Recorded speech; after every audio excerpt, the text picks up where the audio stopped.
What's going on? It's hard to explain. It's not close. Tell me all of it. Please, guys, right?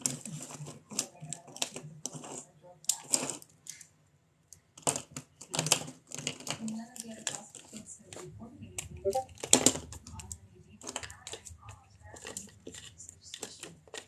And like we can have Dr. Green. You can have anything available until next month. Sure, you have to give it some time. And Becca, actually what happened in her last house, I just don't want to screw this up. These are good people. You can leave her home again.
Goes the phone, the phone, the phone, the phone.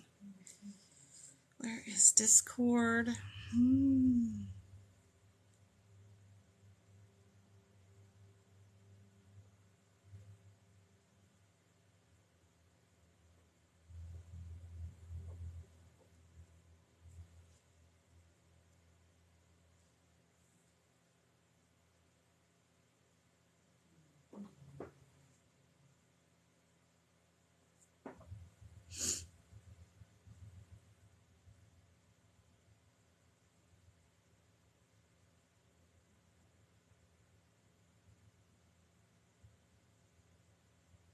Oh no. Let's see. 1244. I wonder if it's the 2022 book or if it's the 2021 book she needs. 1, 2, 4, 4. 1, 2, 4, 4. I can't tell. So I guess it's not the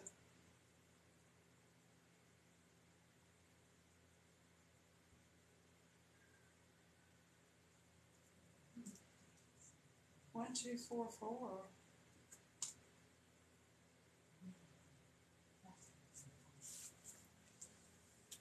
It's not in the 2022 book.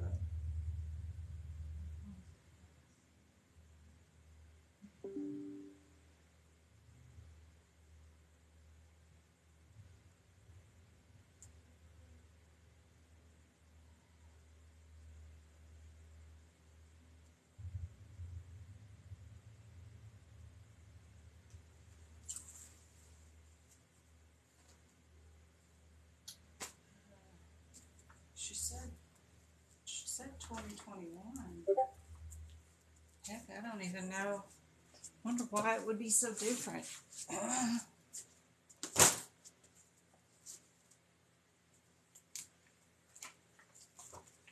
1, 2, 44. Has no S's on it.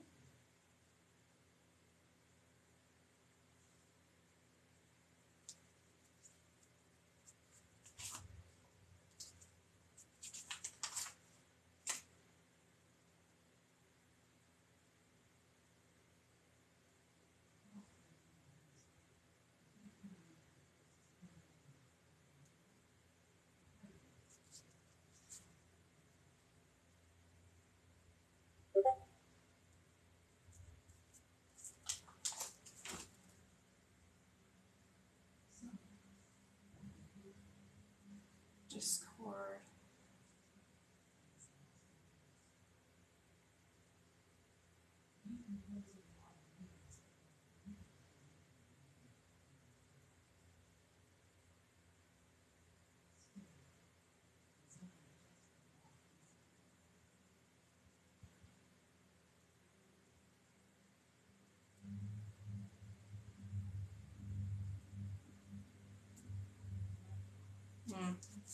Different book entirely. Different book. Just chatting away in our Discord, which is crazy, guys. Oh my gosh. So this is the Discord. Hold on. Get this mess out of the way. So what we've got is one main chat room, and then we've got all these little resource chat rooms. Like we can do CPC practice questions, we can do CRC practice questions, CCS practice questions. The book prep for like CPT will have all the pages that I keep showing over and over again, what to mark in your CPT book and how to do things. So it's kind of neat that we can separate things out. Our ICD-10 resources will be different because you'll have all your stored photos there. If you're on the app, just swipe left and you'll see all of our rooms. Like the day prep can be what to expect for tutoring, and then what to expect, how to get an ADA approval, what to expect from the exam, and then where to put your webcam, those kinds of things. But I got lots of rooms set up to where we can house all of our information into different plus, and we can do our practice questions in different little chat rooms. When I can figure it out, we'll go live right here too, and I can do a share screen. One screen will be this book, and then the other screen will be a share screen of my computer where I won't have to drag the camera back and forth with this crane and then it have to autofocus on two different things. It'll be able to stay focused on one thing. Plus, you'll be able to see my computer screen just like you're looking at your computer screen. So it's going to be super cool when I do go live here on Discord. But these chat rooms are pretty cool. And look, I've already got some CRC practice questions going on. Yep. And I'm changing them up so that they are either Mickey Mouse questions or, something else, so that we're not word for word like other questions. So super handy dandy. Love it. And we'll have a whole list of practice questions per certification too that we've been working on. So it's super nice. I think it's cool. So we've got what's the most missed HCC by Minnie Mouse. She was getting written up for that. And we got Ronald McMack Medical Group that was working on some things today. But the questions are going to be cool, and we'll have them all organized by the different certificates, which I think is just rocking. Plus, then you'll have resources that you can go to for each book that you need so that you know how to fix them up and stuff. So I think it'll be cool. The problem with our Facebook Messenger, which we will all miss, 100% miss, I know we will, but the problem is you can't search for and see what you missed. You can't search for just per question, and you don't have access to all of the media files unless you've already been in the group and we've already shared it with you in the group. You can't see our long history of all our photos we've ever shared unless you have already been in the group. So the difference is Discord, you can have access to all my rooms right away with all the data in them. Plus, the chats will be separate based off what category we're in. And then also, I can only have 250 people in my chat room on Messenger, but on Discord, I believe it's going to be unlimited. I may at some point have to pay for a monthly membership thingy if we get a lot of people, but that's okay. That's on me, not on you guys. So this one will be our main chat when you click on that. And we do have 2 passes today, by the way. We had Heather who passed. She passed with an 82. Yay. And we had, who else? Juliana. She passed with an 86 today. Woohoo. Super cool. So love it, love it, love it. You go back to the main chat. That's there. And then if you just click on the side, you can go into the room with the practice CPC questions, or you can go to risk or CRC, or I'm sorry, that is risk, or CCS. We'll have our own room for you people that are in the CCS for your own practice questions. We'll have one for COC, and we'll have one for risk. So this is going to be super cool, guys. And I know nobody wants to move. I know you guys are super happy with my chat room, but really, I mean, yesterday I was really upset about it and could not wrap my head around this Discord thing because I've never even looked at it.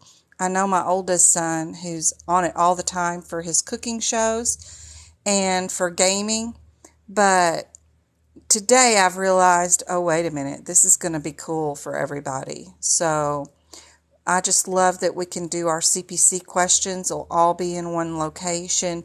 Everybody can have access to them just as soon as you join my Discord.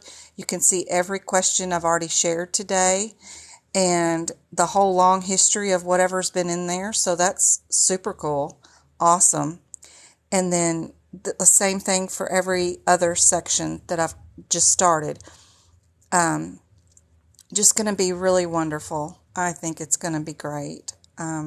That's pretty cool. A lot more benefits. Plus, I can add as many students as we want, and I can add more rooms. Whatever you guys need as we grow. Any ideas you've got, here's our ICD-10 prep book ideas. They're all the pages that I share normally. You know, how to fix up your ICD-10 book so that you know how to prep it for the CPC exam. They're already there. You don't have to be a member to go find them. So I love it. I think it's going to be great. I don't love it yet, but I'm tolerating it. I'm going to miss our Facebook one for sure. But this is going to be cool. Plus, I can go live. And that live is super cool. I can have dual screens that'll show up on your screen.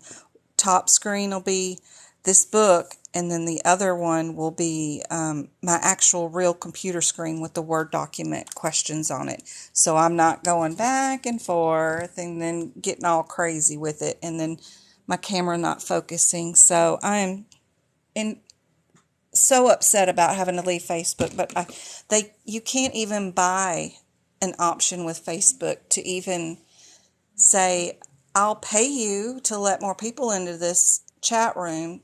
Their limit is $250 and that's it. So there's nothing I can do about it. I have 6,000 followers on TikTok and only space for 250 in a chat room. It's just not enough. Because I can help more people than that, for sure. And then to have a waiting list to get into a chat room, to have free tutoring stuff from me is just not fun. So, but I think this Discord's going to have a lot of options with us. So, yeah, let me check chat real quick here on TikTok and see what's going on. Thank you for the hearts and the shares of the TikTok. Thanks, James, for the follow. Hi, Golden Air. How's it going? So if you're on Discord, you can automatically join. It's open, free for everybody. Just go to Discord and look for Medical Coding by Jen. The other thing, on Facebook Messenger group, I had to add you, and you had to come find me, and then I had to add each individual person into my chat rooms. And that took a lot of my time during the day, every day. I mean, it doesn't seem like 250 people, but I really had to add each one individually, even though the group's open. I don't know why. But it wasn't a closed group, but I had to find each individual person, talk to them on Messenger, and then go find them and then add them. So it took a lot of my time. But now I'll have more time to get more material out to you for sure, so that'll help. Hey Mom, how's it going? Hey Kim, how do I get on Discord? You can either go to like a website, so you can go to discord.com.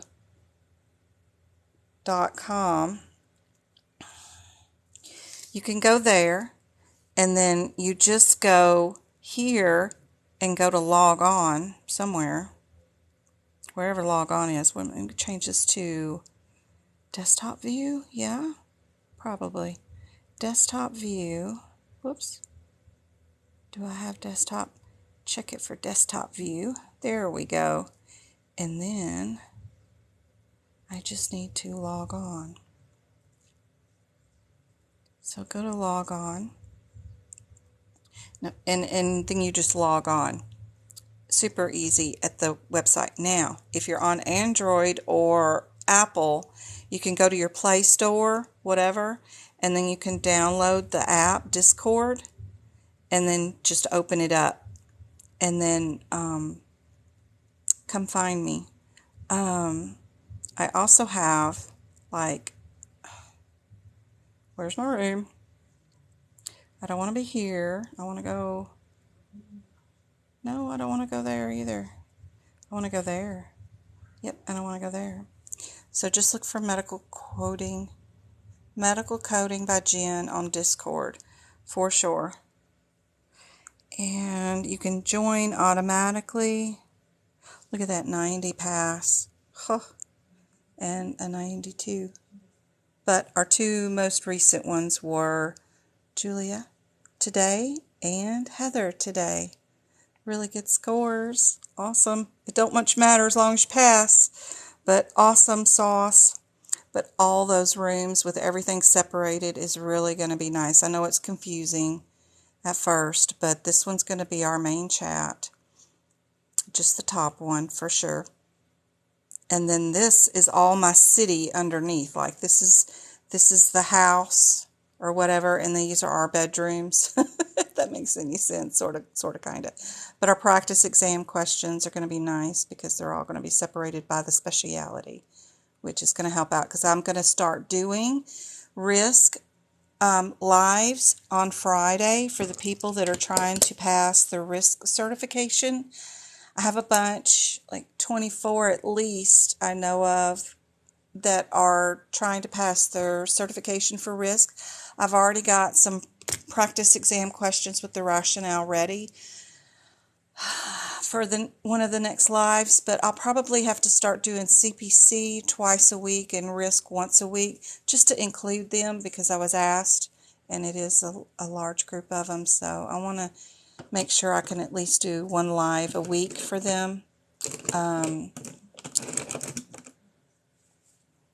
So we'll have their own room too for their questions, and then I know several people are doing their COC, so I have that included here as their own practice rooms, and I just set these up, so I'll get some data in those. But this is going to be great.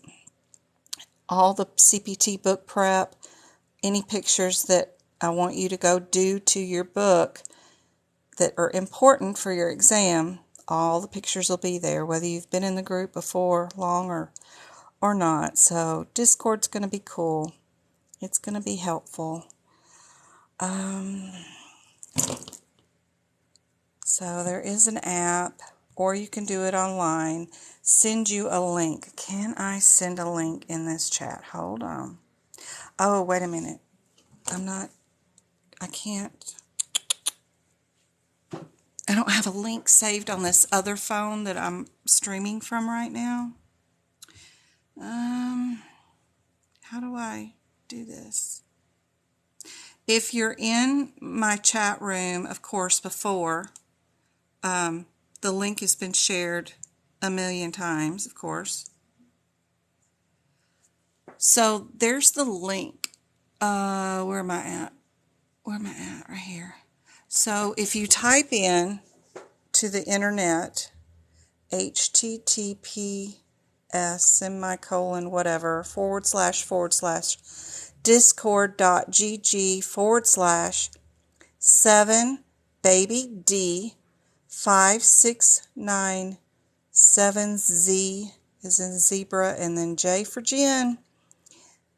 It will be the link for the Discord group. What can I help you with, Travis? It's dying.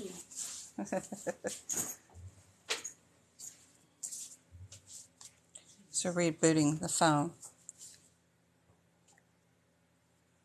It's giving me issues. So if anybody else could grab the Discord link from my chat room, our previous one on Facebook, and then paste it into this chat right here on TikTok, that would be great. I love your notes and will definitely, thank you. Thank you. Hey, Destiny, thank you very much for joining and your support. Hey, AK, how's it going? Can't change your username? Oh, no.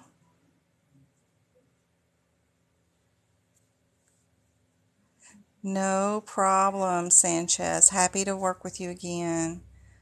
Discord.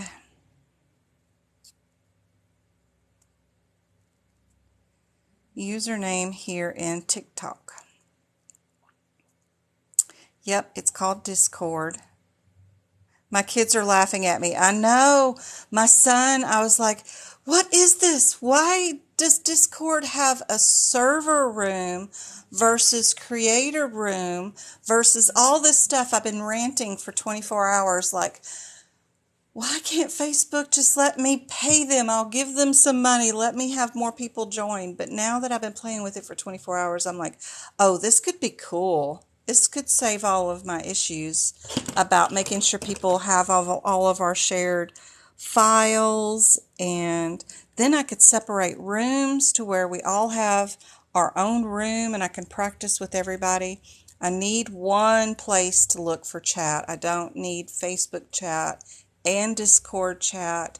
I'm already dealing with emails and Messenger and Etsy and everything else. And I miss probably, I don't know, 5 to 10% of the messages, especially on Facebook, because they don't come through on Messenger. I had a lady asked to join December 27th and then again on January 7th, and I just got her in 2 days ago into our Messenger group because Messenger never did send me the message, even in my new person hideaway request area in Facebook where people that you don't know or not friends with you can ask to join your group. There's a little special folder you go look in for those messages, and nothing was there until Wednesday's live.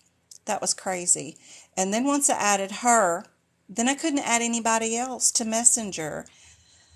And unless I was on desktop view, it didn't tell me why it wouldn't work. Once I got on desktop view, I figured out it was a limit issue. Then I Googled how many can we have in our chat room, and it said 250. And then I had 10 more people pending, waiting to get into our chat room. So I was like, I have to do something. And one of my members said Discord, and I'm like, you're not the only one. The guy I'm working with to work up on the website with and make sure we have everything in one location told me I was going to need Discord for chat room too, but I was trying to ignore him and said, why can't we do Facebook? Facebook's working. But yeah, Discord app looks like a pair of britches, like Mickey Mouse. What is that? I don't know why they picked that label, but it looks like Mickey Mouse's undies, like his britches. That's what I think it looks like. So I'm sure my son is just like, oh my God, Mother, I'm not techie enough for all this. But that's the main chat room, is Medical Coding by Jen. And we do have a super user in here for Discord, and she helps out everybody. That's what I'm calling her. Right here, Jay Lambert. She is awesome. So once you get into Discord and you have any questions, she's great. There's also this link that says support Discord. I found out all kinds of information from that link that I wasn't getting from anything else.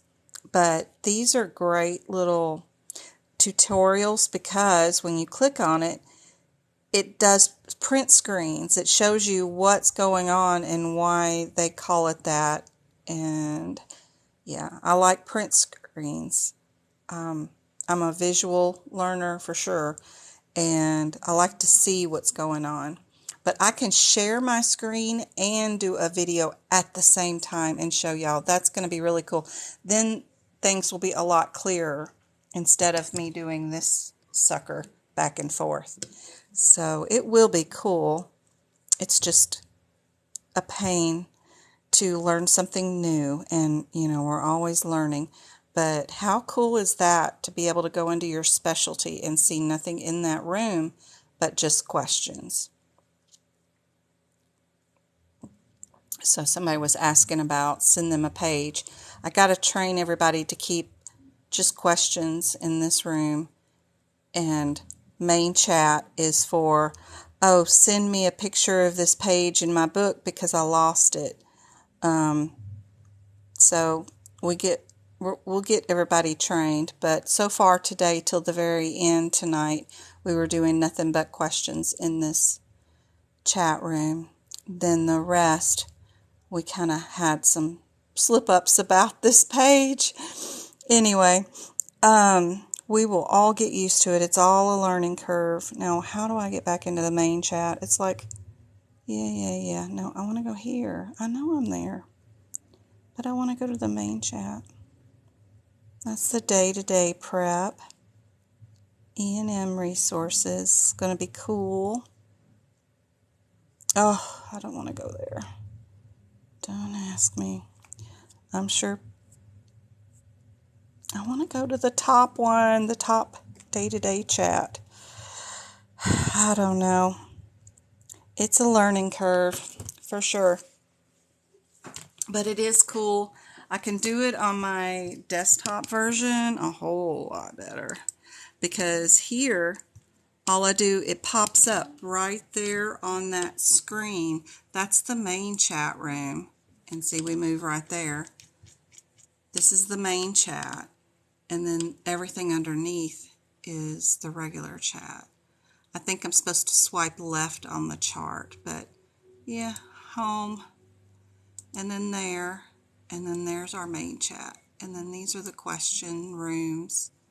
Day-to-day prep. And we'll be able to have resources per room, per certification, for sure. That'll be cool. It'll be cool.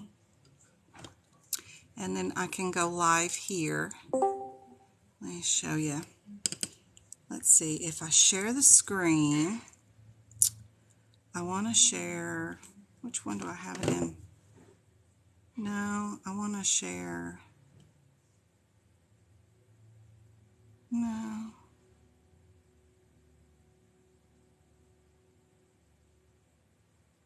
No. That one? Maybe? Ooh. I gotta figure out how to... So, there's the live, and then click into it. I share screen. Yeah. But where is... I'll eventually figure it all out. Now, my screen is supposed to be like this. One of those practice exam questions that I want to share. And then, oh, which camera have I got on? But no, I want to do the share screen. Screen.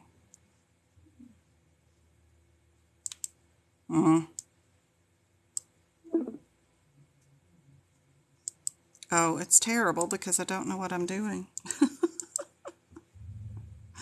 I gotta go, yeah, here, video. Yeah, there's Jen, but we wanna share this one, not that one. I don't know. No idea.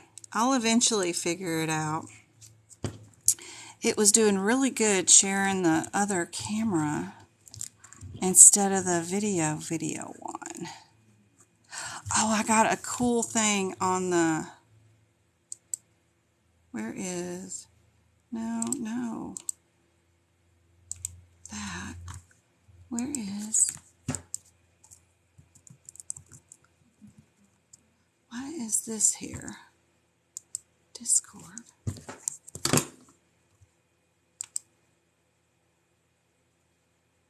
Okay, I don't want to do all that. Why am I incognito? That's not helpful either. Oh, God.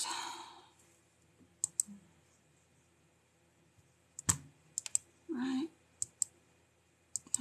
No.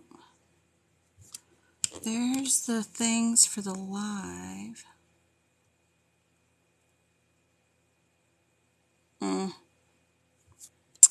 Y'all won't care about all that.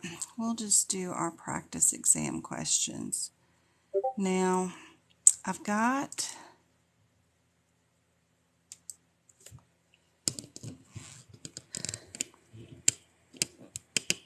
Oh, it will be so much better when I can just share screen instead of having to deal with this camera. Dealing with this is just the worst thing ever.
Okay. Now, if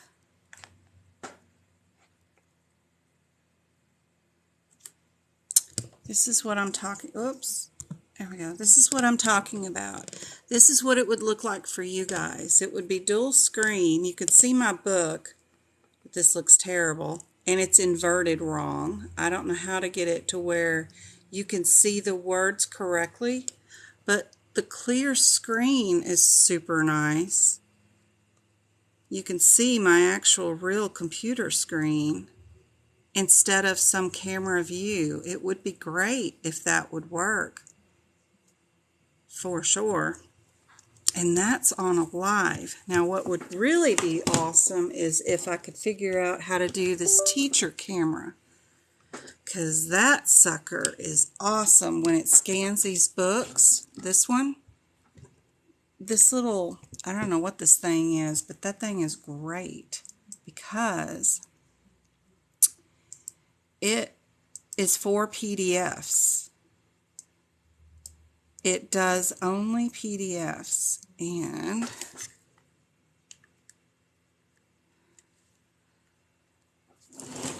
the clarity on it is great when you can see it.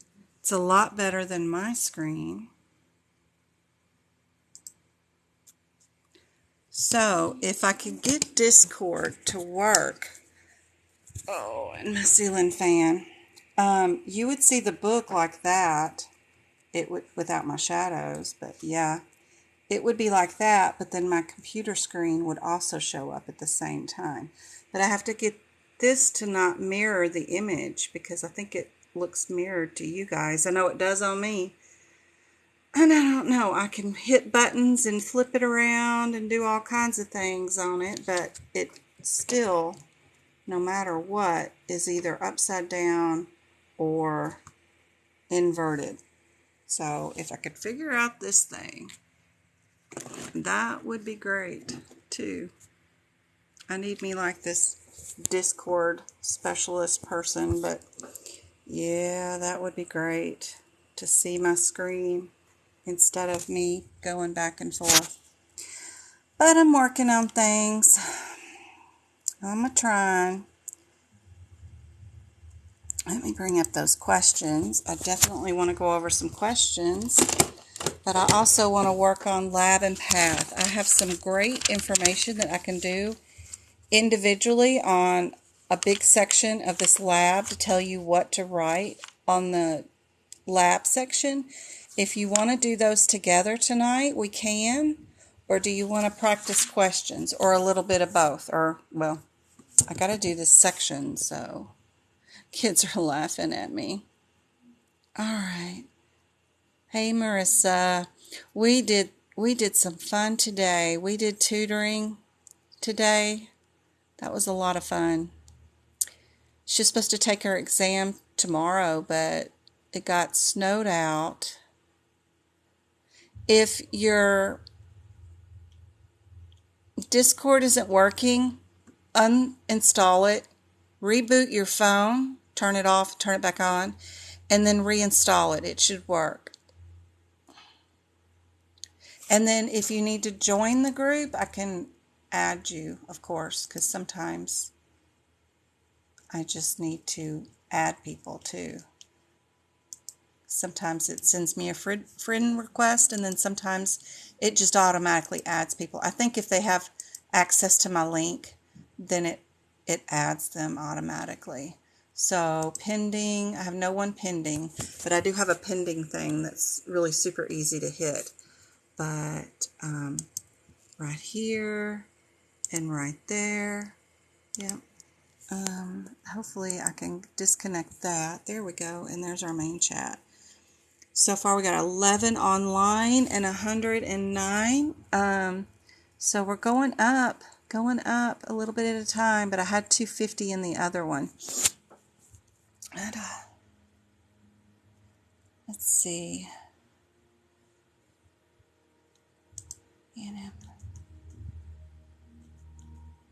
I even put down like the every exam day prep resources I have if you want to get an ADA, where to email it, what an example would look like, and when you get approved, they can't deny anybody. Whatever you send them, they're going to have to approve.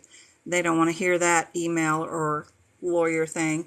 But you'll get this back from AAPC and you just show it to your proctor. That's all. This is what it's like when you do tutoring with me. And then there's a video of what it's like. And then that's a practice question. I moved that over to the question thing. There's a new list of what was the exam has been changed to, and then where to put your webcam if you do your thing at home. But we'll have more resources there too soon. But it's just Medical Coding by Jen. Just look for that on Discord. And if you need the invite people, all you have to do is click on this, right click on it, and then you'll get a copy link that you can copy and send out to people. So for right now, I'll put that in the Facebook chat one more time. I do have it on a TikTok, and then at Facebook I have it in our original room, and then I have it on the Facebook page for Medical Coding by Jen. It's on there too. It's on there. So we'll go right here, and this is the room, and then I'll paste it right there and then hit it there. I guess it makes a new one every time, but there we go. Yes, it's all multiple choice. The whole exam is for CPC. The only one that is not CPC multiple choice is CIC. But I don't know anybody that wants to take that one, so not off the top of my head. But this will be cool. We can plan meetings. I'm going to be having some group tutoring going on too, so we can be doing other channels for that too, like maybe all the risk people and stuff, but it's all going to be fun. So I'm in Discord and I don't have to add you as a friend or something. I don't think so. I'm not sure. Some people have friend requested me on it, but some people have just joined the group. You've been invited. Wave. And swipe to the left or swipe to the right, one of the two, and you'll see a list of all of our rooms. This is the main one at the top, and then we've got our practice and resources ones down on the side bar. And it's always a swipe of some sort, I believe, on the app that I keep forgetting to do. So let's go look. Discord. Yeah, there's the swipey. There's the swipey. So there's our main. And then if you hit those three little buttons up there, then you can go to the practice question room. It'll switch you over to that one. Then you hit the three little dots. You can go back to the main one right there. Three little dots. You can go down to the risk one. Sorry, guys. Or you can go to any one of the resources ones like CPT or ICD-10, whatever you wanted to do. But that's how it goes. Hopefully you can just join. And if you swipe right, you can see who's in the group, and you can update your notifications to know when somebody comes in the group. You can mute the channel if we're talking too late at night. You can have it just tell you for 15 minutes who's talking in it, or up to an hour. And then when you get ready to go to bed, you can mute it by going to the right. You can invite. You can search for threads. So you can create one or search for one. So if you only want to see like who passed, then you can just hit passed. You can send messages and wave to members. It's so fun. Yep. And then, I don't know what that is. You can find more social groups. Huh. And go back to main chat. Just always click on my fuzzy picture. Yeah. That's how I find myself. Main chat room. Anyway, I hope everybody can find us. Now we got 14 online. And 105, so that's 119. Yay. We got 119 of our original 250 in Facebook chat. Here now. Goes up every hour, so that's good. All in 24 hours, so that's really good. I appreciate y'all, and I'm so sorry we had to change. I don't know what else to do. And if I can't let in any more people, it's sad. Yay, Veronica. Good, good, good, good. So did Marie. Yay. Bells is in there. Twinkle, I know you're in there. I saw you last night. All right. It's asking me for a 4-digit tag in order for me to send you a request on TikTok. Ooh. Where would I find a tag? No, I have no rules in our room. Haha.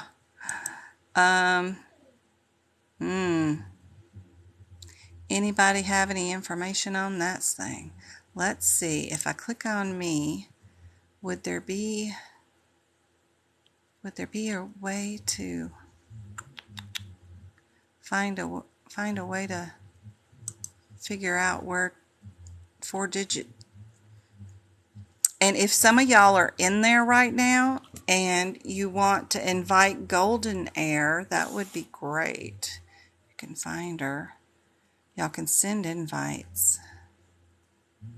We just, a 4-digit. I wonder where in the world. That's to edit the server, create a channel, invite people. Ooh, let's see if there's a tag. No, copy, hidden, copy, use what, and invite a friend. Set this link and never to expiry. Yeah. I don't know what that means. Why does it say? I don't know. What did I just copy? Paste that. Enter.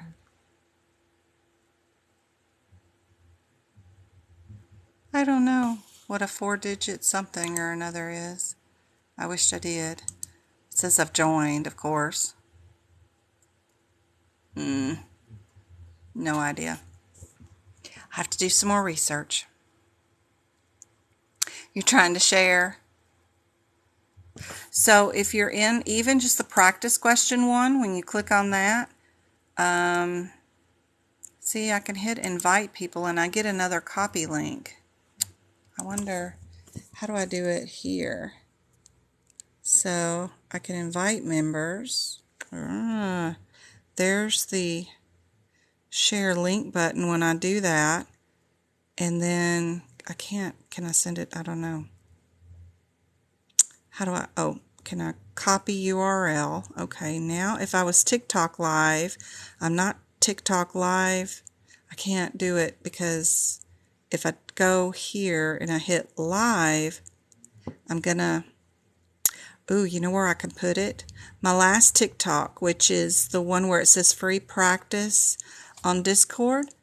So I can go to the comments here and I can put the link in there. And then all you got to do is copy and paste it into your URL. So go to my TikTok. You can go to my last one and I put it in the chat. So my most recent one, it says free exam practice on Discord. And then I put the link right there. You can just copy that. Yeah. And then when you copy it, it should. So you just press hold and hit copy.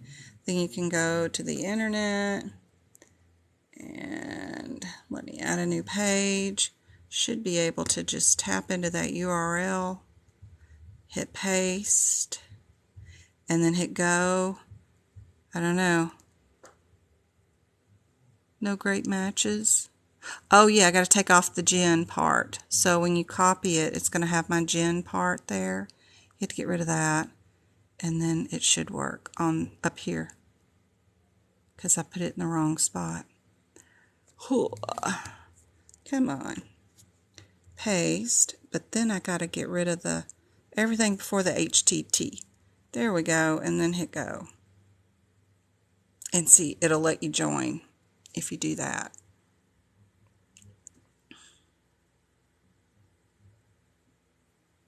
So just go copy it from my last TikTok. That thing right there. When you do hit copy though, it's going to copy my name in front of it. So you'll just have to go to a new website. When you hit paste, go up to the H part right there and hit backwards till it goes away. And then you've just got the link and then hit go. And there it is. That should help. At least y'all know where my TikToks are, right? So right there. There we go. I had so many messages today too.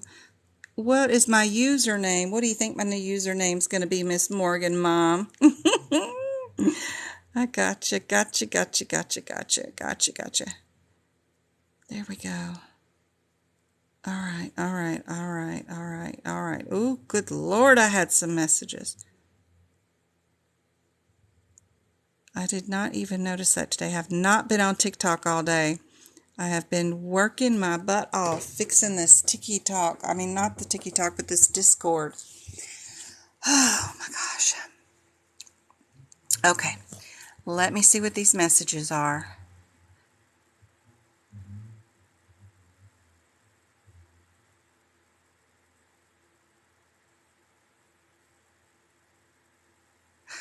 Golden Air. I need to join the group. How do I jump? Hey, Honeymoon. My username on TikTok is Medical Coding by Jen, for sure. But the link is on my last TikTok. I'd have to end this live and do another live in like 5 seconds on my other phone to post the link in this chat. If y'all want me to do that, I can. But I'd have to end this one. And I know I've got 21 on it right now. Besides knowing my way around a CPT book, what's important in ICD-10 and PCS? So in ICD-10, be sure you know your sequencing. What is coded first? Especially in cancer. I did something today with, on my tutoring, that we definitely needed to get done, that I hadn't done yet, and I need to take a picture of this and show you guys, but I haven't even done that yet. I have the best intentions, I promise, guys, but time. Look at all these books. I got books everywhere. Right here on Chapter 2, Neoplasms. I'm in 2021 book. If you go to page 475, write 5 of these guidelines down for cancer. So we've got, if it's anemia due to cancer, cancer's first, then anemia. If it's dehydration due to cancer, dehydration's first, then cancer. If they're being treated for cancer and they're getting chemotherapy today, chemotherapy is first, then their cancer code. If they're being seen today by their doctor for a secondary metastasized cancer, their secondary cancer's first, then their primary. Then I would write your anemias. Anemia due to radiation is anemia, then cancer, then a Y code. Then if it is anemia due to chemo or immunotherapy, it's anemia, cancer, and your T45 code. But I would do this on your main first page for all cancers. That way, those 5 guidelines are here. You know where to run and find them if you had a question and you just wanted to know sequencing, what comes first. That's really important. You're going to need to know the sequencing guidelines for poisoning or allergic reactions. Both of those are different. You're going to need all of these, and then you're going to need your OB. You're going to need injury or external causes ones, and I do those. Let's see if I did it. Did I do it in this one? Did I do it here in this book? Your external causes, you're going to need to have those written on the first page of Chapter 19 and then also in Chapter 20. Chapter 20, the very beginning of Chapter 20, same thing. Chapter 20 gets never primary diagnosis. 19 can be primary, but you still need to know which one is coded first. And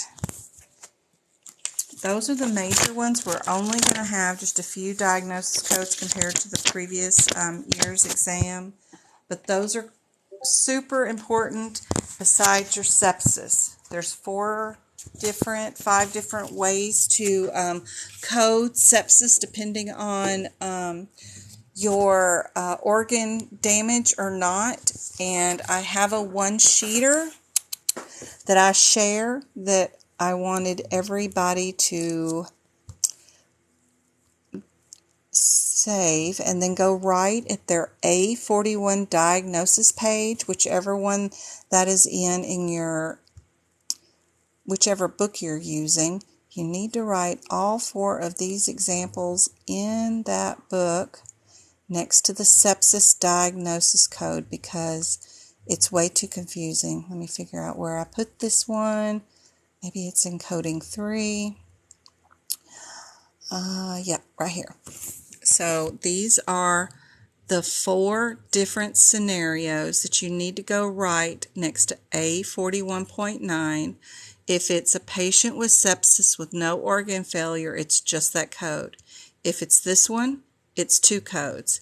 If it's due to this, then it's 3 codes. And then if it's shock, you're going to be doing the T code first. And I give this thing out free in my chat rooms, and I'll be sure and put it in my resource book too, so that y'all can add it there. I just haven't gotten that one up yet inside there. So for PCS, I have some notes I need to write up for that. I don't have it ready for anybody right now. I've got to work on that. Good job, Golden. Thank you. Hey, honey. Just go find my link in my last TikTok I posted today. It's in the chat comment section.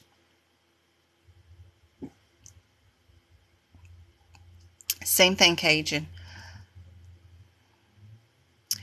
Shay, I don't know what the 4-digit tag is. I am so sorry.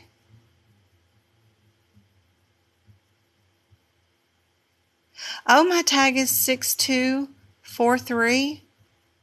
Marissa, you are a lifesaver.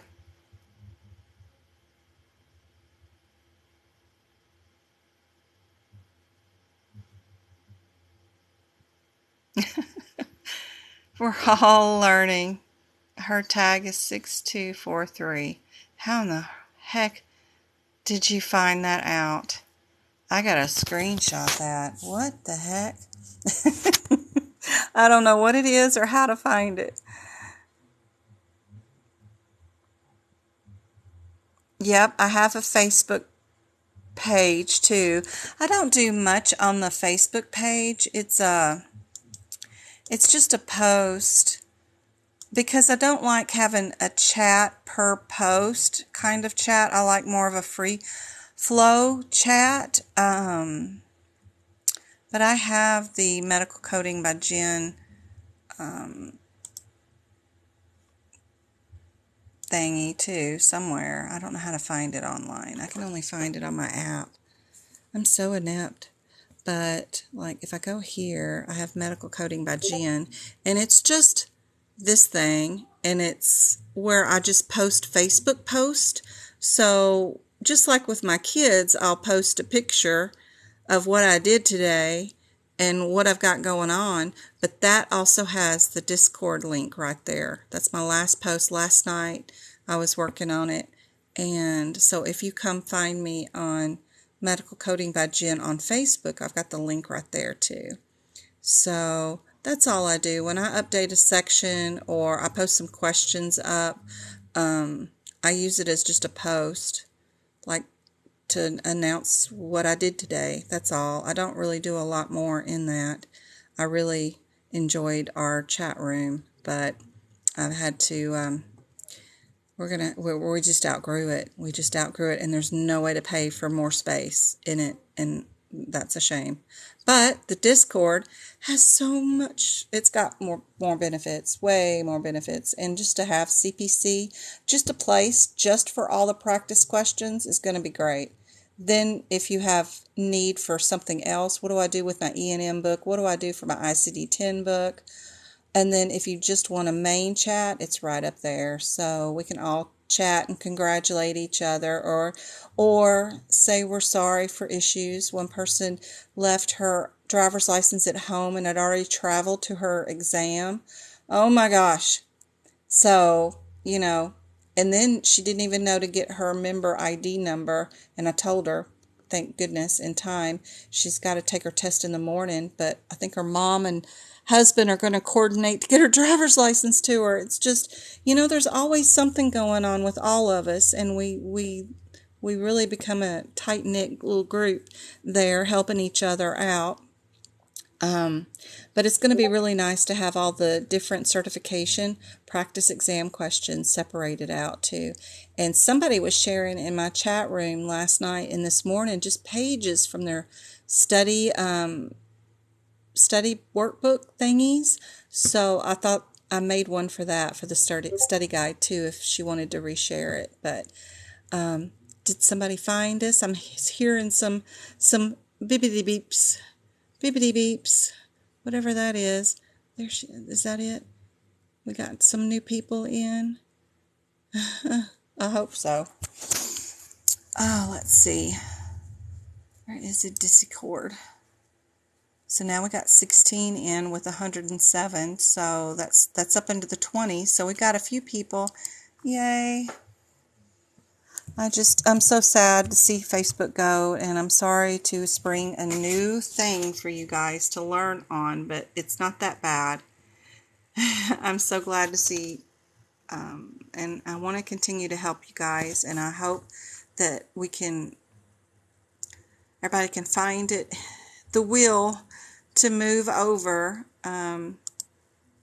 so that we can invite more people into our little group, so that we can help more people. So anyway, that's what we're doing right there. I know y'all want to go on and get some practice exam questions going. All right, for today, I still got to get down to the messages.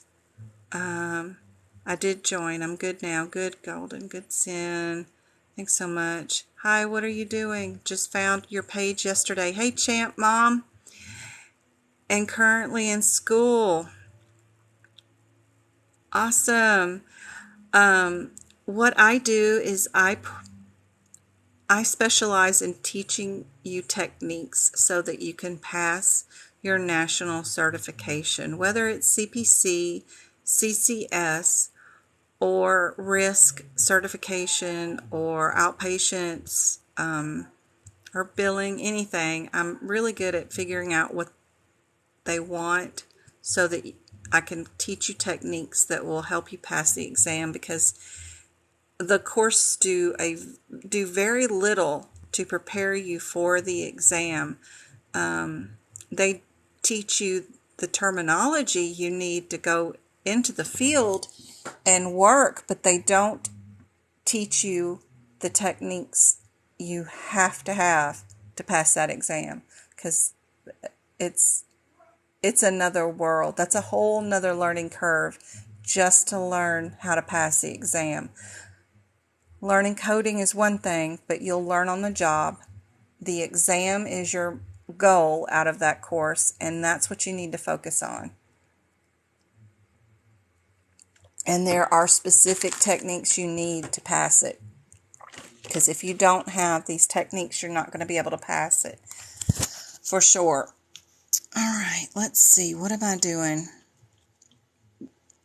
Practice exam question is what I'm doing.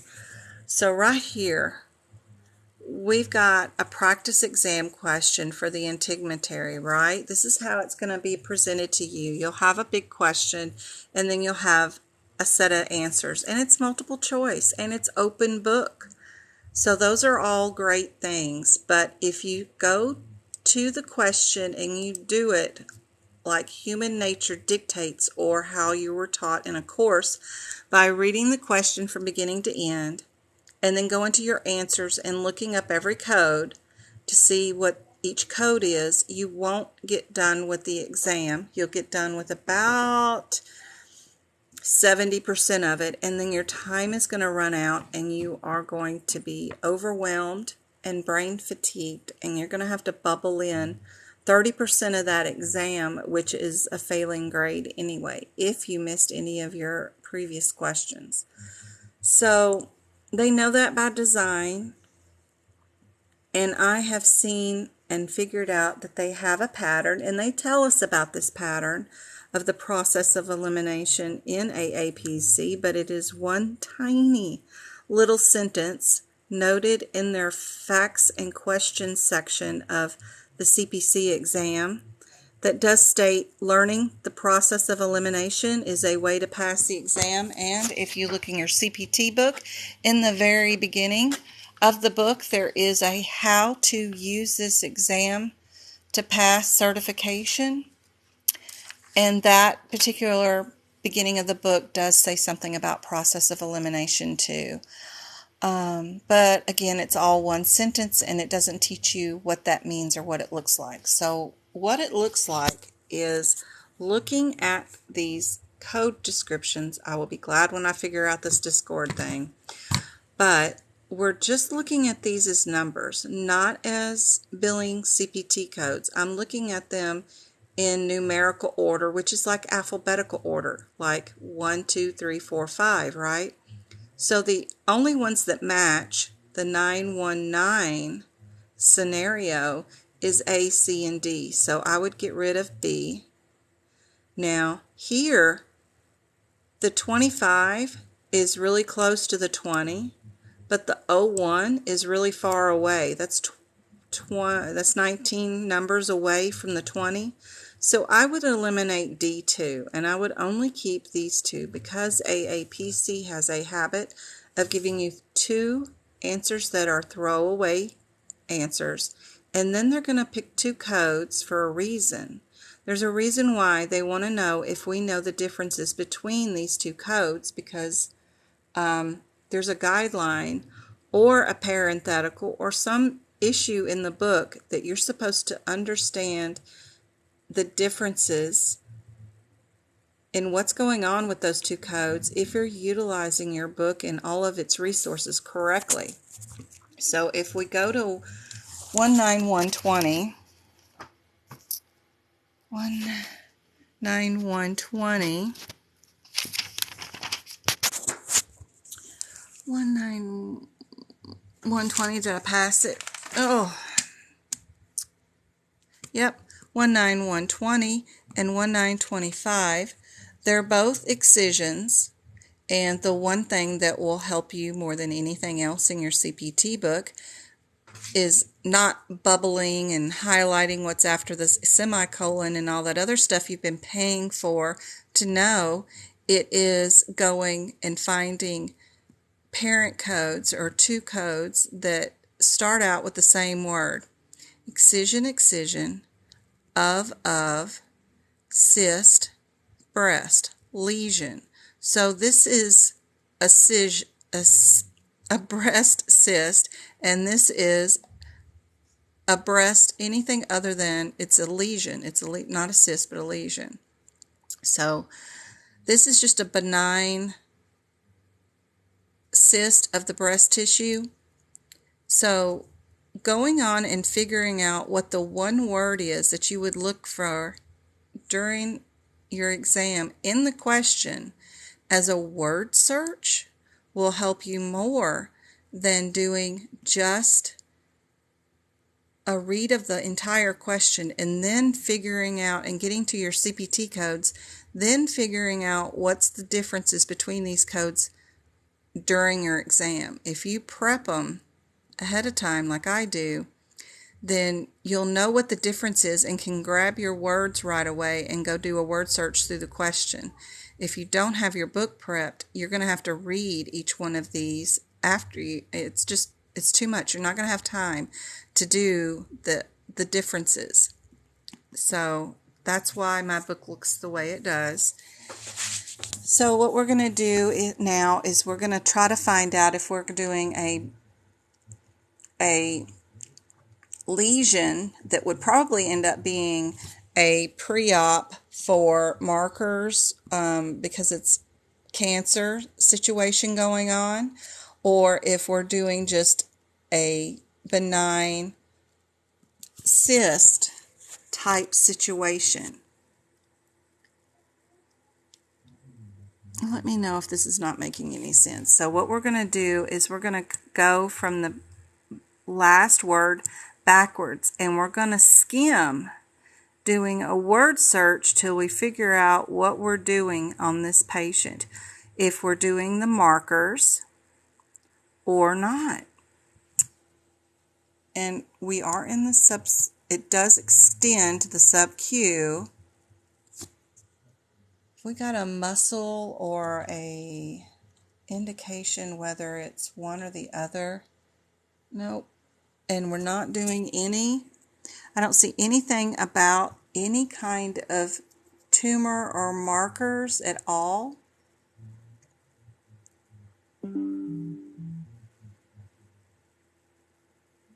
Nothing at all. So we are doing the absolute easiest one to do, which is the cyst. And that's it. We would pick that and move on to our next question. Now for this one, for the process of elimination, what two are we keeping and what two would we get rid of?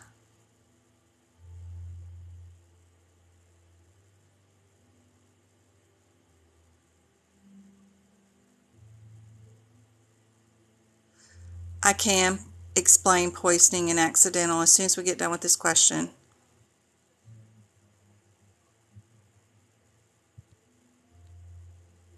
Of course it works with anything, and the process of elimination even works with ICD-10, and it works with your word questions too. I'll show you.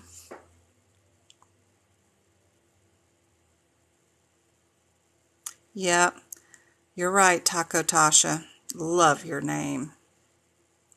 We're going to keep C and D, keep A and B, keep A and B, keep A and B. Okay, A and B.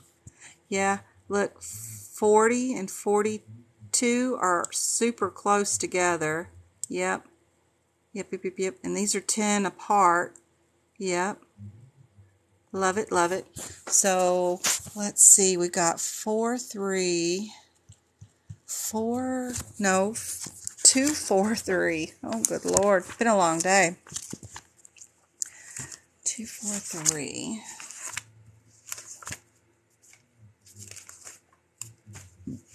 2, 4, 3. It's hard to put the phone over the top of the book since I'm holding the phone for some unknown reason. 4, 3, 4, 2, and 40. What are our differences? One of them is, and the other one is a reinsertion. 40, 4, 3, 3, 4, 2, yep.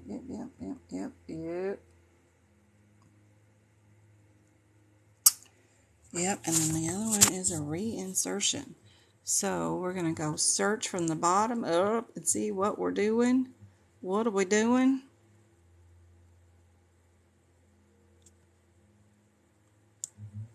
Bicep tendon, bicep tendon, bicep tendon. They both say bicep tendon.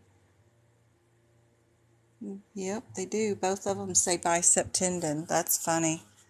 You have to be careful. Mom, I Yes. just found out what two of my zodiac signs are. So you are a Sagittarius. I'm a you Libra, are no. You and are. I'm a Taurus. You are not. You are not a Taurus. You ain't born nowhere near March or April. Your birthday's in December, my child. Baby, I love you, but you are a Sagittarius all the way. You are an entertainer, a showman. You are the quintessential Sagittarius. Always. My drama boy. See, and that's why you got the coolest TikTok name. Absolutely. You're not just some plain Jane. You are the Taco Tasha.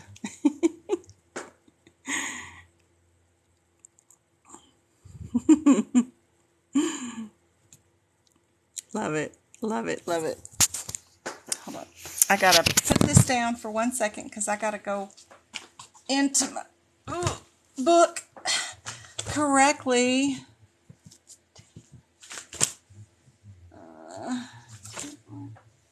Two.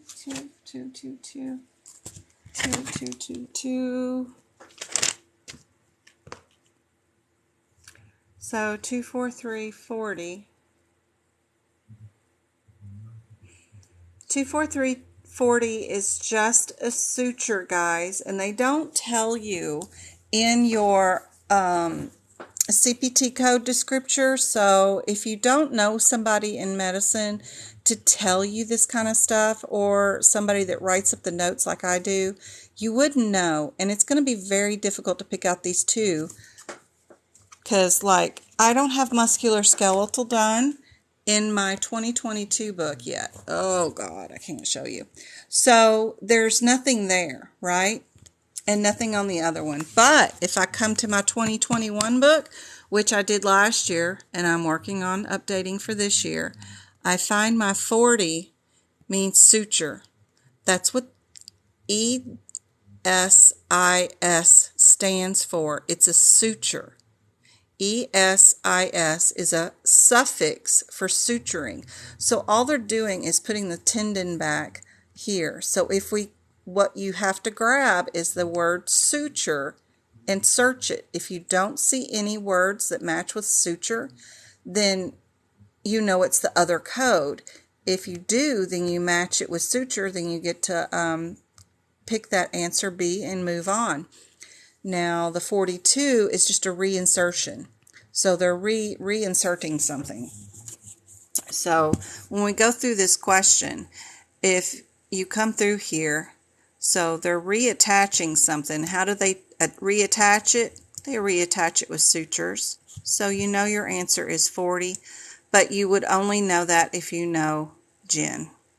So, or you have a copy of my notes from Etsy, or you've seen my lives before with this same question. So, yeah, you got to figure out. Lily, you go love Travis. He thinks he's a Taurus. He is not a Taurus. Taurus love their comforts from home. Don't mess with their food. Nope. And they love their comforts. Travis will starve himself just to appear skinny, and that's sad to say for a kid. And he just wants to entertain, and he will do handstands. He will, do tricks and loves to make you laugh and is a ball of fun at parties. Where my Taurus, I have another son who is a Taurus. He's May, baby. He sits in a blanket all day long and ain't going to move and wants his food brought to him, and he loves it. He is a creature of love and comfort, and he's the sweetest. He is like Prozac, sitting around a pill of Prozac, because he's the most relaxed dude ever. Doesn't get stressed out or anything. Travis is like, I've got to entertain you, or I'm not happy. I want to make you smile kind of kid. And James is just like, chill, dude. Let's watch TV. Let's eat some tacos. Kids are great. Oh, thank you, Momo. Thank you, Momo. Happy to help. But that helps that question. Okay, so let's go to our process of, I promised to go over that guideline for the, for the ICD for poisoning. Okay, so if a doctor poisons you and you have an allergic reaction, the guideline is that you bill the nature of the side effect first. Then you bill the name of the medication or drug they gave you, and it's going to be a T code, is your second code, T36 to T50. This is if a doctor gave it to you. Even if it's a prescription medicine, if you're in the hospital doing an IV line, whatever, if the doctor prescribed it, it's always the side effect first, like nausea, vomiting, a rash all over, those kind of things. The doctor meds go second. Now, if you did it to yourself, if you poisoned yourself by doing mushrooms, marijuana, you took a bottle of Tylenol in an attempt to do something to yourself, or you took your Aunt Flo's old prescription of antibiotics, I don't know, you did it to yourself, you got alcohol poisoning at the bar, something, the poisoning drug goes first. Then the manifestations, you got a rash, you vomited, you passed out and were unconscious, whatever. If you have a drug dependency or alcohol dependency, that will be your third code for that scenario. So very two different things, and you will have a question on your CPC exam for this, promise. This and sepsis, OB, injury are going to be your guidelines. You only have like 6 now instead of 10 or 11, but I bet adverse reactions are still going to be one of those. So there are 2 different ways. Just keep in mind, if the doctor does it, the meds go second. If you do it to yourself, the med goes first. I hope that's helpful. Thank you for the likes. God, I got 250 already tonight, and I've been all over the place. I've been, unable to share Discord and been just cameras all over the place, shaking all over the place. Good gracious. My son is a Taurus, and he's the same. I'm telling you, Tauruses love their comforts. My Sagittarius self as an Aquarius teenage daughter. My little princess Pisces son is more my vibe. Aww. Sagittariuses do love their Pisces for sure. So do Scorpios love their Pisces, which is close to Sagittarius. If it's accidental, well, is it accidental because you did it to yourself, or is it accidental because a doctor gave it to you and you had a reaction? So there's still a difference. If it's accidental, you did it to yourself, it's going to be the drug first. If a doctor did it, it's still accidental, of course. I mean, we don't know what you're allergic to until we give it to you and see, right? Then it's the other one. Yeah, babe. Okay. And can we make an agreement where I can have this shirt now because it doesn't fit James? Look at that butterfly shirt. I love that butterfly shirt on you. You're so pretty. Smile. Smile for the live. People were saying how much they loved you. Yes, you can do your laundry, and I don't know if you can have James's shirt. You gotta wait. You can't be the decider of his clothes. You can't decide whether his clothes fit him or not. They're his, baby. They're his clothes. Ask him. He's not here. I know. When he comes back, he's gonna say no. I love you. It's his clothes. You can't decide for him to take it. That's not proper. I'll wear it. Yeah, he's not here. I'll concede on that. Oh my gosh, children. He's a sweetie. He's a sweetie. He's a sweetie. Siblings, even, yeah, that's... Thanks, Twinkle.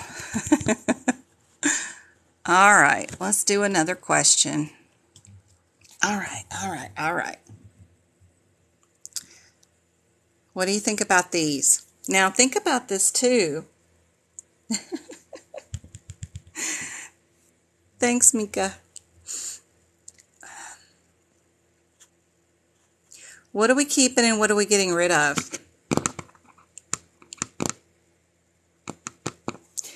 Let's see, 205. Where are we at?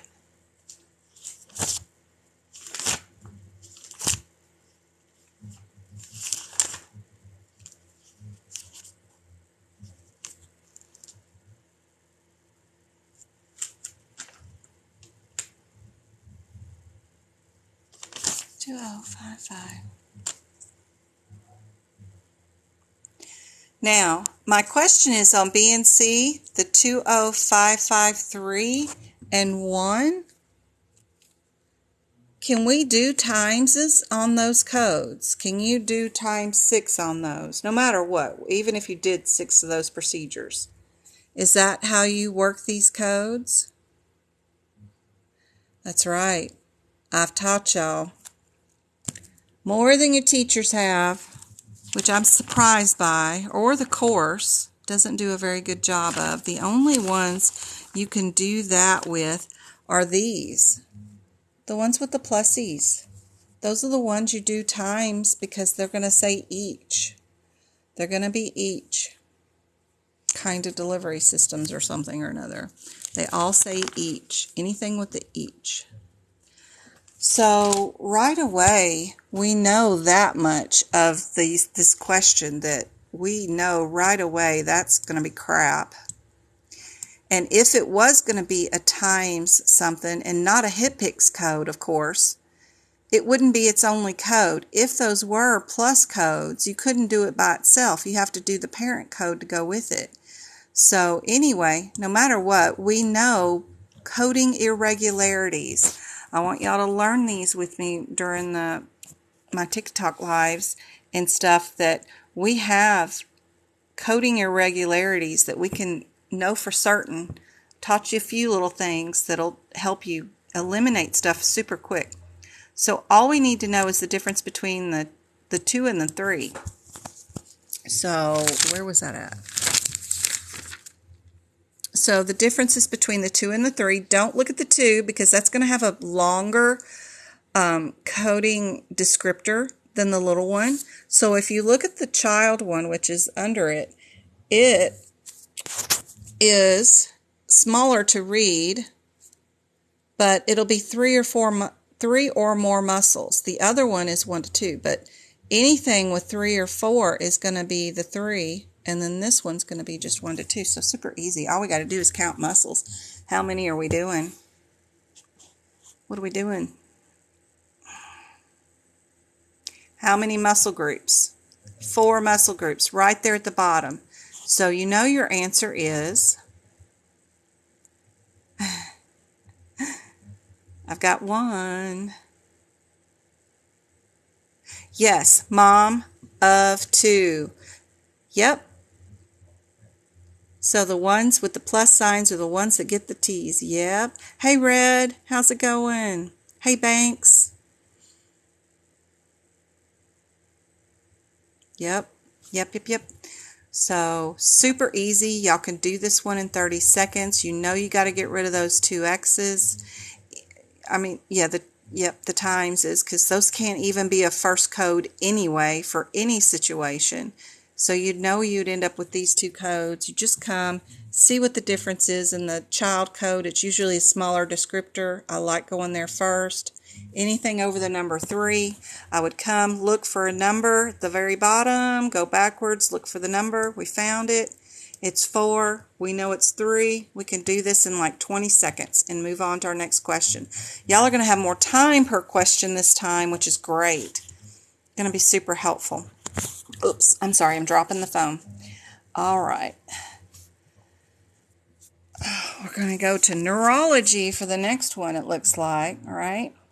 So for the process of elimination, first thing, we're only looking at the first code. Don't be looking at all the stuff that comes back here. Don't stress about all that.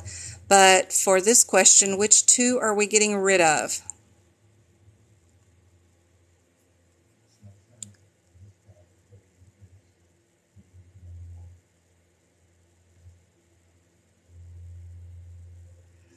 All Red. Good, been working and highlighting the book I finally ordered from you today. Yay! I hope it helps. I really do. We're going to get rid of B and C because A and D have the same code. All we need to know is if we can use the 50 modifier on it or not. So let's run to that code and see. So 63047. 63047. We're in the laminectomies.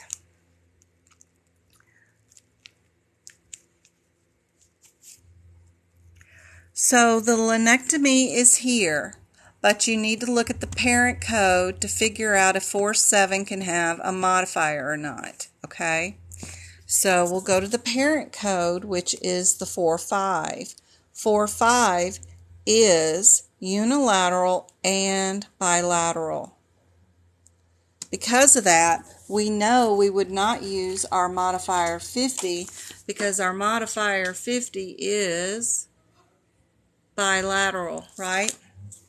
So every code that's underneath it, and I know this is a parent code because it's indented super close to this, and then these are indented farther away, and it's all in one thing, goes with that parent code. Then you get a new parent code when it's back to being indented super close. So all these go underneath the 45. So the 47 will also be unilateral and bilateral. It doesn't matter. It's just lumbar. So we know we cannot do the 50 modifier. So we're just going to do A as our answer and move on to our next question. Let me know if you got questions on that one. And we did not even have to read not one word of the question, because it doesn't matter what the question says. Not one bit, because we know we got our answer right, because I know how AAPC works. If you want to read all that mess and go code it and look up every one of those codes, you'll find that I'm right, because the answer is A. But I can get you there a lot faster. They're trying to trick you and give you a bunch of propaganda to make you think that you've got to do that bilateral code. But if you know anything about your parent codes that are going along with your child codes, and that's what they're trying to assess, is if you know that difference. And if you know that difference, and they know the parent code is so separated, it's the last one on the bottom down here, and then the child are way up here, they're hoping you'll forget about that parent down there. They know that. That's why they picked on that one. And if you don't let them trick you, then you're going to be good. You know, that cannot be the answer. Move on.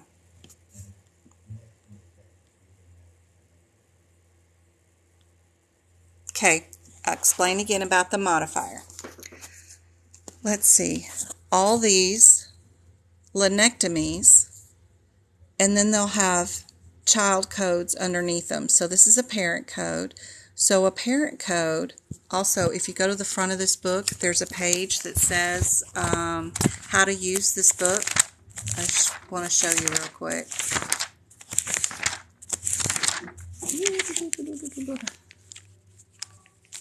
So the instructions on how to use this book are on whatever this XIV. But right here on these instructions, it tells you the differences between the parent and the child code. And this example is right here on the second column of this page. Make note of this, and you might want to read this for yourself. But a parent code is indented super close to the CPT code number, and then a child code is here. Well, the child code means everything that's in here in the parent code plus what's added in their descriptor, except for not what's after the semicolon. So that child code means it's an orthotomy wrist joint with the SYN. Now, the OO code is the wrist joint with a biopsy. So that one's doing biopsy. This one's not doing it, but it's doing with this SY, removal of something, whatever that is. A nerve, I think. SY, yeah, that means nerve. So that's an explanation of parent and child. And then when you go over here to these laminectomies, 63047, 63047 is a child code of 45. So 45, sorry about my shaking, trying to get you a good view, is a laminectomy, fascectomy, or forectomy, unilateral and bilateral, with decompression of the spinal cord, whatever, root nerve, blah, blah, blah. And then it doesn't get down to the semicolon until cervical. So this one, 4-5, is cervical. The difference over here is that this child code is thoracic, this child code is lumbar, and then this one is just an add-on code after the fact. But our question was about the 47. So the 47 means everything in 45 until you get to this cervical. That semicolon, that tiny little thing you can't see with the naked eye. You need a magnifying glass to go find out. But it means every word that 45 says until that one word. So because it says every, and it means every word, this code is actually unilateral and bilateral. It doesn't matter if they're doing one side of the cervical column or if they're doing 2 sides or 6 sides of a lumbar. It doesn't matter. It's unilateral and bilateral. So in this question, they're saying bilaterally. For this CPT code, we know we don't add the 50 because it's already bilateral. It's in the descriptor of the CPT code. So our answer needs to be the 47 without the modifier. Yep. And if you wanted to find real stuff, let's see. Yep, we're doing lumbar. And we're doing lumbar. Matches, matches. We're also doing, what is this thing? We're doing a foramen whatever and a fasciotomy, whatever that is, for the decompression, which is in the middle of all that mess too. Remember I was like skipping over those words where it's foramen. There it is, foramenectomy. Yep. I hope that's helpful. You got it, Banks? Okay, good. All right. Dropping the camera. I'm going to make y'all think jump scare. Sorry. All right. Let's go to the next one. All right, more neurology. All right, what am I doing here? What am I keeping? What am I getting rid of? So let me just ask, what am I getting rid of? Sorry, I tend to do that on you guys. What am I getting rid of? And we're only looking at the first codes. Don't look at the second codes. What am I getting rid of?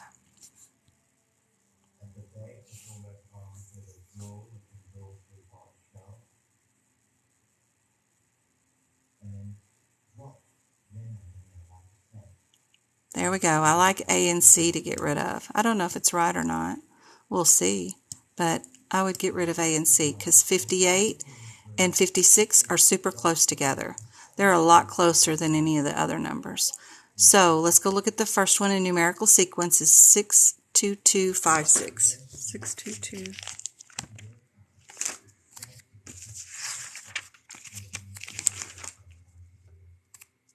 Why am I in the nines?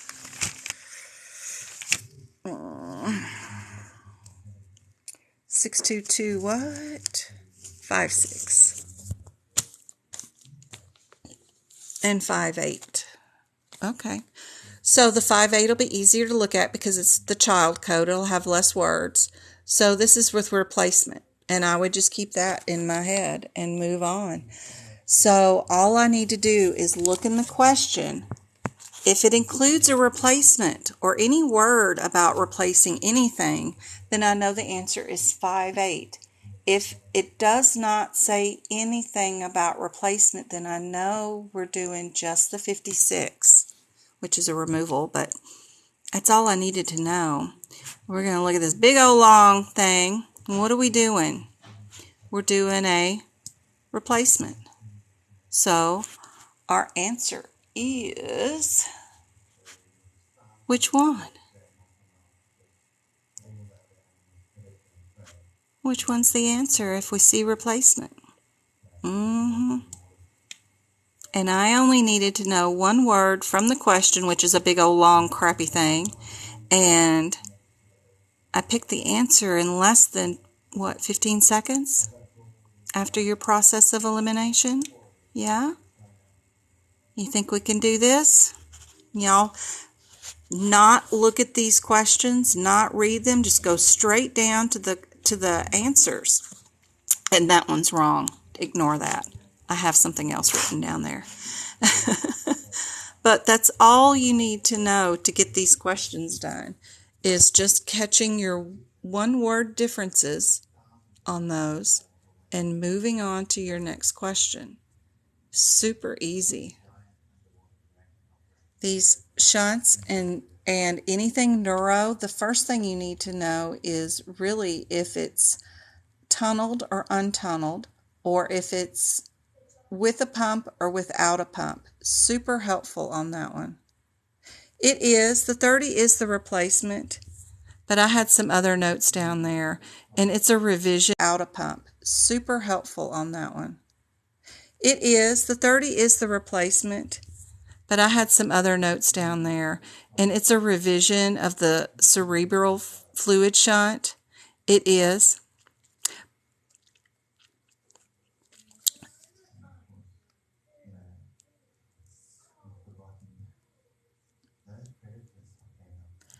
And for the differences on these, one of them is distal replacement and then the other one is not. And we're doing it during the same operation, which is going to be part of the thing. We're also removing it and then we're also replacing it. The other one was just a revision too. On our next one, we've got a twofer. This one you have to go and figure out if it's your 20 sets or if it's your 30. So what I like to do is just grab one from each section and go look up the differences. Then when I come back, I can eliminate two of them and then see what my differences is. So 21 and 31. So 992, 31, 992, 31. These things are all over the place. It's really good to make sure you know your way around all these E&Ms because they get messy at some point. So 31 is subsequent. And 221 is initial. So we just need to know if we're doing initial or subsequent. So on this question, the patient's been in the hospital for the last 2 days. So I know I can get rid of initials. So what's the difference between the 31 and the 34? 31 is subsequent. 34 is observation. So let's make sure he's still not it would be very uncommon for him to be in observation for 3 days, right? Right? You can't really say he's going to be in observation for that long. He does have a low MDM, and our low MDM is matching up with the 3-1. So I would pick A on that one.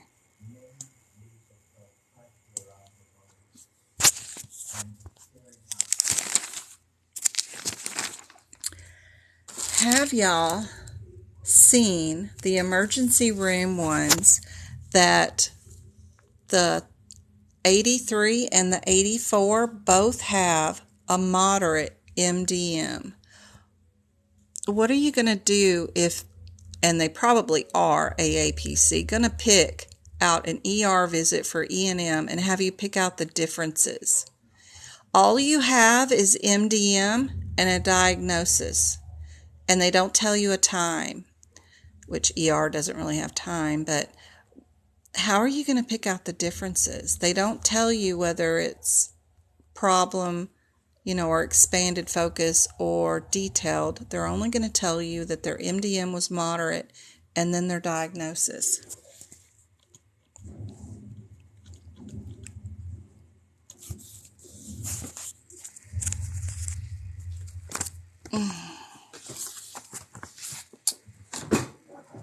So if the diagnosis is like dehydration, that's fairly simple to deal with. You're going to rehydrate them, right? But if their ER visit is due to diabetes and hypertension, and their high blood pressure was sky high at the doctor's office, they were sent to the ER because their blood pressure was 200 over 100, plus they have diabetes. That's going to be a higher level of risk, and you could move it up to the other moderate, that's the 34, but pick the lower number generally for the CPC exam, because a lot of times I find that the answers, when you have no other option, tend to be something where they want to see if you'll pick the lower code versus the higher end of codes. So if you run into a situation like that and you don't know clinical enough to know the differences, then just pick the lower of the code, and meaning the lower number. So that may help. Can I explain what subsequent hospital visit means? Yes. So initial means the day you're admitted. So that's super cool. First 24 hours, that's your initial hospital evaluation. The doctor will give orders, and then the doctor will come back the next day to see you, and the next day after that, and the next day after that. Those are your subsequent. That means I saw you on your initial, and I'm coming back to reevaluate you and see how you're doing today. I have a really cool question we'll do after this one with that one. I just remembered it. It's really cool because you get to code 5 days of admissions in one question. So yeah, we'll do that one after this one. You're very welcome. Happy to help. So, right here, I was trying to make the screen bigger and I forgot I'm not on touch screen right now. That's why I was making those marks. But here we go. Just looking at the first codes. Don't be looking at none of this back stuff. What are we getting rid of? Hey, Ginger.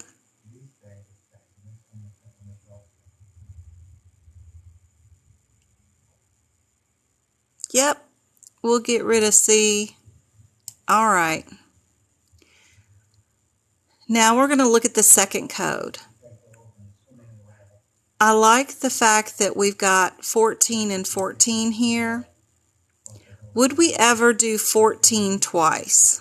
Would that happen? Let's go look at our 14. It is a plus code.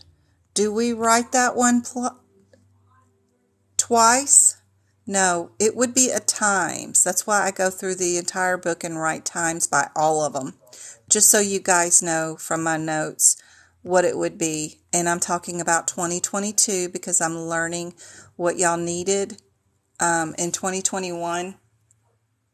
I made good notes, but I'm making even better notes for 2022 because I've been with you guys since April showing you how to pass the exam, and we both have learned a lot.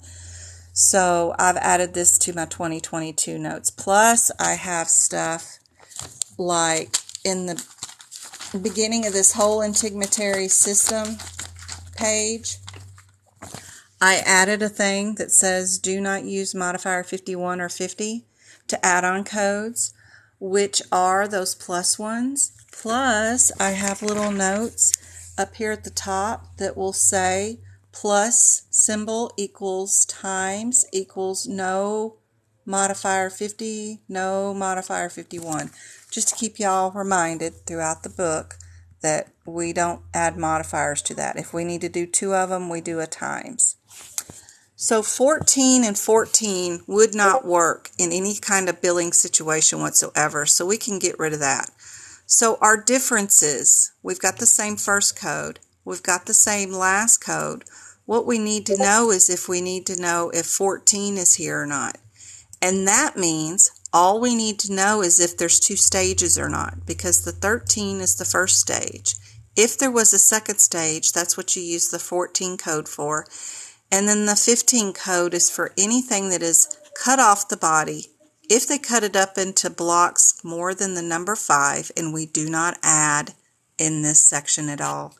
If you do anything, write MOHS right here in this section. Do not add. A lot of integumentary, you add or multiply the pieces together. Here, no adding.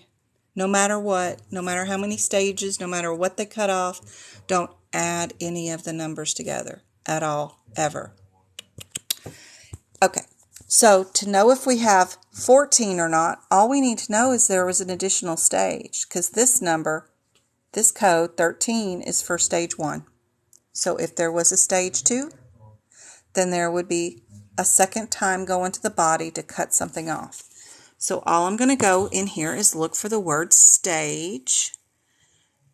And look, I already see second stage right there. So they did go twice. The first stage is right here. They did go a second stage. That's what the 14 is for a second stage.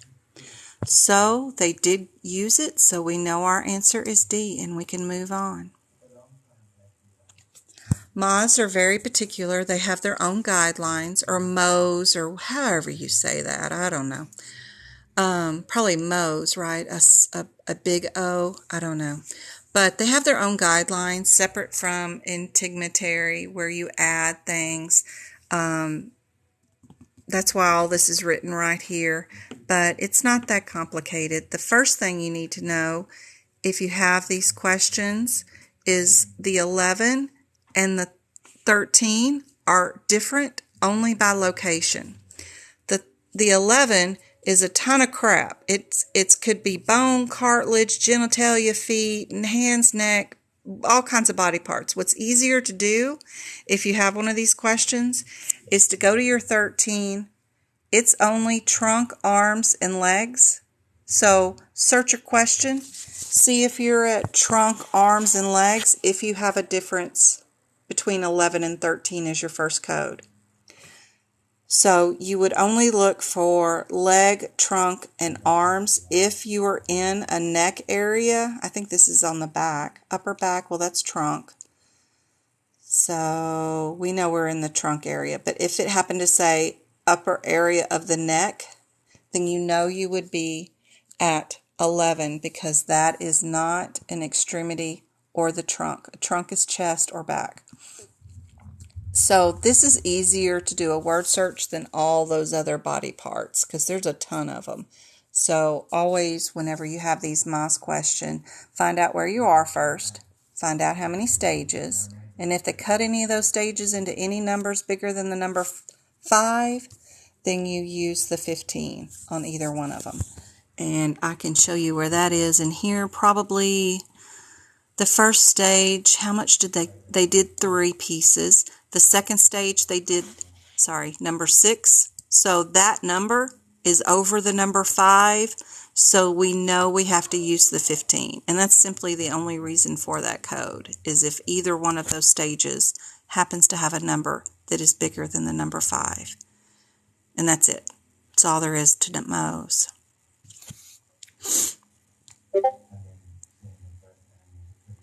So AK, right here, just what I just said. If either one of the numbers attached to each stage, see the first stage was cut into 3 pieces. That's not above 5, so we would not add the 15 for that particular issue. But it did go back to the body and cut off something else, and they cut that piece into 6 pieces, which is over the 5, which means we do add our 15. That's all. I hope that's helpful. Yeah, there you go. Super easy, not too bad. What was I going to do? Oh, I'm going to show you all this question. Hold on. And Marissa saw it already today. I found it in my E&M quiz with her. And I thought somebody would like coding that sucker, because we had fun doing it today in tutoring. Hopefully Yep. Tutoring was fun. Had so much fun with her today. I was like, okay, let's take a break and come back in an hour. There we go. Here it is. No? Yes, that's it. Let me erase my marks I made with her today. That was fun. It was fun.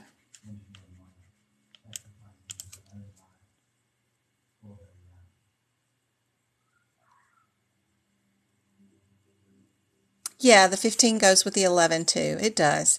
So if either one of the 12 11, 13, or 14, any of those stages are over the number 5, then you'll add the 15.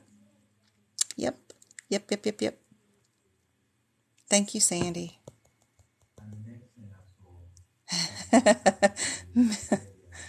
We did. We had fun today. We had fun. Tutoring is fun. All right. So here's your question. We are going to be billing 5 days of admission. So anyway, looking for the process of elimination. Which 2 would you keep and which 2 are you going to get rid of? Okay, so which 2 are you going to get rid of? Let me just ask that. Which 2 are you going to get rid of? Because don't look at the rest. Only look at the back. I mean the front code. Don't look at the back because that'll scare you. Just look at these for the process of elimination. We are going to get rid of, yep, we're going to get rid of those. Let me get my marker working. So we're going to get rid of C and we're going to get rid of A. That's a established patient. And then, I don't know, but the 21 and the 23 are super close together, right, guys? Now, just looking at these, what do we know about this times 2 crap? What do we know? We don't do that, right? Yeah.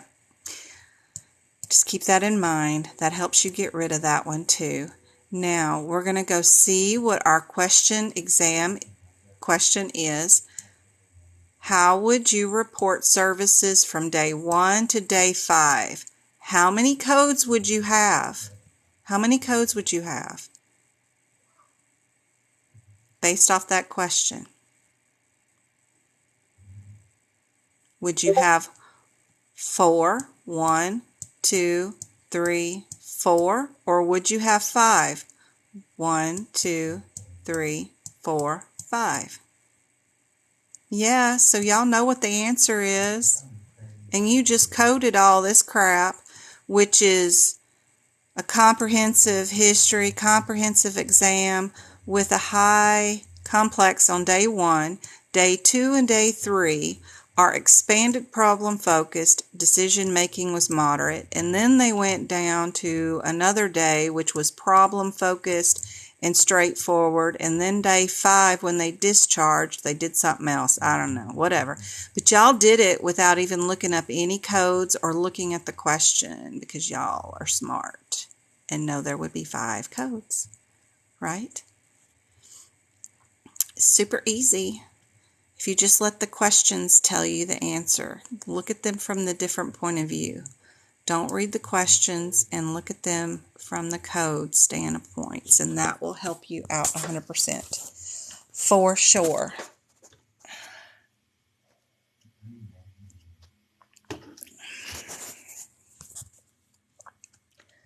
All right.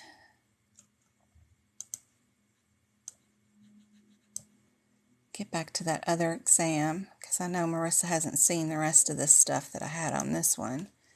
So I want to redo the same thing she's already seen today. All right. One of the most exciting things ever in my life, taking my son, walking along the shore, and just showing him the wonders. Me. This is cool.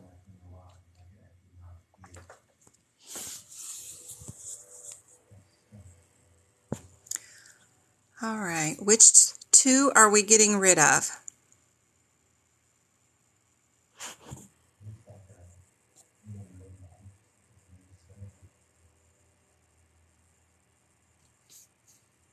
Yep. Because simply the 21 numerically is super close to the 23. Now the modifiers are telling us something, right? What does F7 mean? What does F7 mean?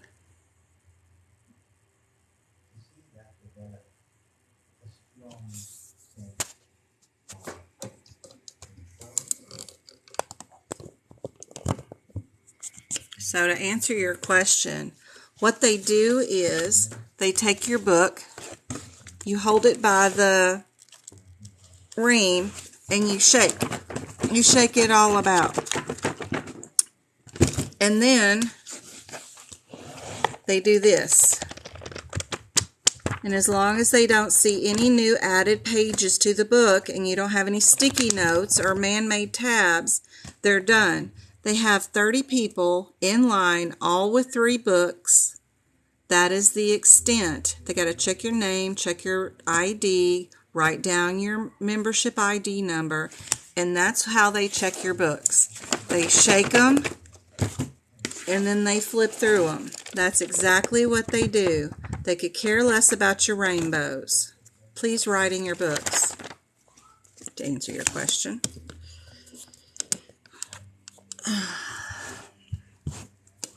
So, the F7 means it's a finger, right? Even if you don't know anything else, you know F stands for finger, and I know it's not focusing. It's not going to because I looked at my book, and then I look back at the computer screen. It don't know what it's looking at.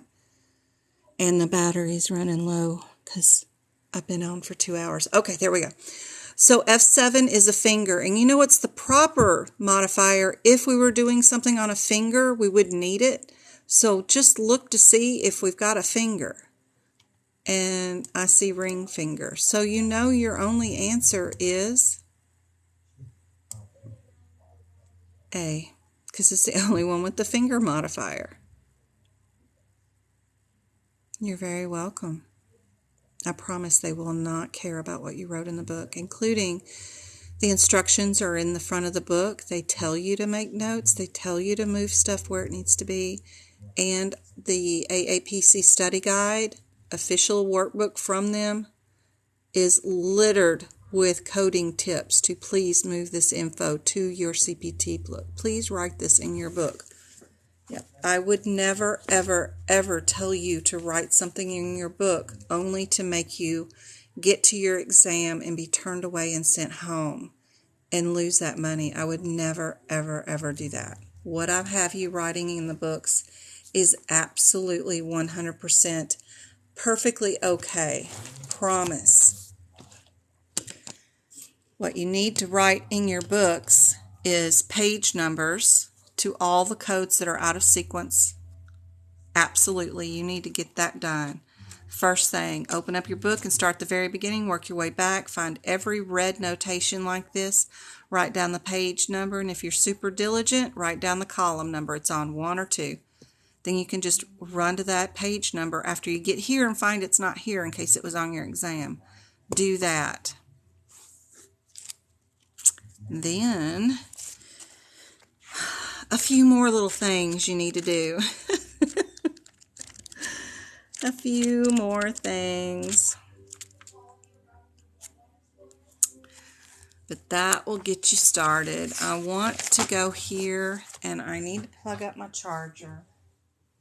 And I have taught over 7 hours today between tutoring and you guys live. My voice has had it, my loves. I can feel it that I have just talked too much.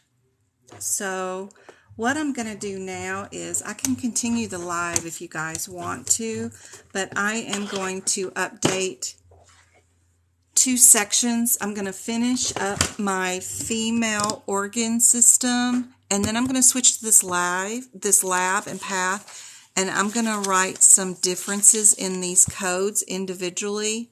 If you want to know what the different one-word thing is for each one of these things, stick around. That will be cool. But I only have just a few pages to finish up on the... I did the male, but I need to finish up the female. I am super close. Yeah, I got to finish up this girl right here. And if you want to... I'm in the 2022 book, but it doesn't matter. Even if you're in the 2021, guys, you can follow along with the codes. And if I get to a new code that isn't in your book, you can add it while I'm here. But I'm going to tell you what one word you need to put beside your code so that you can grab it and do a word search with your questions if you want to follow along. I'm going to go get a drink and an Advil. And I'll be right back to finish up these codes for this section. If y'all feel like sticking around for that, but I'm tired. I don't want to do any more questions if that's okay with you guys. Oh, gosh. Thank you so much, Golden. I appreciate you. You're so awesome. Please answer this. What's the question, AK?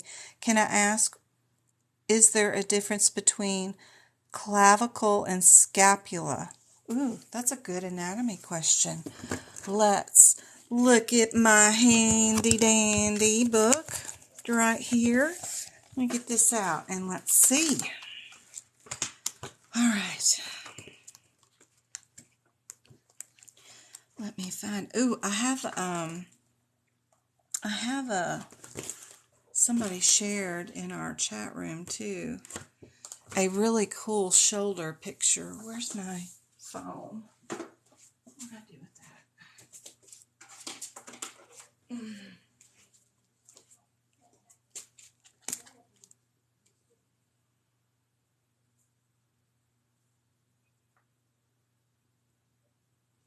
Is anybody not able to get into Discord chat room yet? I think everybody made it in, right?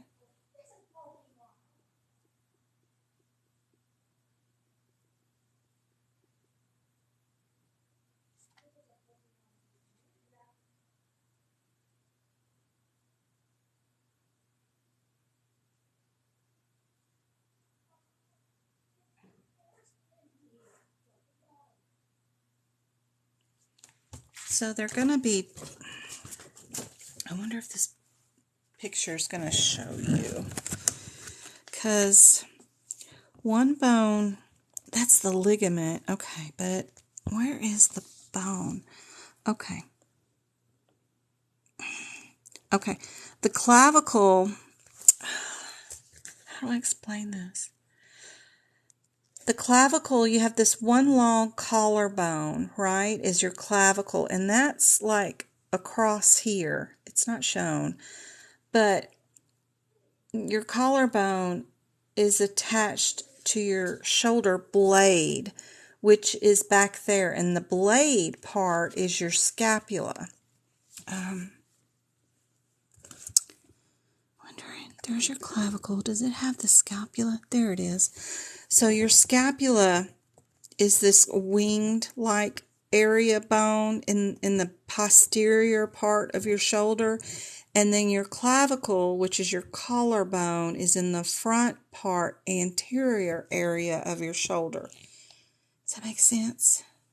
Does that help?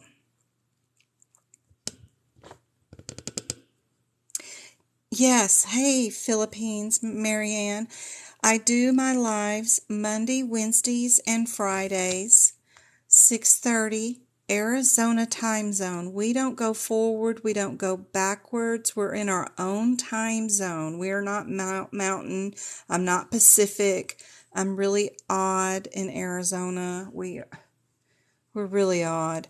But I'm thinking about doing the CRC lives on Monday, or at least incorporating them for half the time, because I need to do more risk certification too. But CPC and CCS and CCA and any questions really are Monday, Wednesday, Friday, 2 hours. And that's what I do for free here. Thank you, Golden. There you go.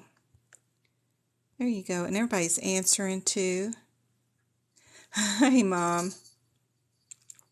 No rest for the weary. I've got to get done with these notes so I can get these posted, and then I got to get done with the lab notes.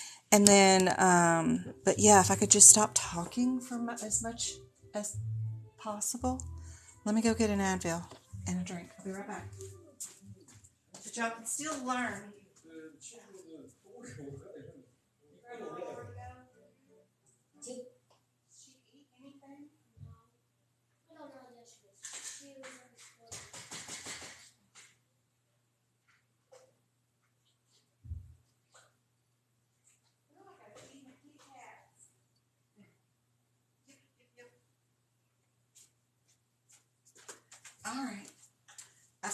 I gotta feed the kitty cat. I'll be right back to take my Advil.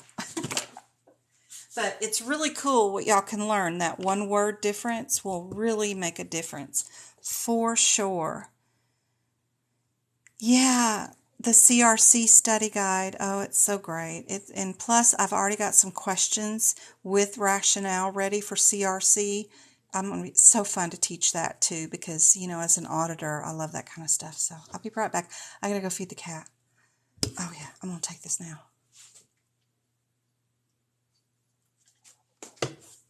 Okay, come on, Chloe. Let's go get some num-nums. Come on, num-nums.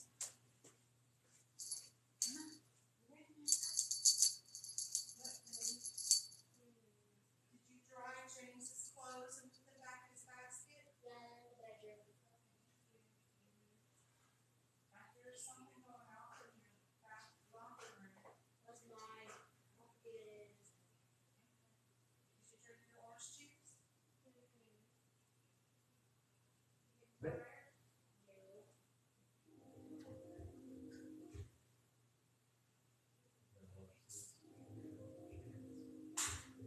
What's so amazing about this environment is you step into this completely different.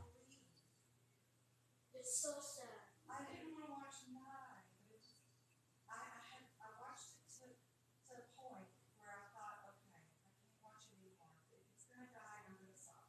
I can't watch. It's like watching American Idol and seeing people not win their hopes and dreams. I can't do it. I watched this one about.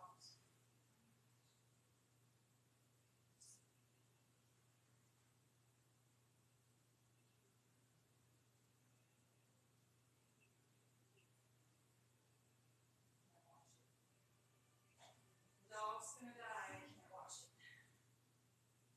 Look at Sandy. Yes.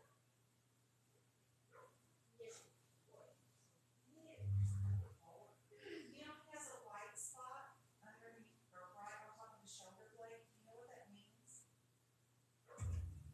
Who's Sammy? Yeah, no, that white part that's right between the shoulder blades. Because he's all black. Yeah. That's where his wings were attached when he was in heaven. Still leaves a mark. Sammy? Yeah, look. You can see where his wings were attached. I'm sorry, I'm confused right now. Now, where and look and I'll show you. I'll read something about it. Feel that right there. That is where his wings were attached.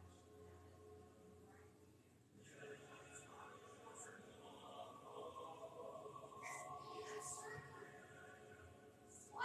Oh my god. I'm so confused. That was such a crazy for my brain. I heard my it's true. But Sammy's not dead. Not anymore. What do you mean by that? He used to be an angel in heaven. So you're telling me that he got the earth and turned into human mortal God?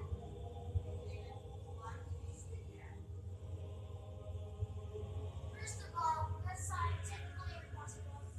And Greek mythology. Whatever.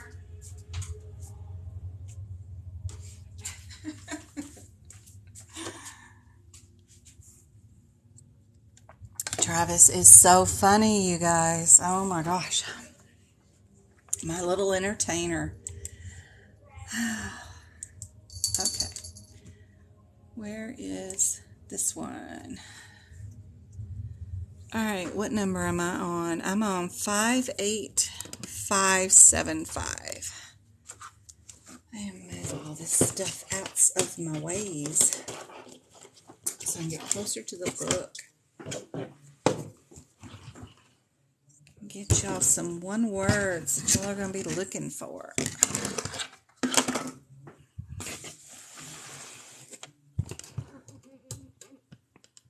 All right. So the first thing I do this year is I'll go through the whole page, and first thing I'll go through and highlight what's in the semicolons. Because I found, after doing this since April, that AAPC has a habit of picking terms out of the quotes or parentheses, whatever these things are called, and sometimes they're brackets. They're square brackets, but they're in the middle of the CPC or the CPT descriptor for the code. But that's a term that they'll have in the CPC question, like debulking. They'll have that in the CPT question for the CPC exam if they were going to use the CPT code. Woo! If that makes sense to you guys. So instead of highlighting what comes after the semicolon in any of these parent codes, I think this is going to be the better highlight and use of your time, for sure. Hey, Allie.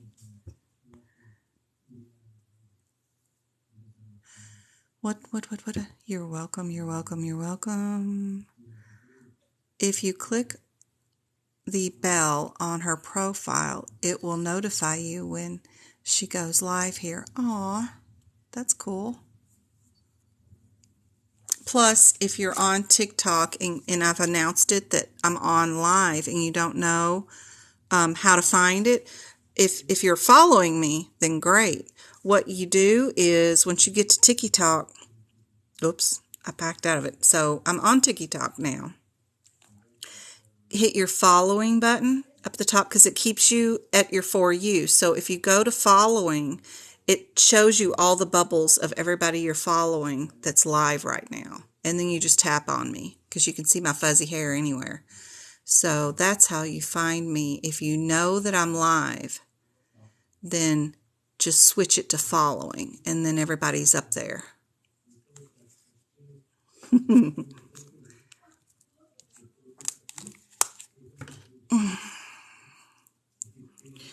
Okay, so we're now highlighting what's inside the little quotes or brackets that's inside a descriptor, if there is one. Lotion. I need lotion on my hands.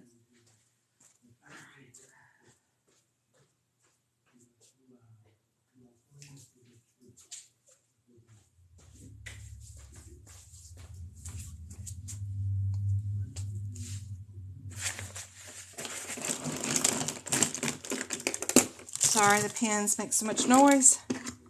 All right. So 8-5.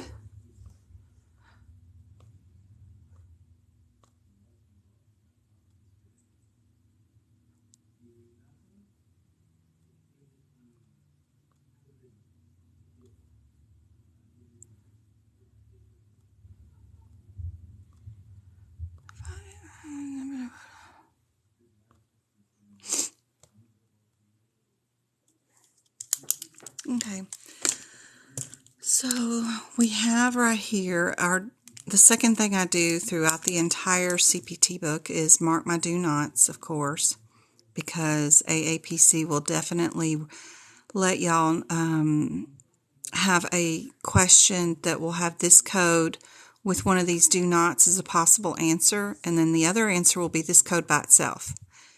And then if you come to this code and just search your do nots and find that other code, then you know the right answer is just the one by itself. Super easy, but I just mark them throughout the entire book.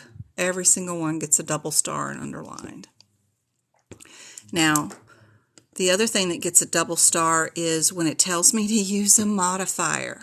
Oh my goodness. So when the parentheticals tell me when to use it, it's double starred. So I know that this 6-5, I can't use it with these codes, so I would quickly eliminate anything in the questions to get rid of those quickly. And then if it's telling me it's a unilateral procedure, I would definitely use the modifier 52 with it to make it unilateral because this is a bilateral procedure. See the big B? So I always put a big B beside anything that's unilateral or bilateral. I'll write whichever one it is underneath the code. Now for this one, unless you know somebody that before or has built this code before or knows the guidelines for this particular code because they went and looked up something in the CPT journal, you might not know this, but this particular code right here, this 58575, we do not use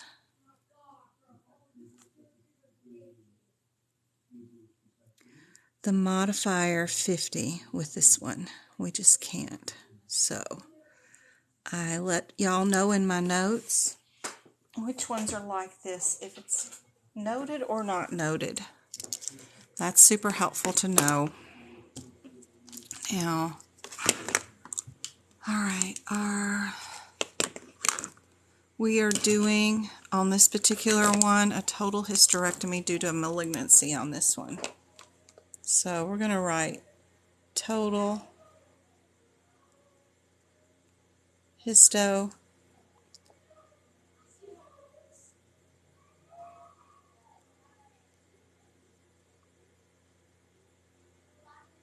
due to malignancy. I'm sorry. Come on.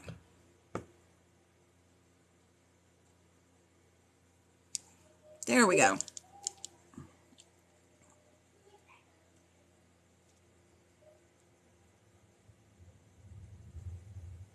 Nothing much I can do about the other two except for underlining the difference here. This one's an unspecified lap scope, and then this one is a histoscope that's unlisted. Just no real definitions or anything that goes along with those. Super fancy. And AAPC doesn't really pick a lot of unspecified stuff unless there's a reason for it, but they're mostly concerned with things that will start off laparoscopic, surgery, total hysterectomy, uterus. The only difference is 50 or less, or 250 and greater, or greater than 250, I mean. Greater than 250. It can't be 250. If it's 250, it's here. So this is what they like to pick on, to know if you know the differences. Or things like this that are bilateral and you have to add the modifier 52 to it to make it unilateral. Those are the things that they pick on.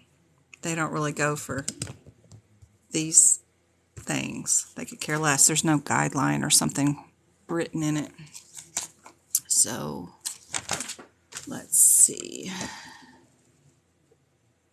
We're going to go over here to a new page. You can tell I've already been here once, and I've got my yellows highlighted because they were in the brackets, right? Because these are the words that they might use on the CPC exam. Now, what are ovaries and stuff? What does all that mean? It also means the oviduct is just another word for, aka,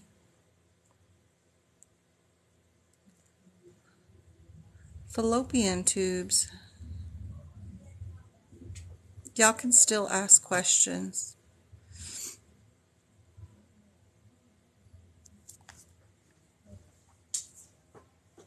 If y'all want to.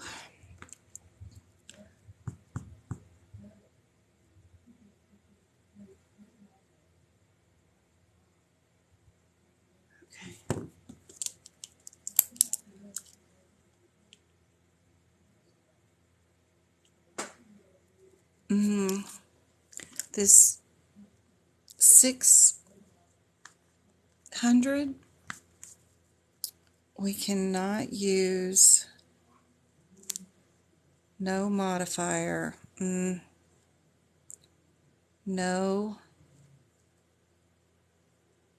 52 modifier on this one ever. Just so you know.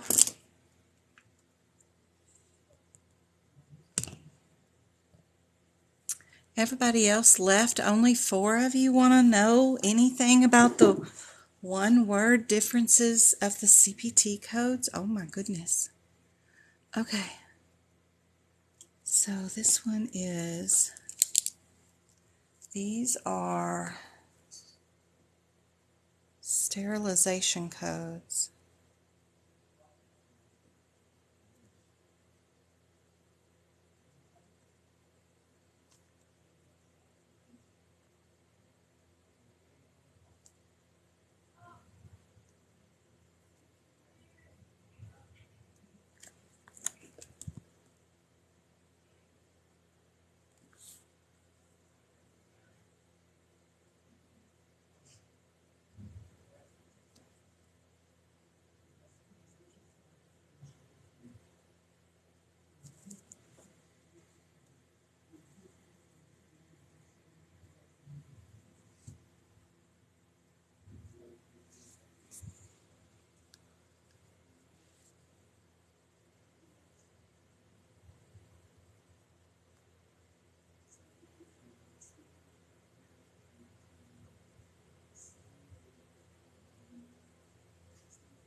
Yeah, it's good info.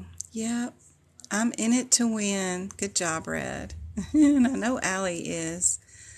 All right, Tricia. Yeah, it is good info. I mean, I wish I would have had this when I took it. I would have made a 100. Yeah. I would have been, I mean, I already made in the high 80s, but I would have walked out of there an hour early and with a 100% score. Or at least a 98 anyway. I always miss one of something. I don't know why, but I just have that luck. I've never made a 100% on anything. Unless it's my work audits. IEHP, which was a health plan in California, came into my clinics when I ran it. In my primary care physician group, I ran 2 of them. They scored a 99 on, no, they scored 100 on their, in that audit. Now, my 2 urgent cares I was running, they gave me a 98 because they don't give out 100% scores for urgent cares. And I'm like, really? You going to put that in writing with my score? That I can't physically get 100? I worked hard to make sure my clinics ran perfectly. We don't give out 100 scores. What? You should. Let me be the first. I earned it. You can't just mark me 2 points off just because it's your policy. I can't argue with them. All right.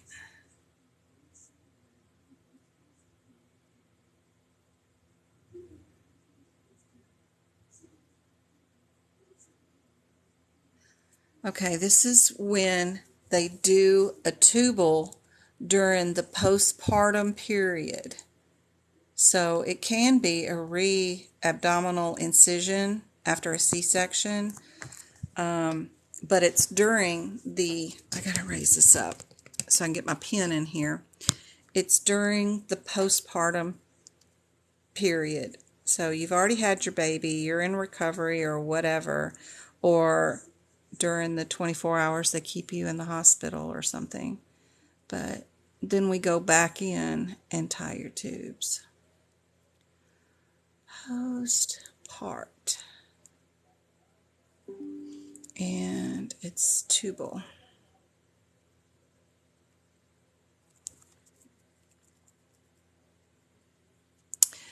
And this one is the unilateral or bilateral. Sorry. Yep. Keep me going. There you go.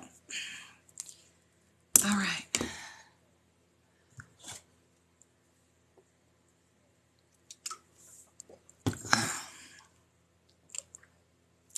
But it is during the same hospital stay. So it's not like they discharge you home, but sometime during that stay. So this one is your add-on code. So it's a times, and it's never by itself. It will never be your primary CPT code all by itself.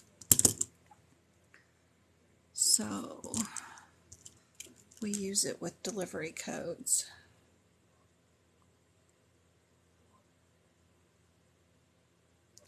With the delivery.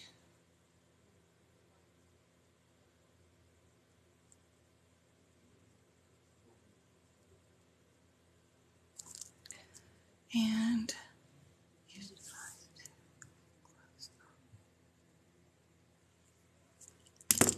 so what they're doing with this ligation, so that means they're going to use a device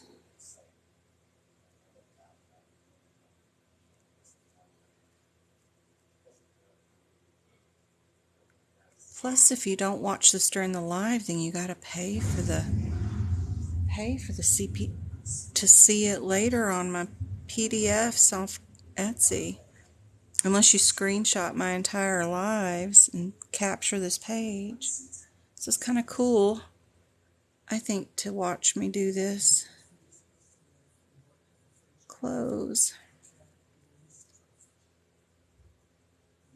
Off tubes.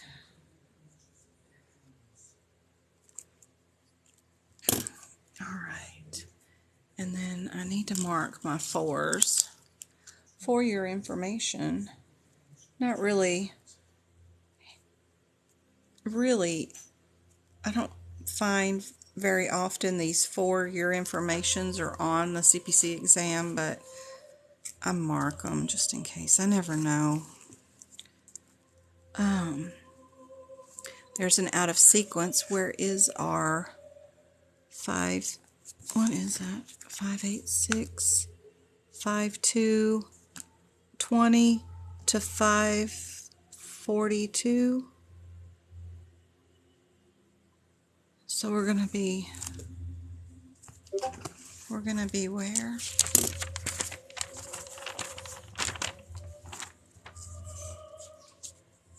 What you doing, Chloe? There it is, right? Yep.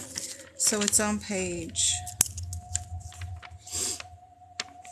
446.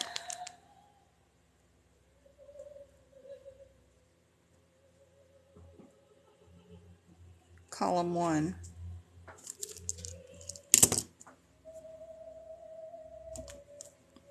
And then 4. What are you doing?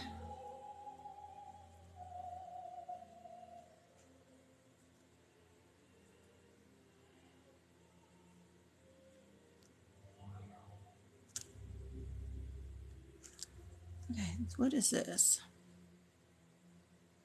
Ooh, that's a modifier alert. We're going to mark it in blue. Where's my blue? Where's my blue marker? Where's my blue? There it is. It's underneath the camera. Okay. That is a modifier alert. So it's getting 2 blue stars. And we're going to be using modifier 50 with code 72 and 73 if it is a bilateral procedure. So this is unilateral and unilateral. So we'll write plus mod 50 if bilateral plus mod 50 if bilateral. There we go. That's handy dandy.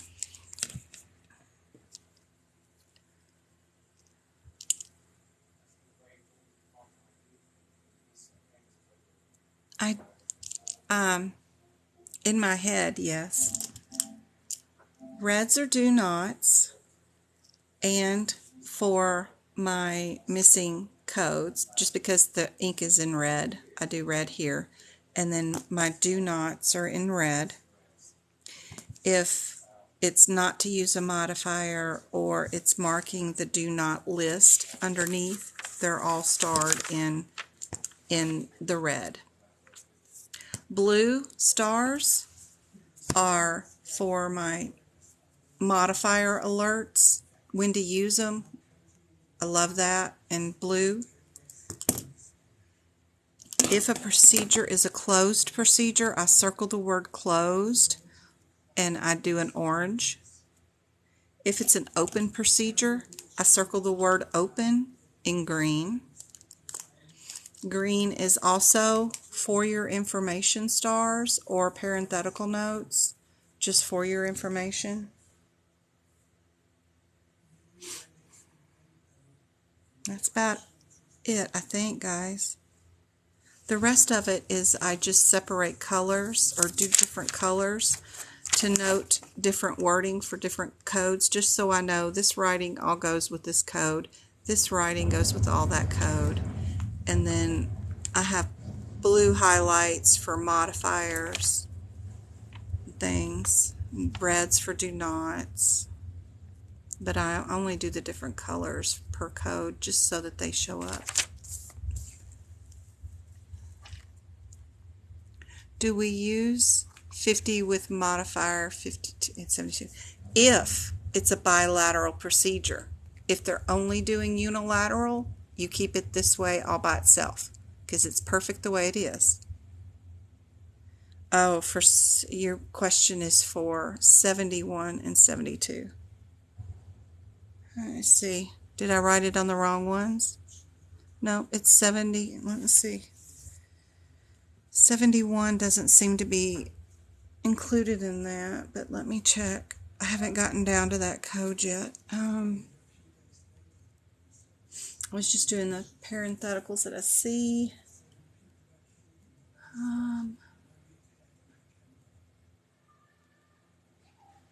No, I don't think so. Now,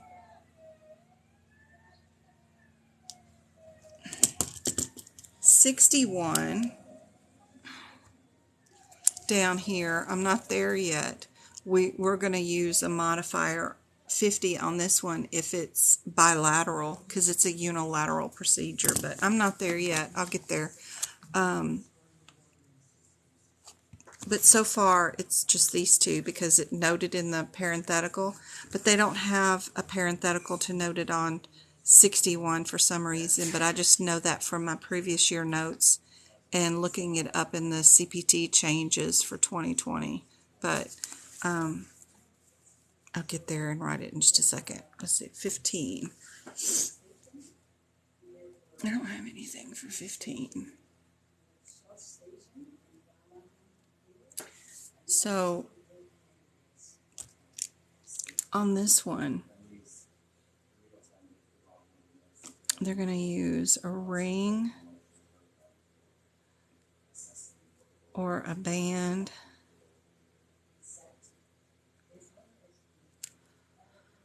or a clip to do the Tubal on this one.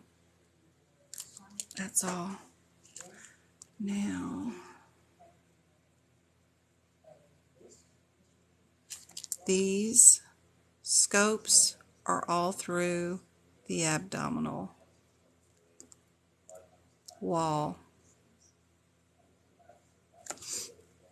They're going to stick these scopy things. They're like two little spiky, I don't know, shish kebab looking things. And they have cameras on the end.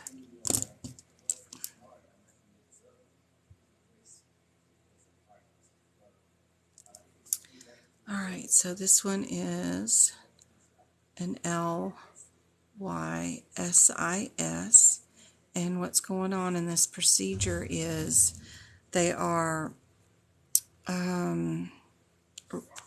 releasing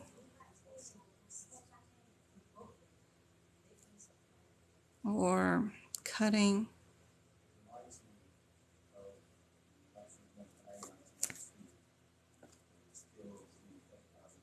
adhesions.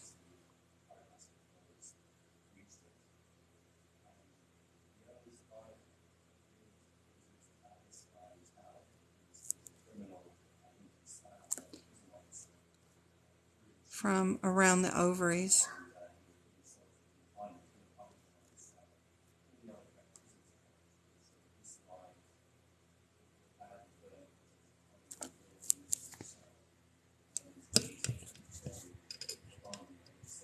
There you go.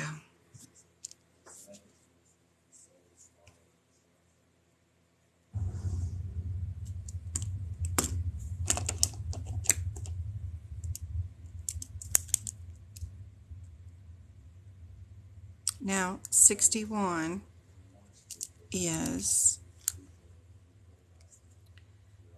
unilateral by itself. Do mod 50 if bilateral.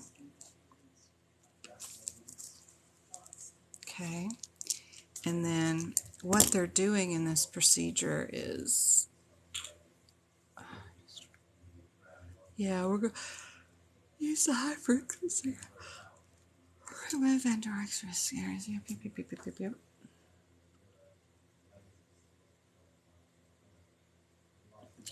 They're removing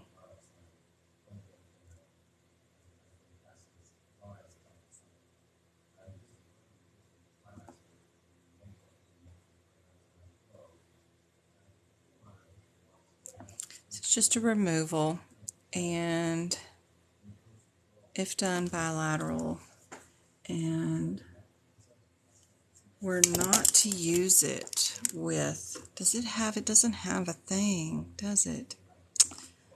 Gosh, okay. Don't use it with code. I don't know why it doesn't have a thing to note this, but I think it,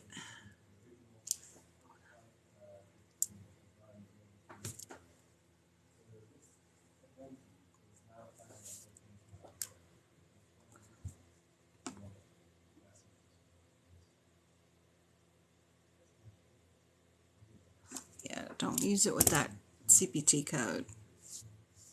It won't, it's not going to go through. So it says in a frequent, it's not, it's,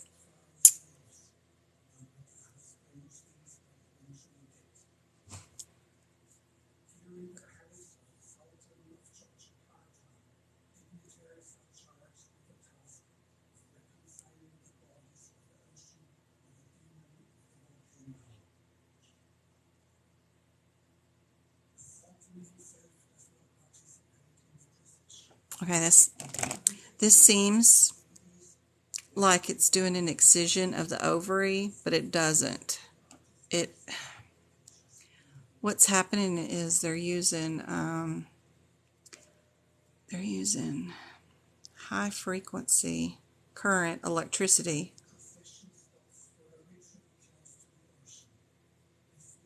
to remove tissue around the ovary or remove a cyst from the ovary, destroying high frequency to destroy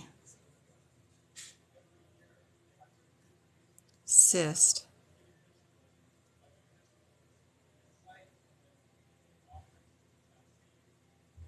at the ovary.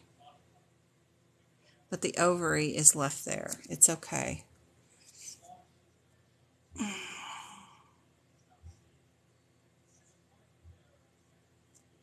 Yep, that's what's happening.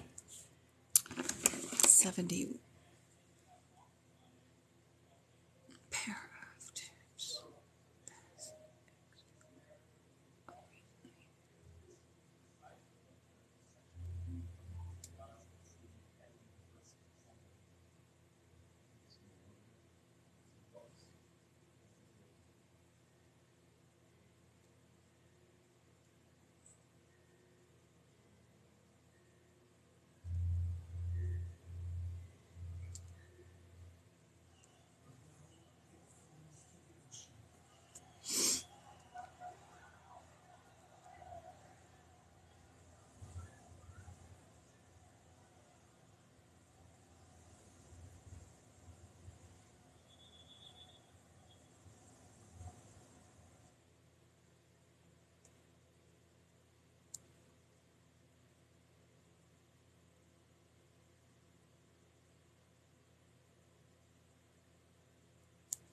Those are the tubes.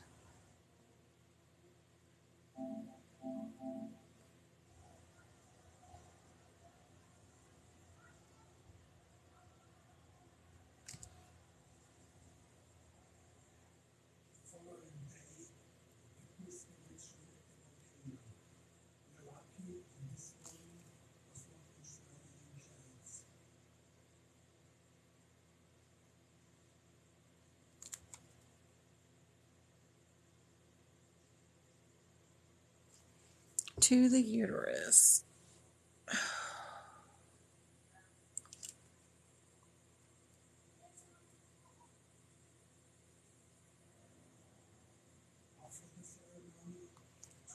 This one.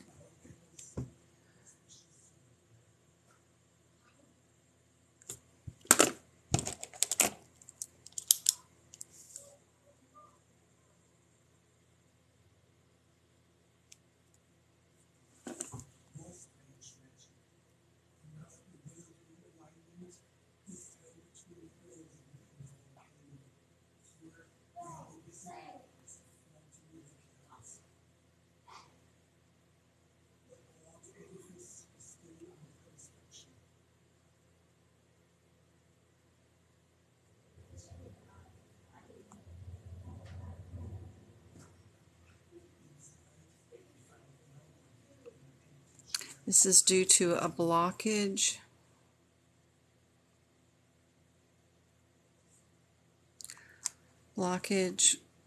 Or, obstruction.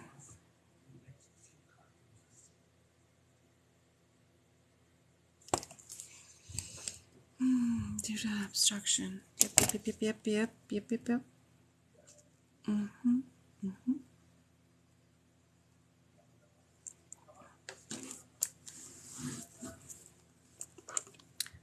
up here to these guys.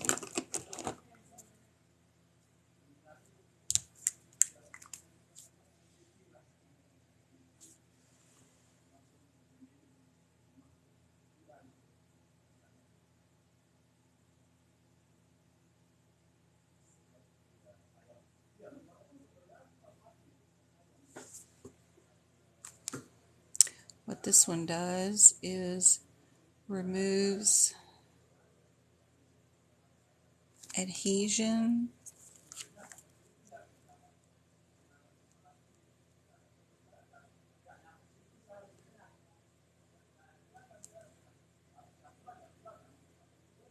from the end of fallopian tubes. And this is unilateral, so if they're only doing one side of the body, it's this code. But if they're going to do both the fallopian tubes, then you're doing the thing.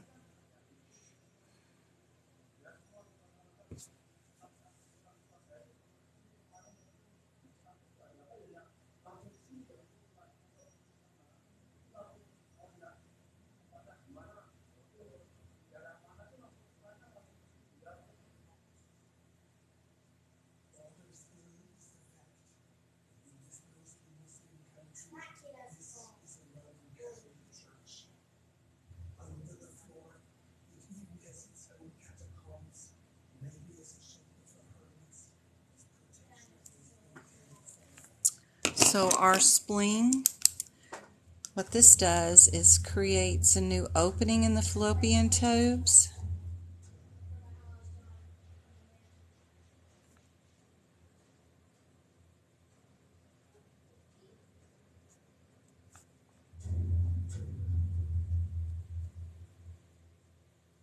This is so that the ovum can pass through the fallopian tubes easier to the uterus.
This one.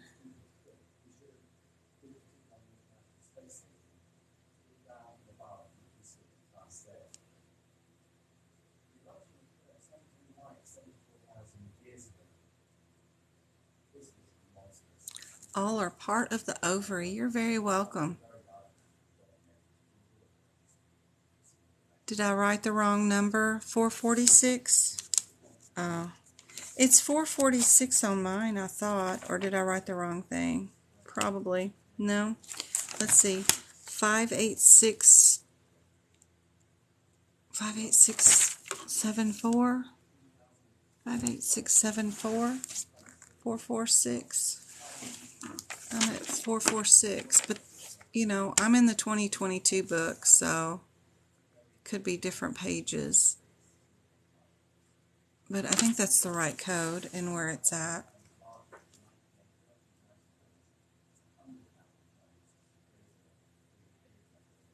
Oh, 8, what? 47, yeah, yep. So I'm in the 2021 book, so maybe that's why there's a difference. 2022, yeah, I'm in the 2022. Yeah, I already have the 2021 done. Yeah, I'm just trying to do the 2022. Yeah, you're okay. That may have helped somebody in the group because I know a lot of people still have their 2021s for sure. But if I run across a new code that you don't have in your 2021 book, this is really good so that you can write it in too. But so far, all these are good codes. It would be new if it had a red big dot in front of it right here. But so far, we're good. All right, 40.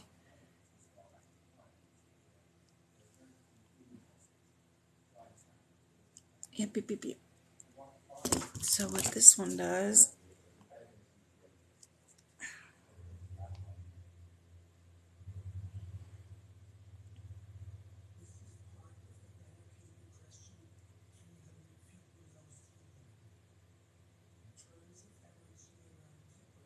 adhesions,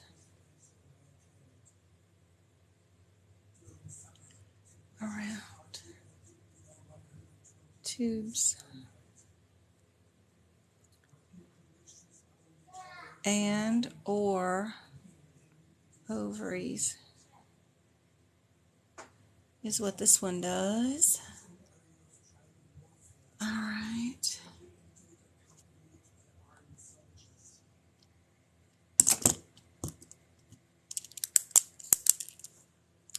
This one, remember that SIS? I was talking about it today during the live. What does that mean? What's that suffix mean? Is that a suffix? Yes, suffix.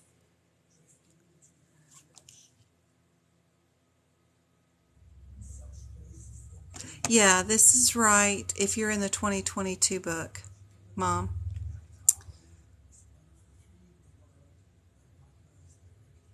That is correct. Anybody remember what that suffix means? OSIS?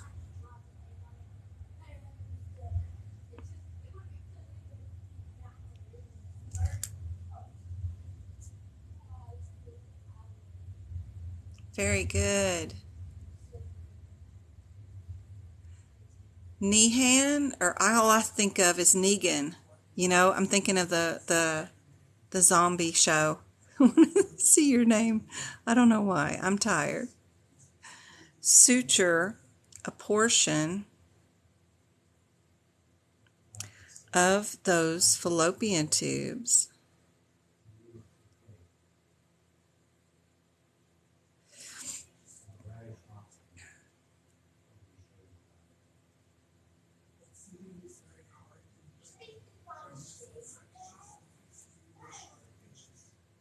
with previous transection. So they'll cut them apart, and then they'll also suture the cut ends together,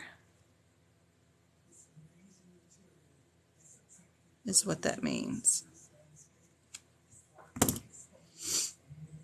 Implantation.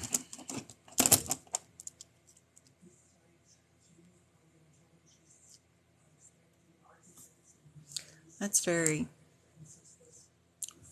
weird way to call this. What this means is, well, I guess they're taking the fallopian tube, putting it in the uterus, and suturing it there. So I guess that is an implantation. But, ugh, medieval doctors. So they're suturing the tubes. Yeah, that'll feel good. Let's just leave that in our uterus. Suture tube.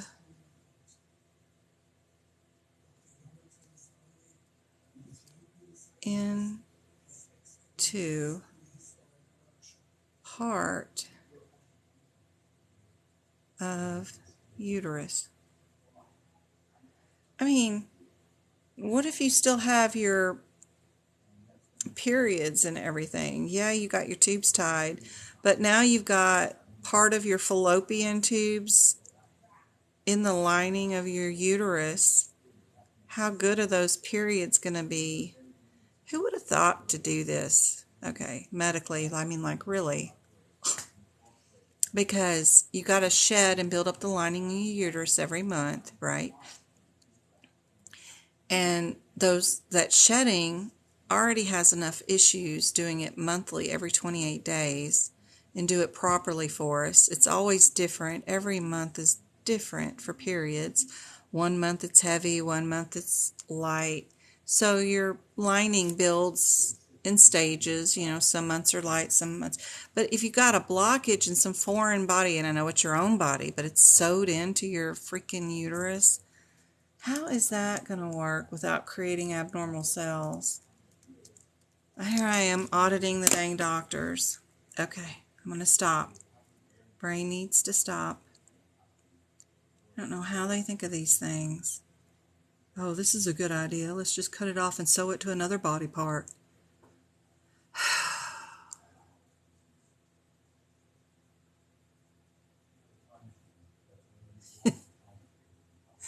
Okay, fibroplasty is different.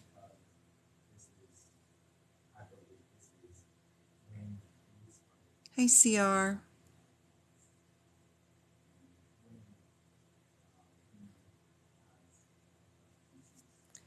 What this fibroplasty does, it's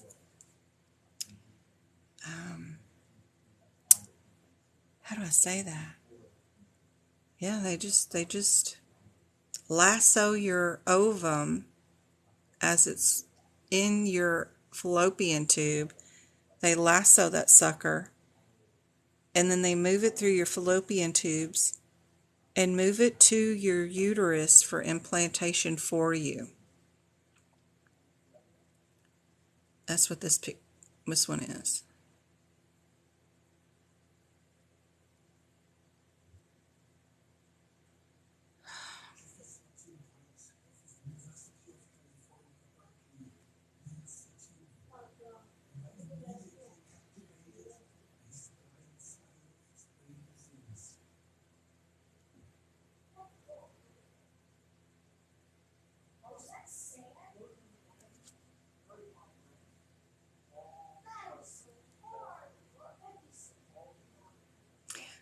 They don't need the sperm, you know, they don't have to join the sperm there.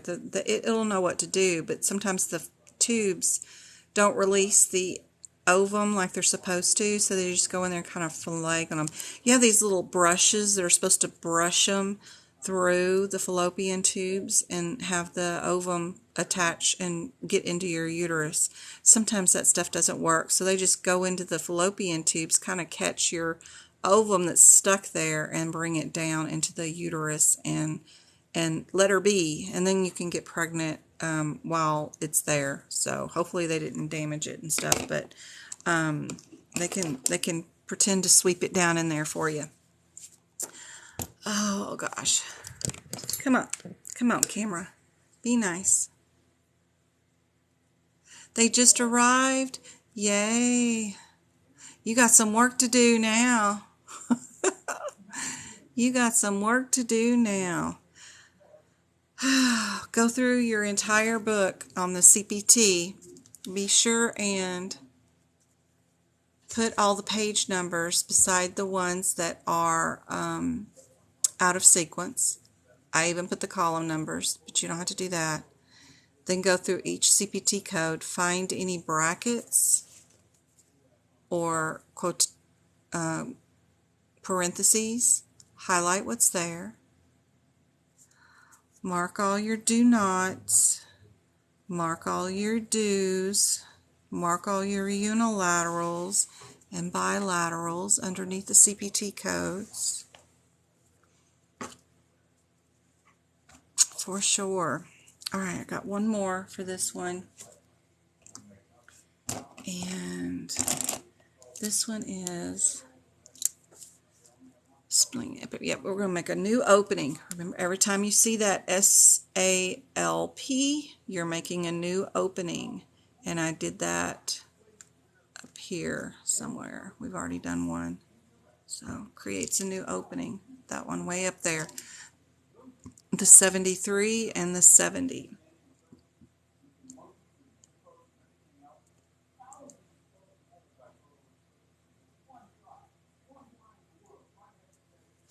This one is a surgery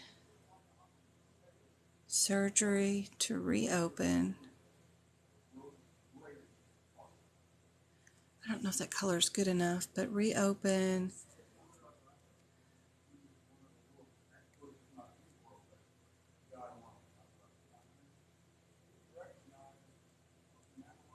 Uterine tube. I'll change colors because I'm scared that one's not dark enough. They are thickened tubes.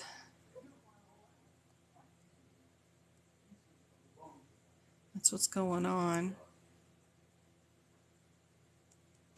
They are thickened tubes. They are thickened at the ends. Thickened at the ends, and I could separate that, make that 2 words instead of writing it all together, making it look all crazy. Like, what word is that? I have no idea. I wrote it in the middle of the night when I was tired. I don't know. Those are the questions I get from Etsy. Like, what is that? What did that say? I don't know. Your guess is as good as mine. At ends.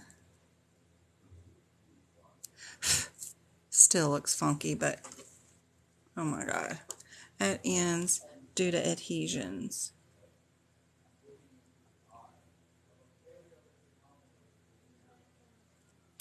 Due to adhesions.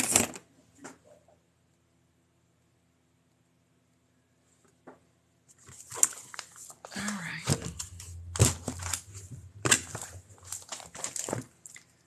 Let's go to 58800. I've already got this page done with just the little highlights of what's in the brackets. So there's not too many. There's 2 on the second column and 3 on the first column of highlights. That's it. And we should all know what this right here, everything below here is only dealing with the ovaries. Only. So we're not dealing with tubes or other stuff. We're just dealing with the ovaries on this page. these two are kind of bundled together, and we're only dealing with these because we got a cyst to deal with. So I like to bundle them that way. And the approach on this one is vaginal. And then the approach on the other one is, I'm getting rid of that pen. I don't think it writes well enough. And we'll do this color instead of orange. This one is abdominal. Come on.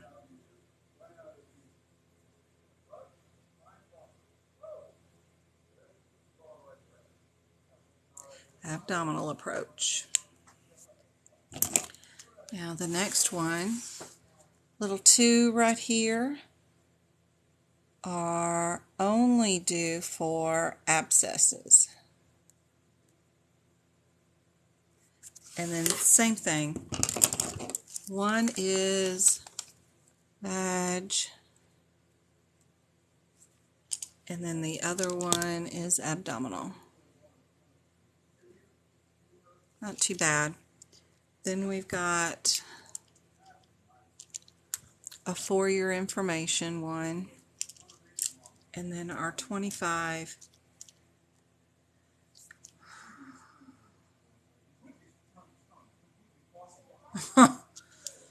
Oh yeah, I remember this one. So transposition. So they figured out probably at some point taking your fallopian tubes and just cutting them to pieces and then putting them in your uterus wasn't enough.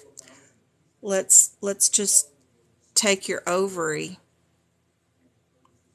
Y'all gonna love this one. Let's place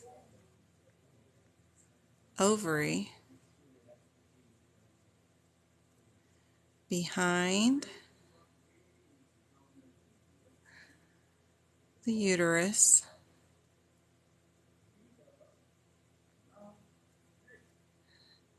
and let's just suture that bad boy right there.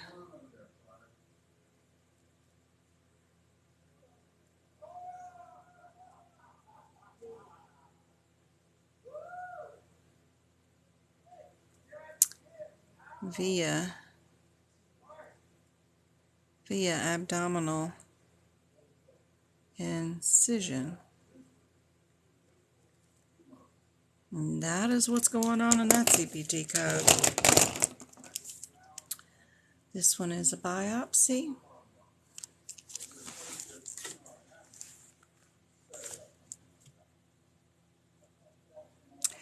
Great, Tiffany.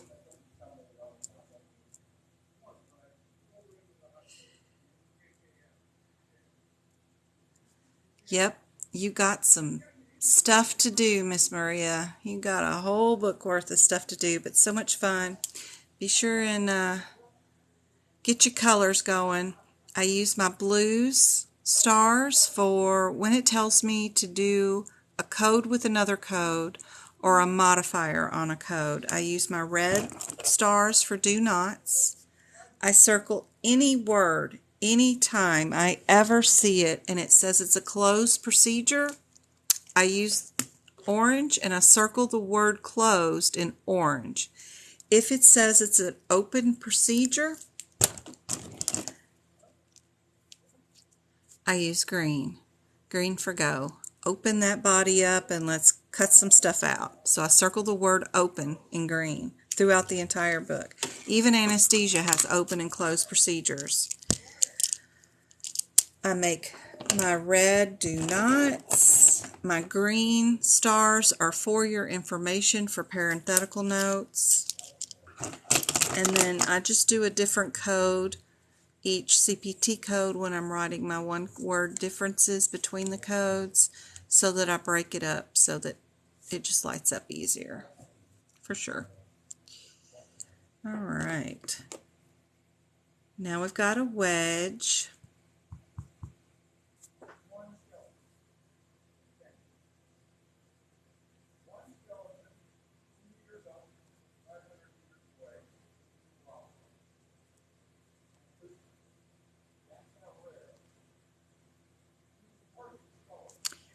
So what's going on here is they make a pie shape.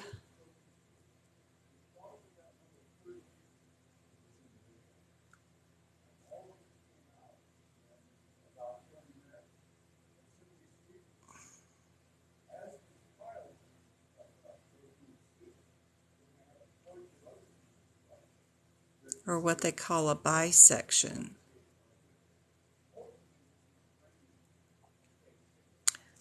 Of an ovary.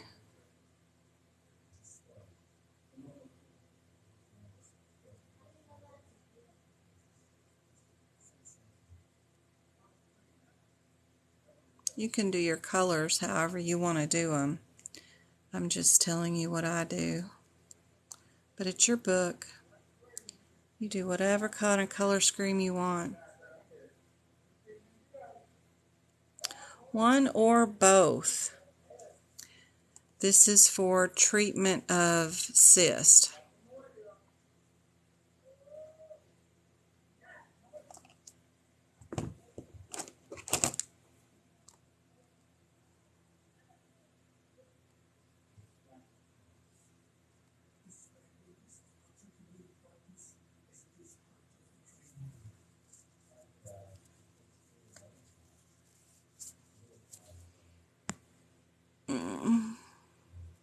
This one is unilateral or bilateral. It's just a cyst removal. Now 40 and 53 are bundled together. These two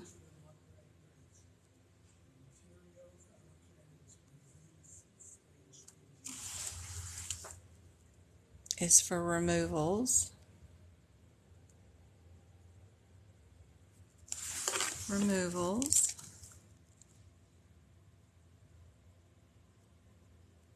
Which pen? This one is brown. So far I've been using, and this one is like a mauve color where my red is that color. So it's more of a maroon. And then I've got my blue and my orange and green palette here. And then I've got a baby blue. And then I've got my different variants of greens and my black. But I like my mauve color. And then I have even a lighter color purple too.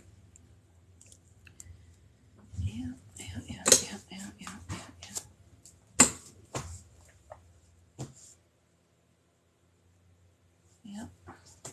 Check on my kid real quick and see if he's ready for bed. It's only 10 o'clock, but he's pretty prompt about it.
Hi, Chloe, Chloe. Look at that belly. Look at that belly. Pretty cute girl. Pretty. Ow.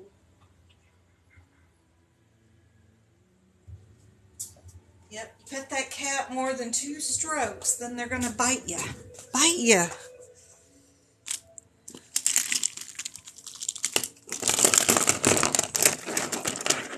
All right. Kid is folding his laundry. He washed and dried all of his clothes, and he's in there folding his clothes. All right, 40 3 is due to malignancy.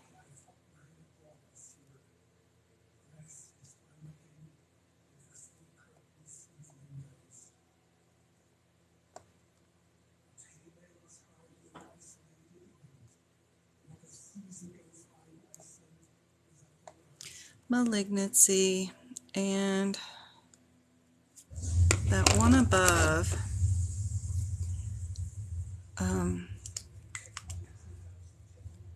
this one is a surgery to remove one or both.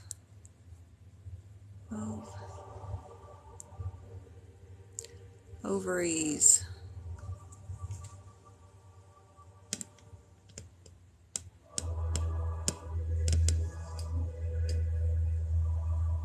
Gosh.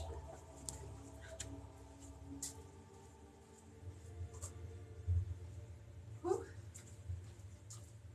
Got a documentary going on. It's a singing. All right, 50, 51, and 52. These is a resection.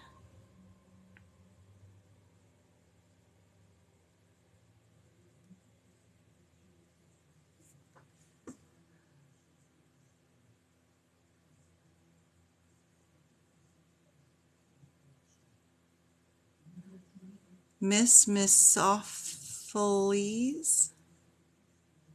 It's a great name. I know I'm saying it wrong, but that's a great name. So, resections. This first one, number 50, is due to malignancy. Malignancy.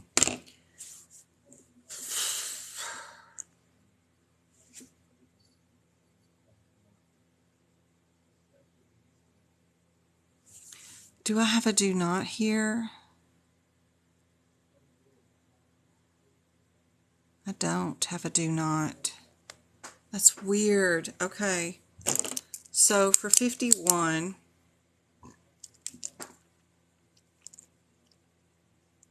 I mean, it's a child code. You should know not to code that one with that one, because it's the same thing except for what's after the semicolon, but there's nothing after the semicolon. So, I don't know.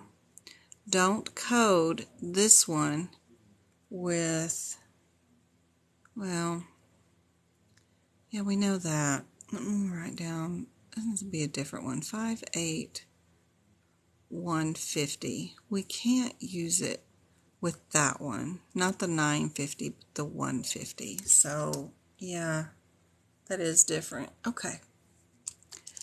This one is with a TAH. TAH. Yep.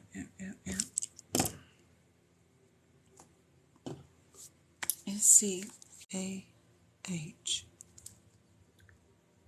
Yep.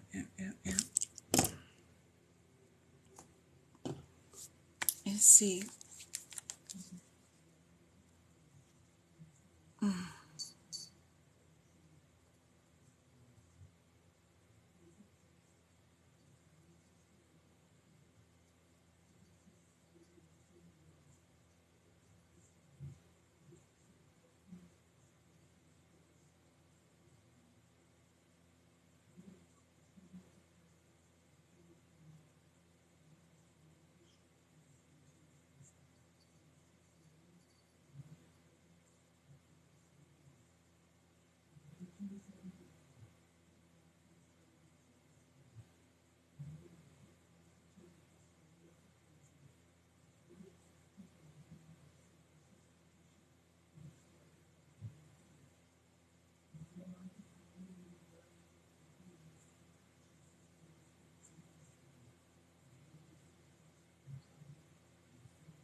just texting the honey bunny. Where did he? I guess he's working late. It's inventory at Hobby Lobby this week, so if you're in a Hobby Lobby and stuff is scattered, please be sweet. He opened up our local Hobby Lobby in town, so he's been there ever since they opened it. I guess 6 years ago now, maybe 7. He got to cut the ribbon with the mayor and all that stuff when they opened the store. He does all the hiring and firing and payroll and all that mess. But, oh my God, he is there from 6 a.m. every day till 10 p.m. every night. Barely gets to leave the store or eat lunch. The rest of the time is spent on the floor dealing with customers or counting items. So they really work those Hobby Lobby employees without any federal protection for lunches or payroll like your salary. So, and they get away with it because of the church thing. So, because they're outside of the law, yeah, that's all I'll say about that, except for being nice to your Hobby Lobby managers, at least of anything, the people that are on salary, because they are truly worked longer than I have ever known anybody in my life. Even, I mean, the sun goes down and you can't even work outside in the fields or do anything that could constitute unlabored law stuff. Like, you know, people try to get away with hiring people and get around the law. Well, at least the sun goes down and then they can go home and go to bed. Not Mr. Lee, not the honey bunny. He is in that store. And they're only allowed, the store managers, the ones that actually run the stores, are only allowed to be in the office 30 minutes a day to do company schedules, write-ups, and the bag money thing for the trucks. That's it. The rest of the time they have to be on the floor, and they are watched with security cameras from the front of the store to the inside and the back in the break rooms. It's all cameras, and they have people in Tulsa who watch those cameras 24/7, and it's their job to rat on anybody who sits down ever. So, yeah. He works so hard for that company. And there is no breaks, no raises, no nothing. He hasn't had a raise in 2 years. Yeah. Makes good money, but they don't have to do anything federally, like increase for inflation and all that stuff. They don't have to issue lunches or follow any federal crap, because the employees are considered part of the church, and the reason they built the Hobby Lobby is to better the community with jobs. So if you're ever in there and something doesn't go right, just take it a little easy on the manager anyway, at least. Poor guys, work forever. All right. See, 52, 52, 52. This one is...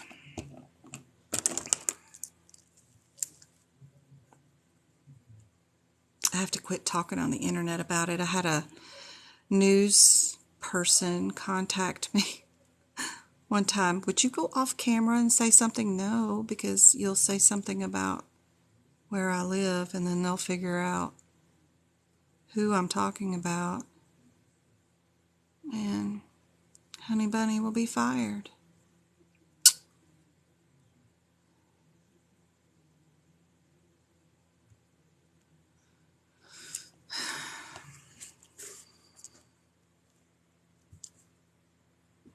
He even filled out one of those, like put his resume up on what's that site for jobs?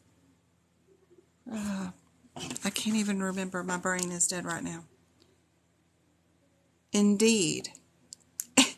The next morning, the district manager called him and said, "Hey, what's up? Your resume's on Indeed now. Why is it up?" Really? Hobby Lobby? Y'all really watching to see if store managers put their resume up? Heck yeah, it's up. And then he got a call, and then he couldn't verify, like, what business this was, and they were very vague about, like, it wasn't Kroger or something, you know? And it's like, is that Hobby Lobby seeing if I'm trying to find another job? So we couldn't even Google the name of the company that left hey, we saw your resume on Indeed. Would you call us at blah, blah, blah? We're a regional distributor of blah, blah, blah. And we live in a small town, so we're like, we've never heard of that place. And we couldn't even Google it. Nothing would come up, so we're like, yeah, that's bait. Okay, codes. Radical with dissection, absolutely. Don't use it with that code. And then we're going to go up here to the top because I have a bilateral procedure right here. This one's bilateral always. And this one's with that TAH. And the 53 and the 54 are a bundle for removal. So we'll start with the removal, and then we'll probably, what are we going to do? Move down to the resection. So a lot of these sections will start off with removal and then resection. Then they'll start over removal with the section, but these have the TAH in them. So they just are a repeat of the other ones, but they have a little more stuff being done in them.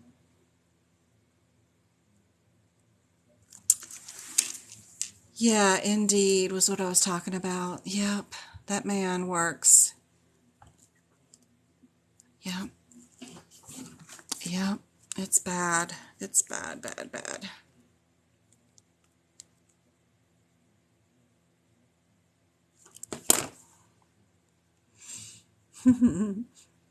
Yep, I'm talking about you on the live too.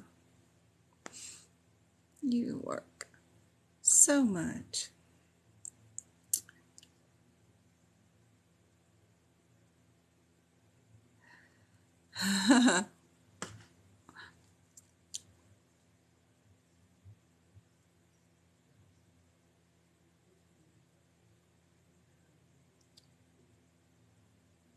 Yep.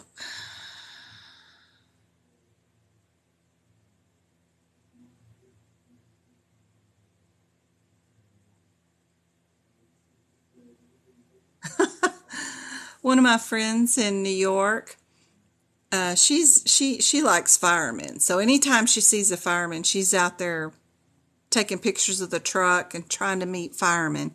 She just loves them. She thinks they're great. So she's out there taking pictures, and then now she found out that the fireman left the keys in the truck with the truck running. They got to call a locksmith or get somebody with another set of keys to unlock it. So she's getting more time with the firemen. So she's so happy. Oh, my Pixie. That's what I call her. She got a nickname. My Jamesy today, he got a new onesie. He loves wearing onesies. He's 12, so that's his Care Bear onesie they had at Target. He's been asking for a onesie for years, and I've never been able to find one in his size. And this one was in the adult section. That's an adult large, and I finally got him one, and he can fit into it, and he's just happy. That's my Taurus that I was talking about earlier that loves his comforts. He likes to sit around in a blanket all day long and loves being at home. He's very much of a homebody. That's my baby. My baby. Okay. We've got bilateral. Now this one is cool, the 54, because it also is removing the pelvic lymph nodes, right? So they got some major stuff going on down there. And we've got a do not here. So we cannot bill, don't bill this one either, the 53, not with 58150. Don't ever bill that one with that code. My little Care Bear. Alright. Alright, what am I doing? Okay, 56. We've got a bilateral again. This one's, come on.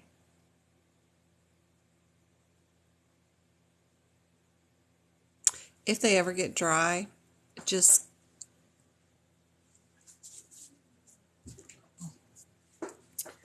take you a little bit of this and just barely, just take off the lid and just drop the tip in there for 1/2 second, not even that long, and pull it back out and it'll write like brand new for another 3 weeks. Works great. It just gets rid of some little blood clots or whatever you want to call it, ink clots. Yeah, this one's with that TAH.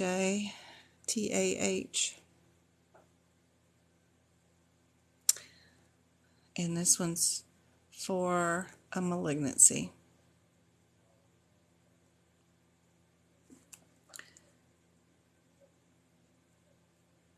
For a malignancy.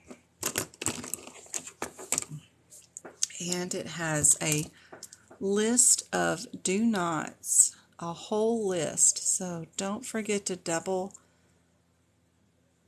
star those. Make sure you see that. And what I do is, sorry about the camera. Oh my gosh.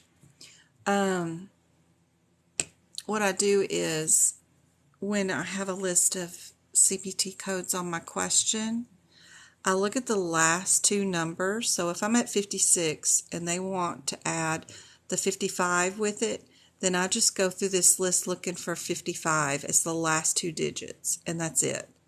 So it's easier to just look for 62 or for 50 or for 40. It's really easy to look for the last 2 digits instead of comparing the whole number. That helps you spot them faster anyway. I think it does. Alright, next one is our resection. I don't know who Daddy Scavengex or like GEX is, but he's wanting to go with me, but I'm like, no, I don't know who you are. Go live with one of you guys if y'all want to show off your camera and stuff.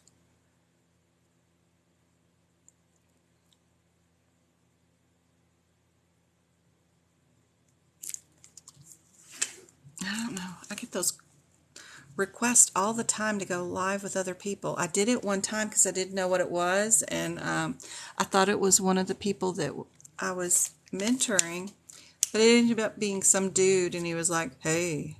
I was like, hey. I got, 12 people here. We're doing medical coding. Is that what you're doing? No.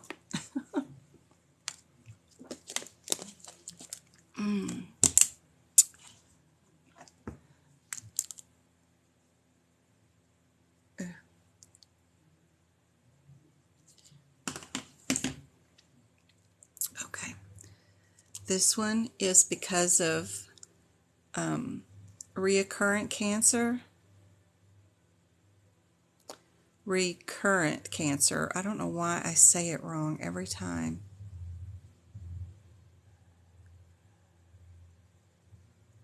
Recurrent cancer is what's going on here. And then this one is with pelvic lymph nodes. All right. All right, all right, all right. Oh, my phone is so slow. We're going to do our do nots. You be sure and keep up with these. Double red star. No, no. There's another do not.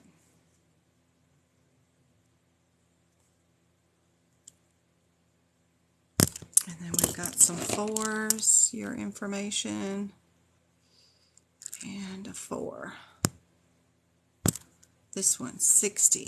What am I doing? 60. Okay, I got some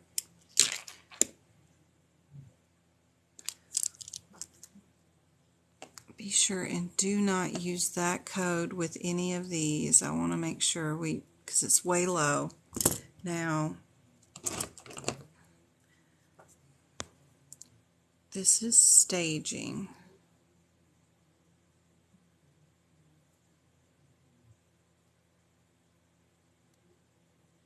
Staging or restaging.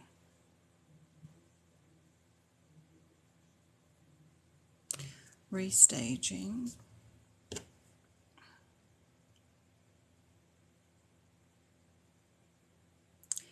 So what they're doing here is trying to determine what stage of cancer the patient has. So that's what's going on here. When they mean staging, that doesn't mean like we're going to do part of the procedure now and do it part of it later, but this staging means we're staging the cancer. Determine stage of cancer.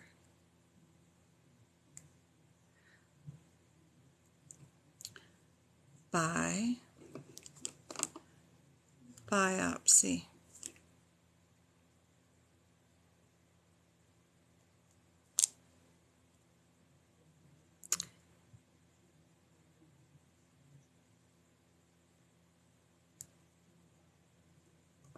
It's just the approach.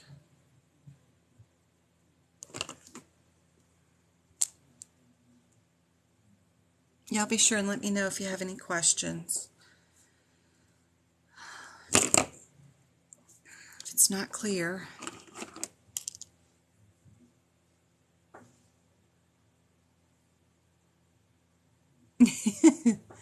Oh yeah, Haley. You make them things rainbows. I swear to Bob. Please do. If you read the instructions on how to use the book in the front, it tells you to. Plus any of your workbooks from your certification, they'll all have tips and tricks in there throughout that highlight and tell you what to put in your books. Absolutely. You are absolutely 100% able to write in your book.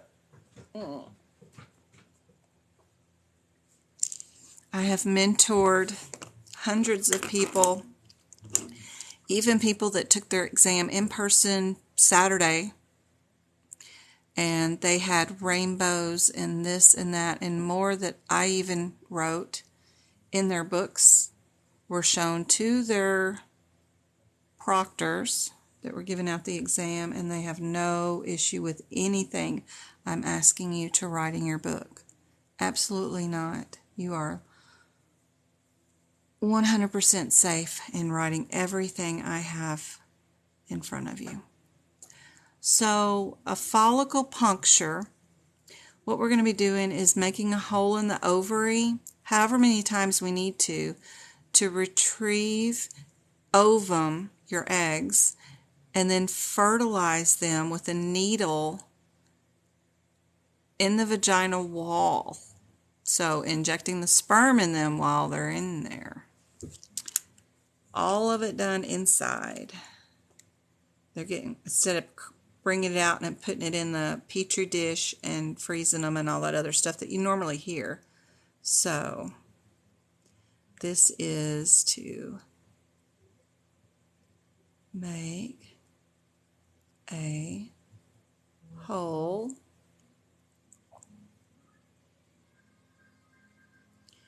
in the ovary.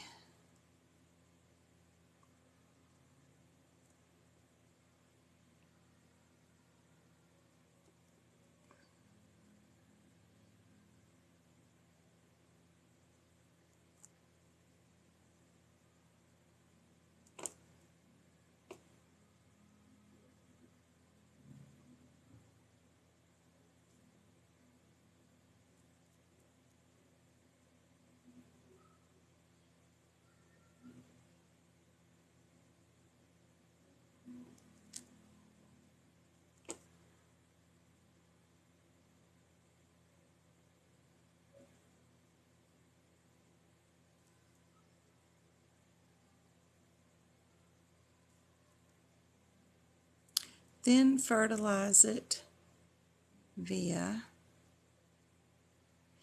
and they're fertilizing it with a needle because the sperm, if they just let it be introduced through the vaginal wall, it happens to be sperm that isn't strong enough to enter into an ovum. So we have to help the little feller out. So there's like a lot going on here, but it works.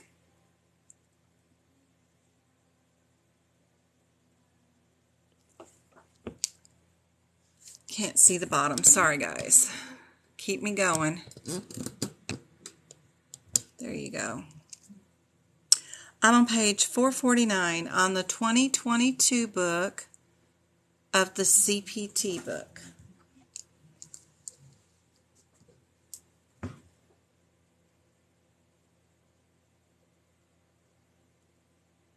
Yay, somebody's in the Discord book. Yay.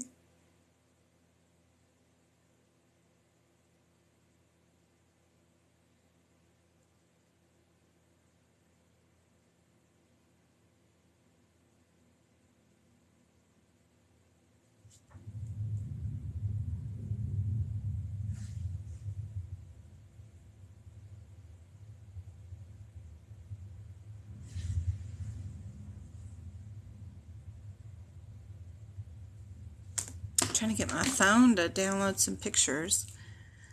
Let's see. That's our 70. And then what's going on with 74? Replacing this. Yeah, we're doing just a transfer in the uterine. So what's going on in this code is we've already removed the ovum and we've already removed sperm. So we've already got the ovum fertilized into a zygote now. So we're placing fertilized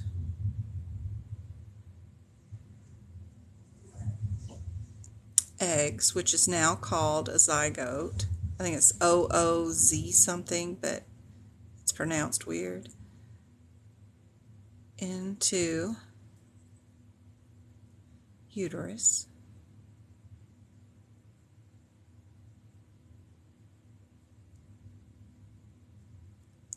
To allow cells to develop and grow up to be little demons. Little demons that will suck your soul out and spit it out and laugh at it and make you laugh too. It's so worth it. It is. Little demons.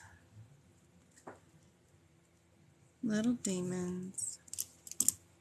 They are a joy, but they are a lot of work, 24/7. Okay.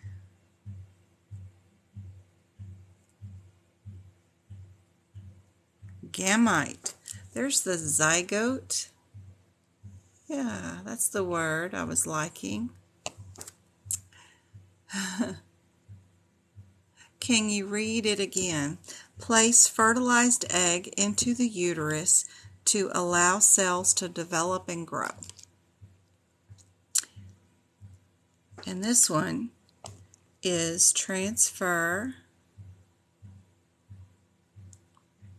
It's supposed to have an S inside there, right? Transfer directly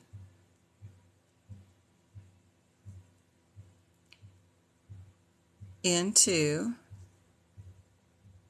the tube via a catheter.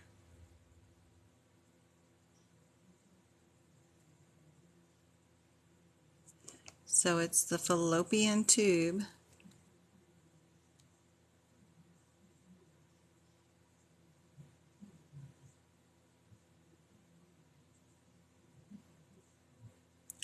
via cath.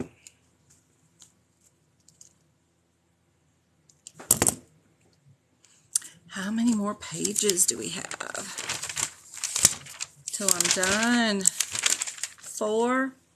And I hate how they transfer the female and then all of a sudden you're in the endocrine system.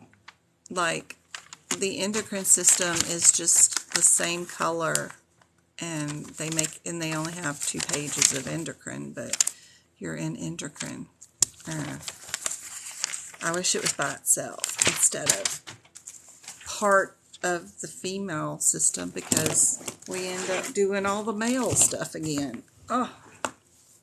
So I've already got this book, this side prep 2, where I've highlighted in yellow what was in the brackets. There's only 2 on that side, and that's it.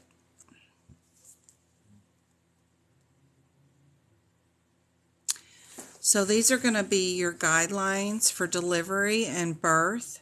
So let's see. We are going to,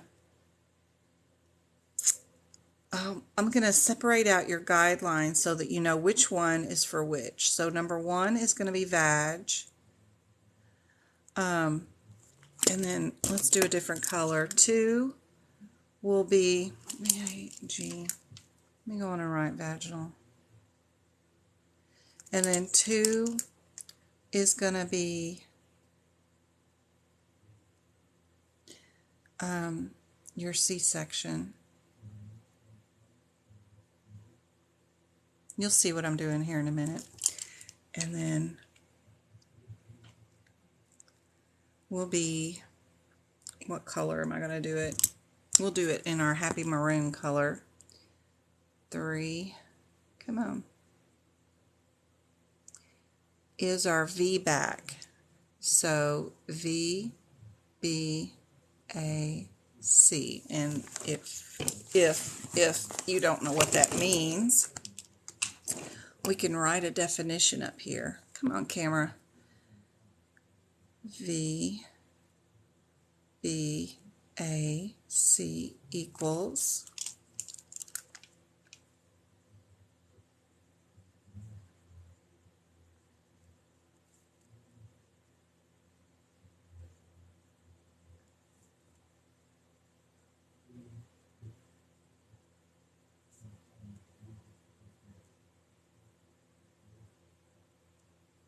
C-section. So then I got that there.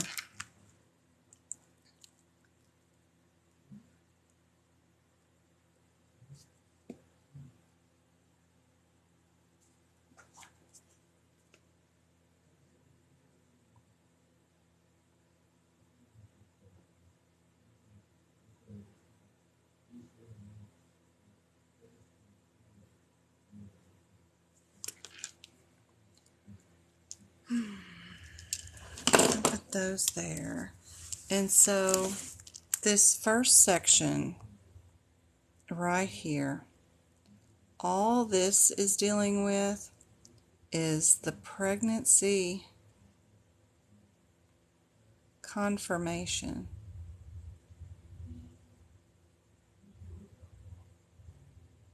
That's all that is dealing with.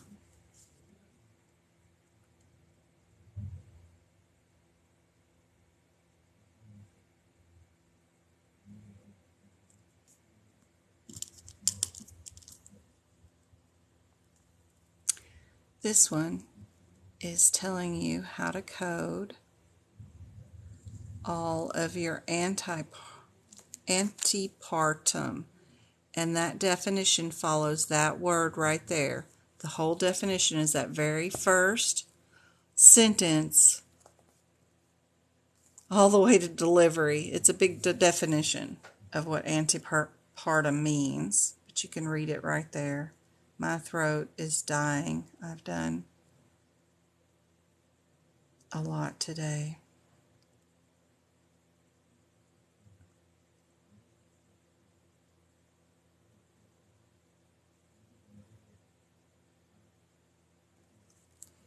Goes all the way to the delivery thing. If you want to know the definition. The key, most important sentence, though, is the very last sentence. And I'm screwing it up. I'm sorry, I'm drawing a line through it. I mean to be underlining underneath it. Or doing a pink highlight, because the pink means it's important to me, more so than like a yellow highlight.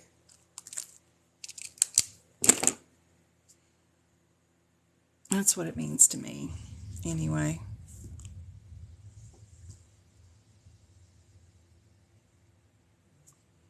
So this paragraph is your guideline for all deliveries.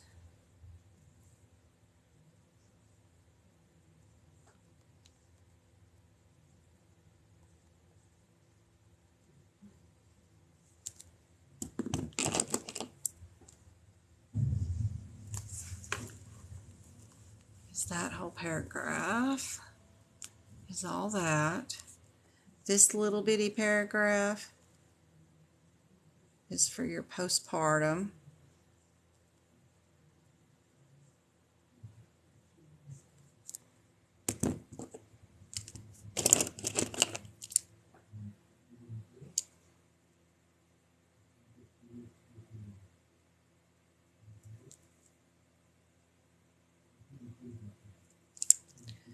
This is right here, if there's a surgery, like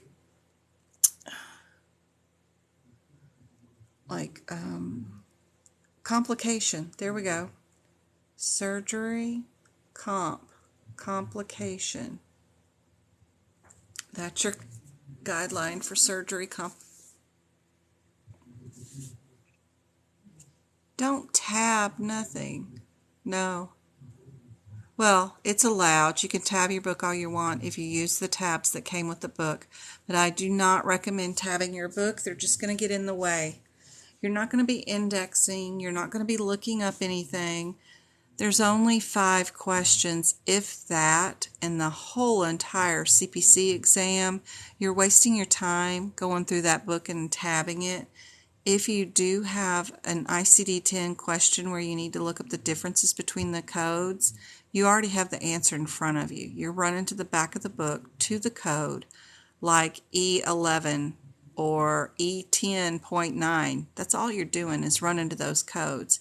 And you're going to do that by just flipping to the right section, like this, and finding your E code. You're wasting your time over 5 questions. Don't bother tabbing your CPT or your ICD-10 book. You don't need it. And the tabs just get in your way. And you could be marking in your books more important things than that. It's my advice.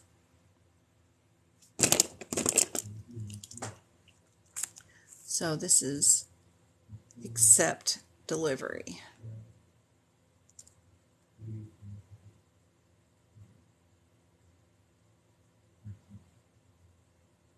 I've been doing this for years. Yep. Those tabs are useless, even for a job.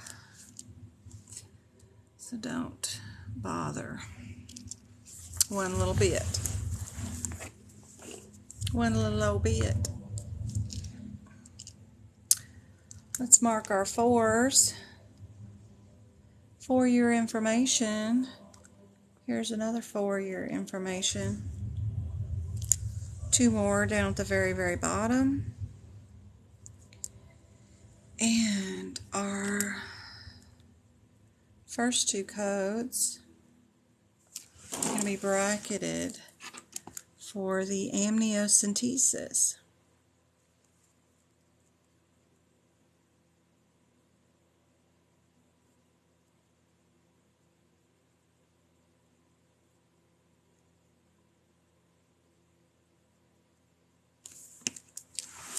So one of them is diagnostic.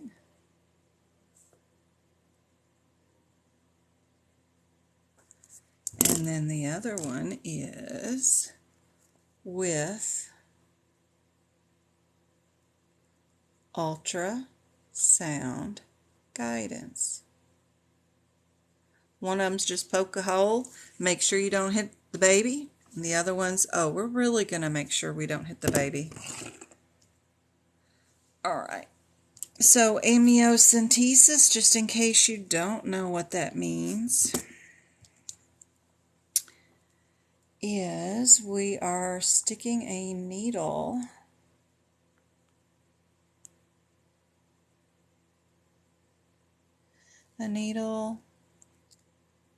through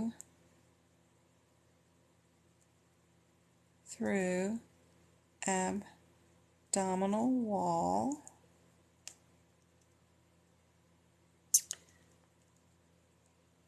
into amniotic sac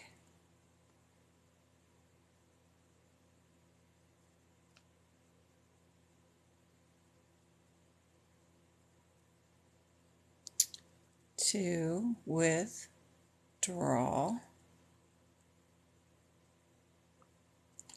fluids. Just in case. And this one is with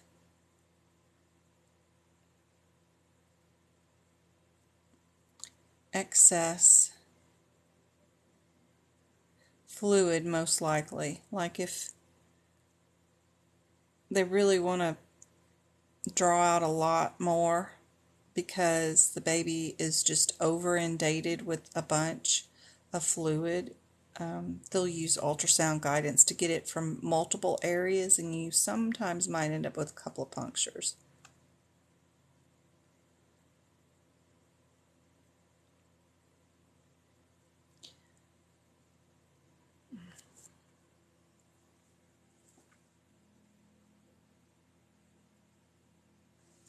It's called come on, Jen, get that brain to working. I could see it. Like hydrocephalus, but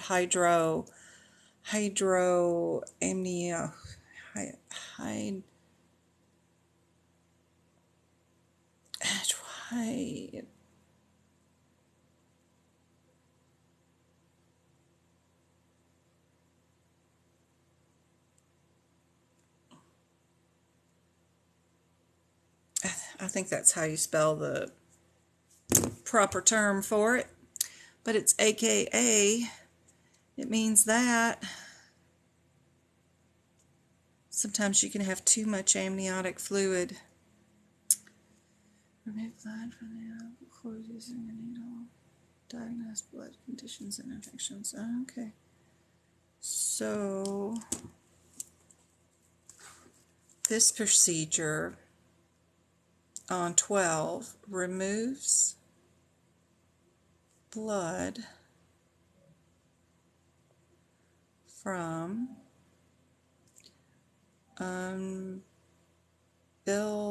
oh my gosh, I cannot spell. From umbilical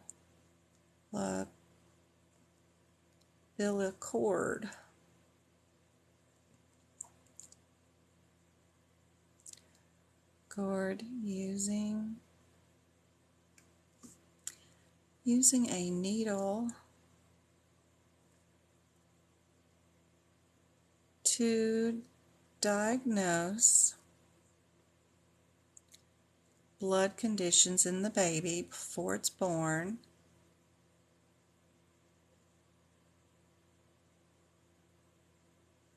or even if they have an infection.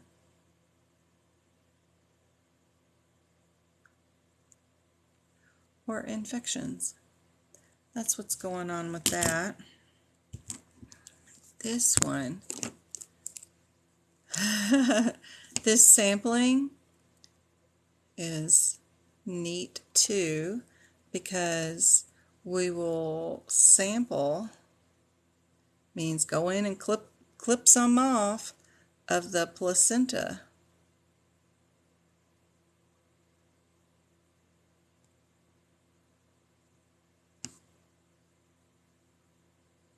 To see if it's viable, if it's producing enough stuff for the baby. Sometimes it can help with diagnosing abnormalities.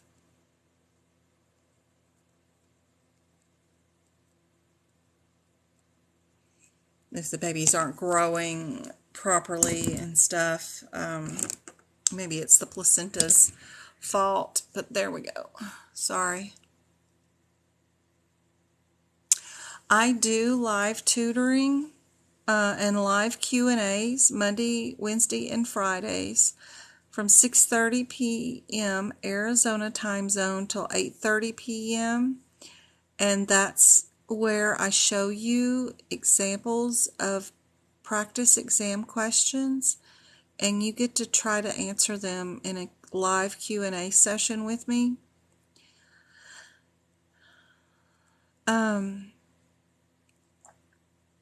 Which I did like 7 hours of tutoring, and then I've been on for 5 hours right now, so I'm just doing some notes for my mentees in the CPT book right now, but I do these every week, 2 hours each day, Monday, Wednesday, and Friday, and you're welcome to join in on the lives and see those. I'll do another one on Monday.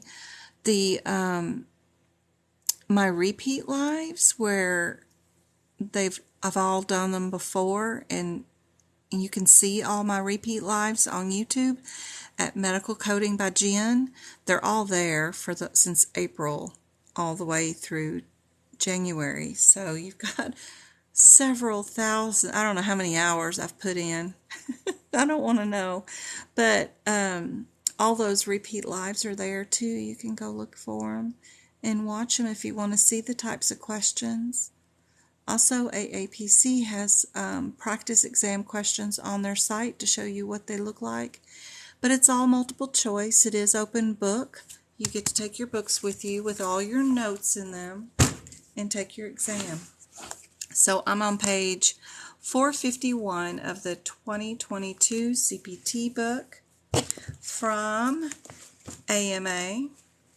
And we're moving on to codes 59020, and I've already done the prep work, which highlighted all of the, sorry, my pages are just like, ugh,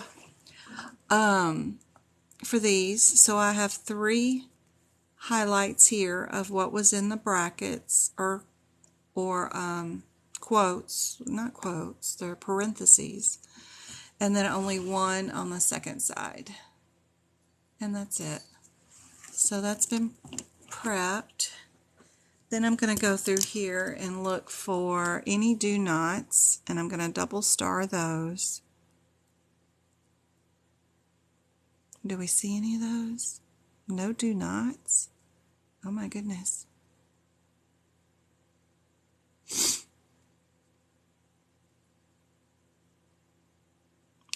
let's go right into the codes then. So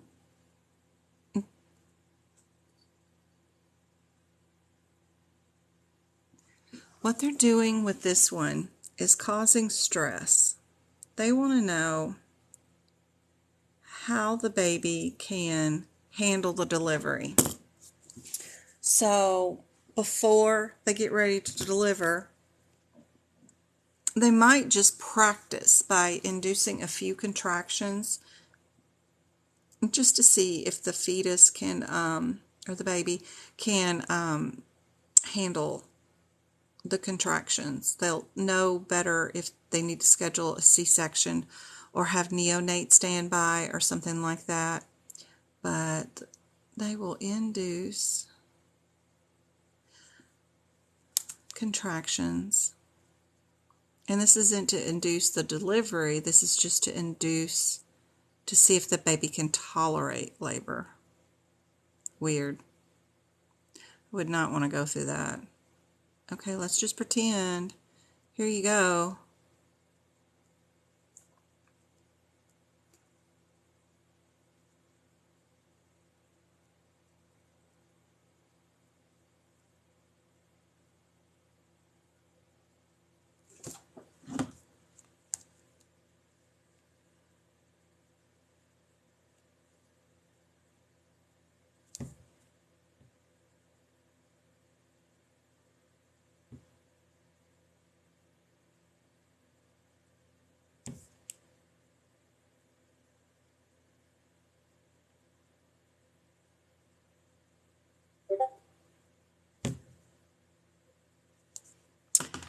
To see if baby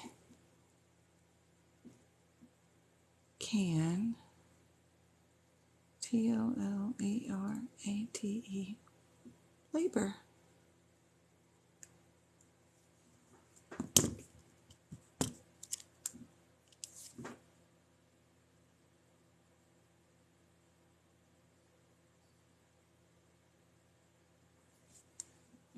This one is a non-stress. So no stress. All they're doing is putting that monitor on you to measure heart rate,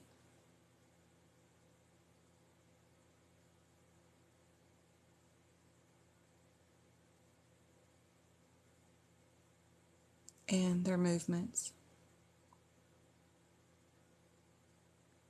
Sometimes they can tell if the cord's wrapped around their neck, depending on what position you might be sitting on in the bed or laying on your back when they're monitoring. And then if the baby goes into stress on one certain position, it'll tell them whether the cord's wrapped around once, twice, or whatever. Yeah.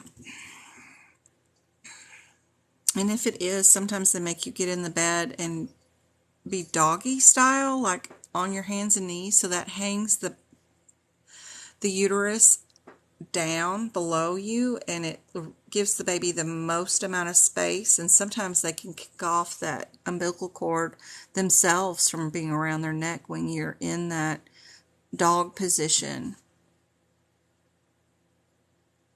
It's kind of cool.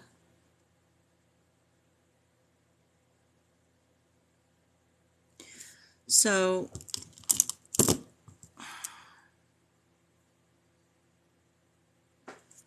this next one, the scalp blood sampling, they can do that. What they're doing is to see if baby, because sometimes labor can be really long, and if their face is like in the vaginal canal for a long time, it's like, are they getting enough oxygen? Can they breathe in there? They usually are, but they'll do a blood sample through the scalp to see how much oxygen is in the bloodstream. If they don't have enough oxygen in the bloodstream, we'll know pretty quick.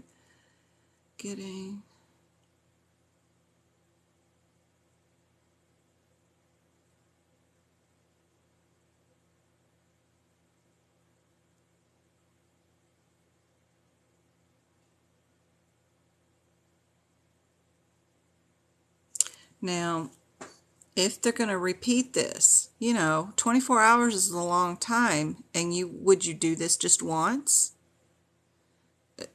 during a 24-hour period if the kid was still stuck in that vaginal canal the entire 24-hour period? Would you only do it once? So it makes you think about these. So some of the modifiers you can use for this code, use mod 76, or it's not like 91 that you can use in the lab, but you can use 76 or 77 to report same day repeats, There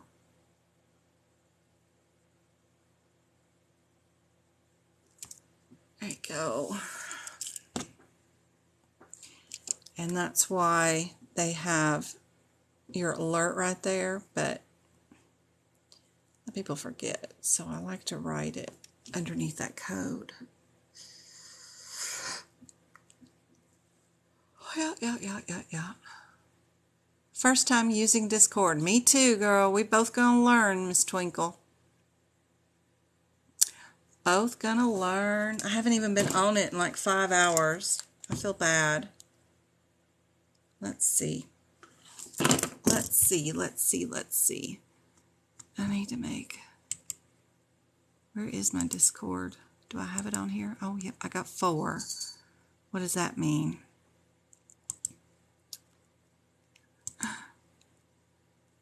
I don't know what that means. Let's see. No, I don't want to. I want to go there.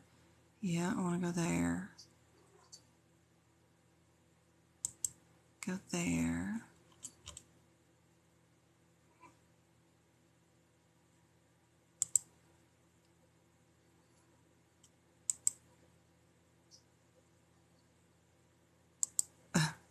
I love that tiger. He's awesome.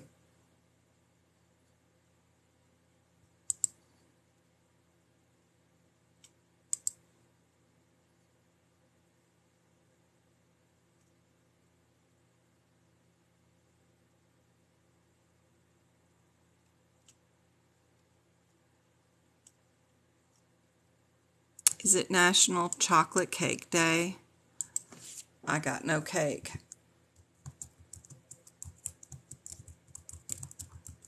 If it is, I got no cake today. I don't know. Ooh, I do have 2 friend something or another request. So, I don't know. I'll add those. Very good. And then we'll go there. So we got Bama, Chanel. Our JL is always in here. She's so good.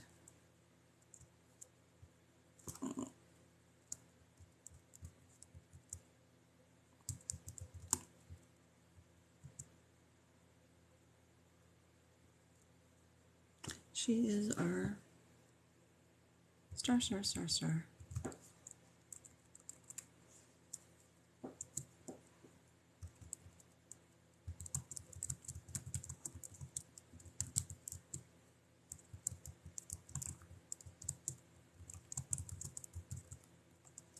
Thanks for all the help. And how do I...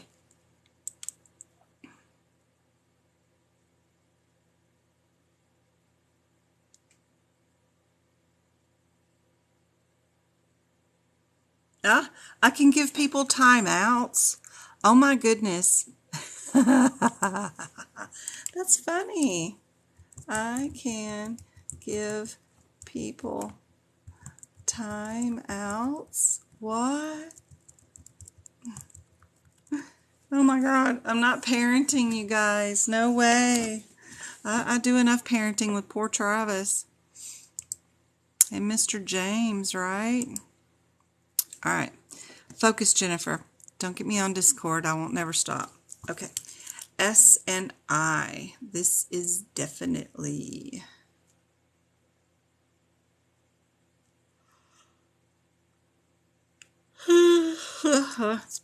Supervision and interpretation. That is exactly what this is. These two are bundled together, sort of, kind of. S plus an I, which means supervision and interpretation. So they're going to attach the electrode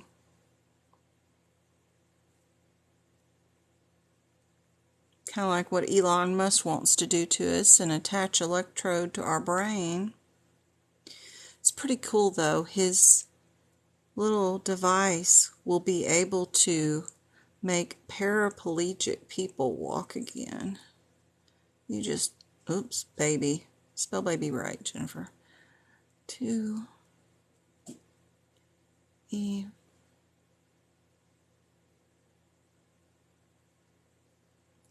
Evaluate during labor.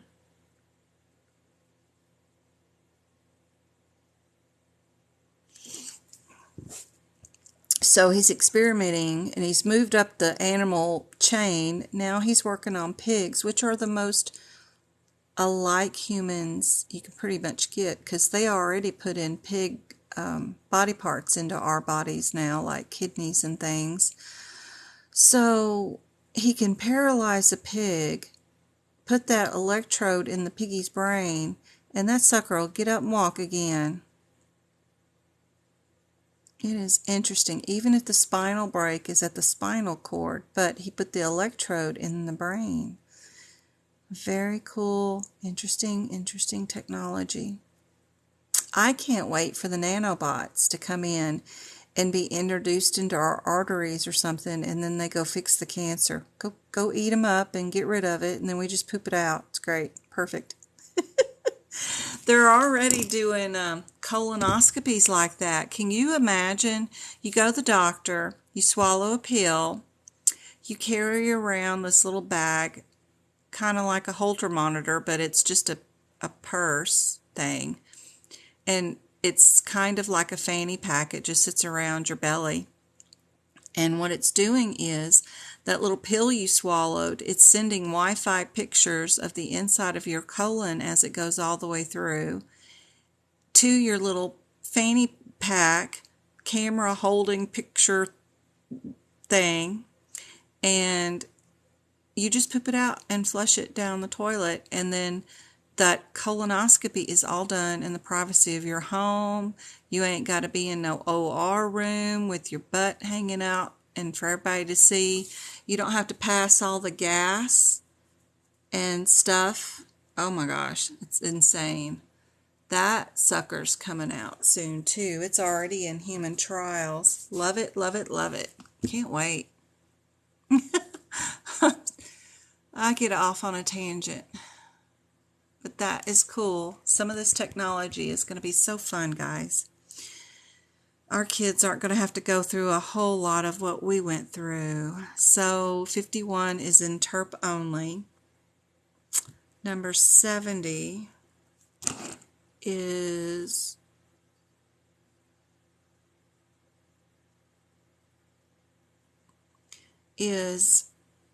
what they're doing here is they're warming up some normal saline and shooting it into the uterus during pregnancy to increase the amniotic fluid. That's what they're doing.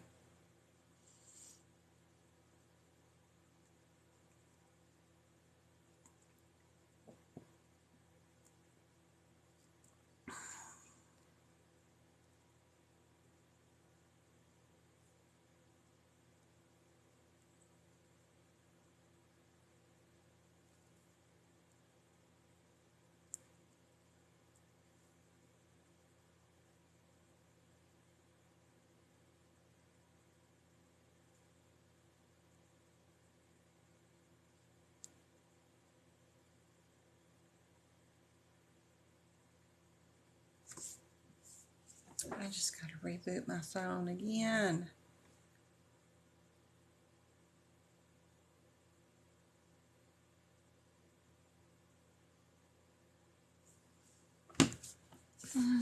Fluid.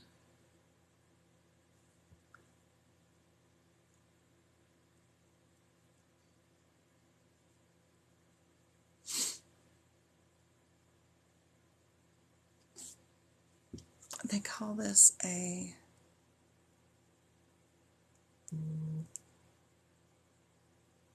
transabdominal with an ultrasound guide. With an ultrasound guidance. Yep. Can y'all see all that? All right. I only got 2 people left.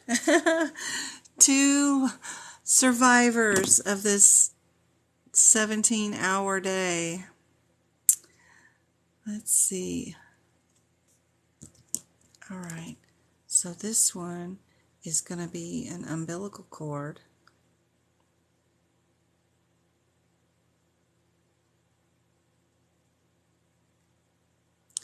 Umbilical cord, ultrasound guide.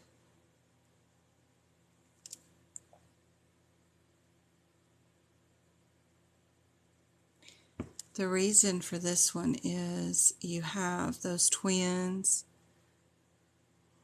and they're doing, you know, advanced stage twin to twin transfusion.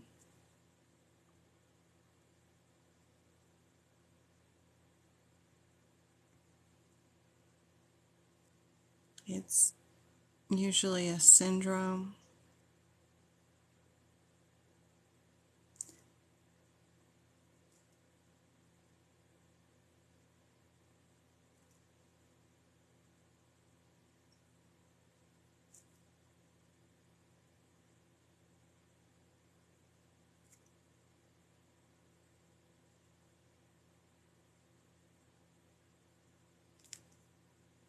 I've never seen this, but I guess it happens. So,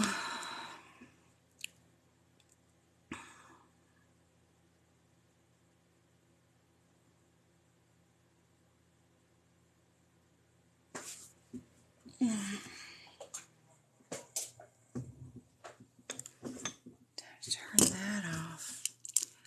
All right.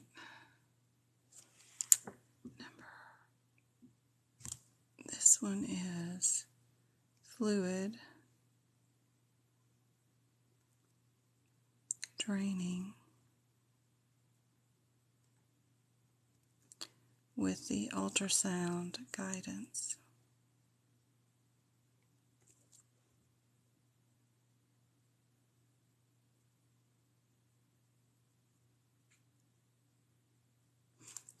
So this one, they're actually draining the excess fluid that's in the baby itself. So usually it's in the bladder or in the abdominal cavity of the baby. So they're actually doing that. Drain, increased fluid in bladder.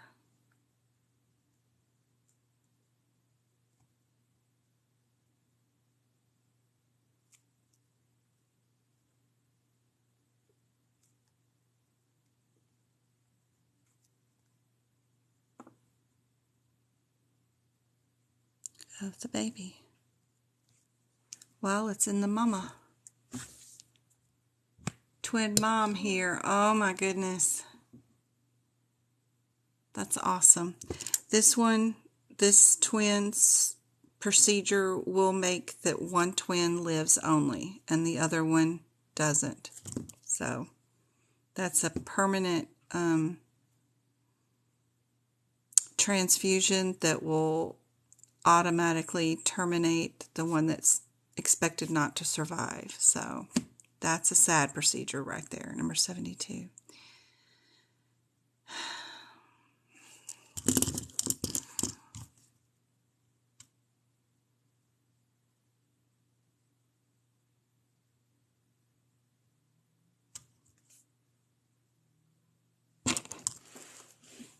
This one is a shunt.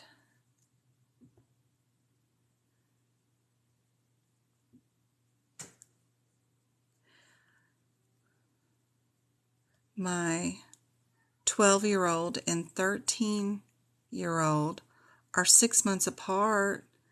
Does that count? It feels like it does, but I know it doesn't. Phew.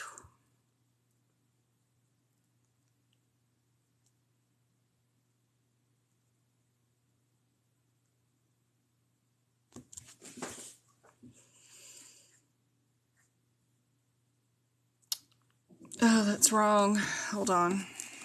That is wrong. This is just a shunt, and this was supposed to be a... And yes, you can use whiteout on your CPT book. What they don't want, and people have done,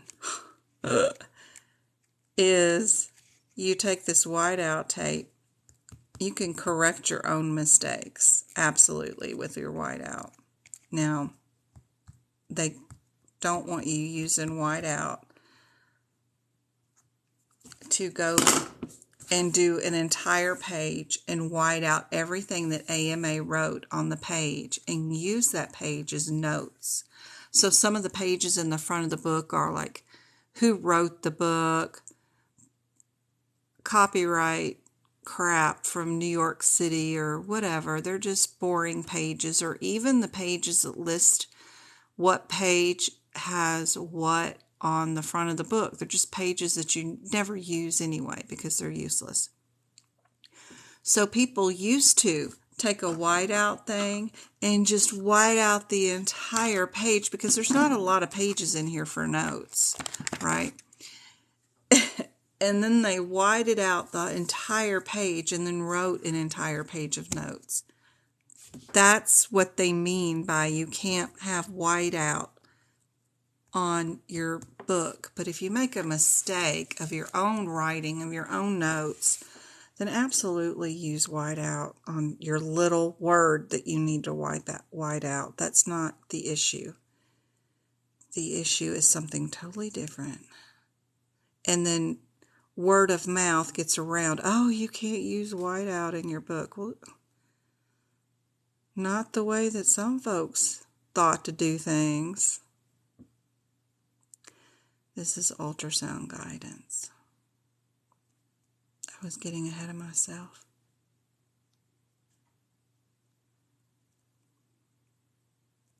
Ultrasound to do a shunt.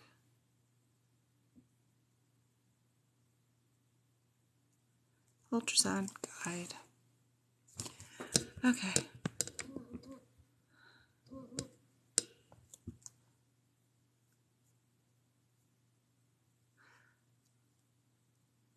Is that better?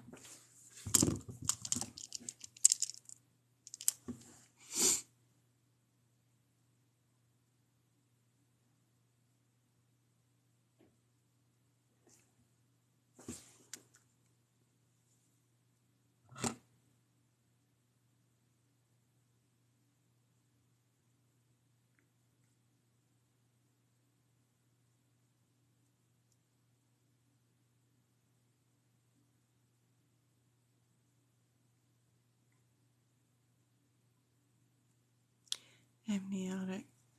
It relieves pressure.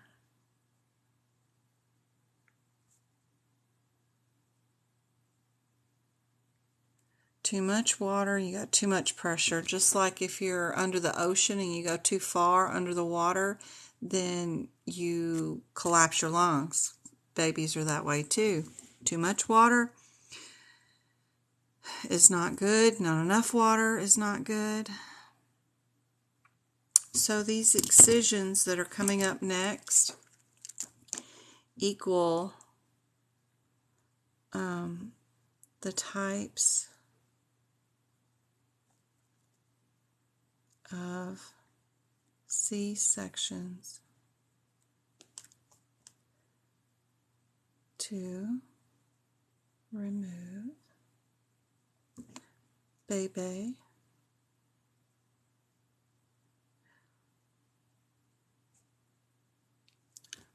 or tumors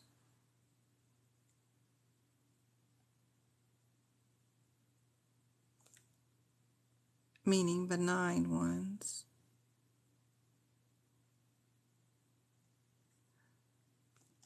from uterus,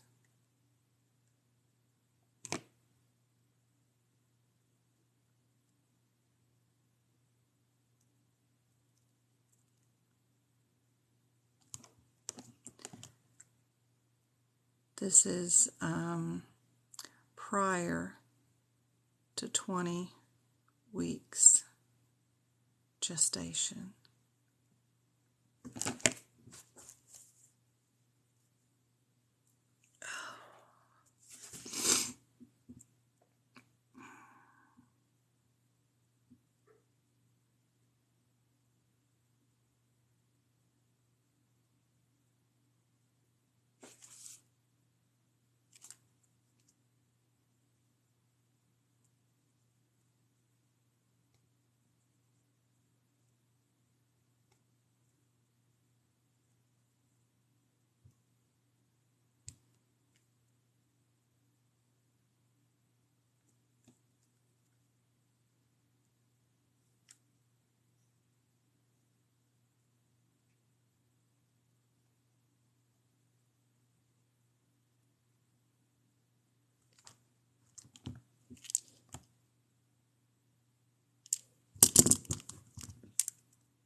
Codes 20 all the way to 40 are etopic.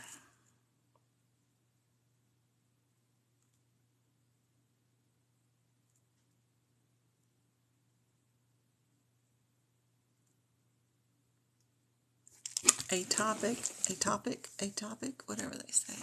Atopic surgeries. Oh, there we go.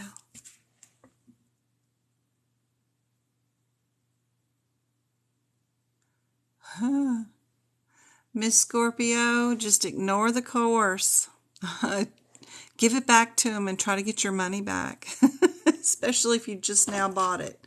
Tell them you want your money back. You are not doing that. I can teach you how to pass the exam without a course. Now, if you're going to take the course and you can't get their money back, go straight to the quizzes. Take the quiz. Highlight the quiz. Okay. And you're going to highlight it and then right-click on the entire quiz after you've copied all the questions and answers on the highlight and hit print and print it to PDF. Save it on your desktop as what chapter and what quiz. If you failed it, you can use that to retake it because you'll have the answers. Okay. And plus save it because you can write those examples in your CPT book. Just take all the quizzes. Okay, then go to your chapter exams, do the same thing. Just take the exam. Google all the answers, just question by question. Do the first sentence in each question. You'll find the answer to the entire course's quizzes and exams on Quizlet. You'll find them.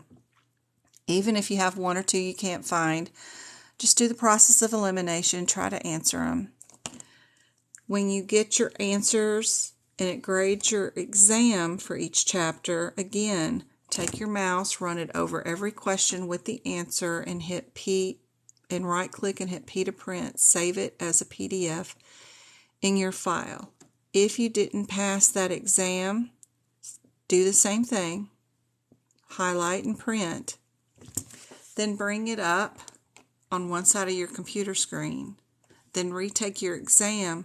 You'll have all the answers. You can Control F, find the answer to each question because they'll be in different order the second time you take it. And then pass it that way.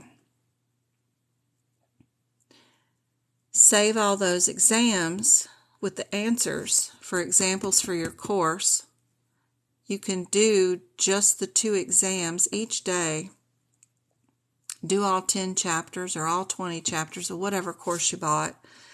And just do them that way. Don't bother watching their videos. Don't bother reading all the crap in the PDFs. It's just useless, busy work to make you think that you're getting your money's worth. Just take the quizzes and the exams and save them so that you can write them in here later.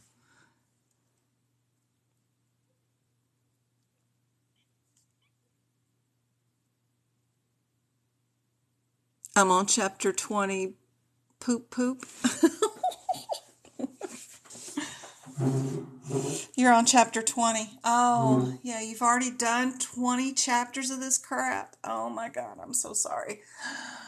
Oh.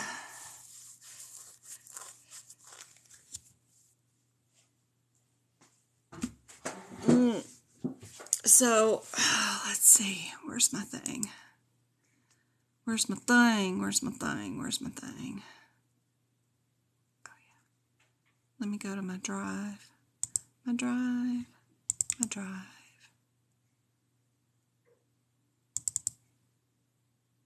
Yeah. See, just save all your quiz and review, and your practical applications. Those are great. Just do all that. Don't do anything else.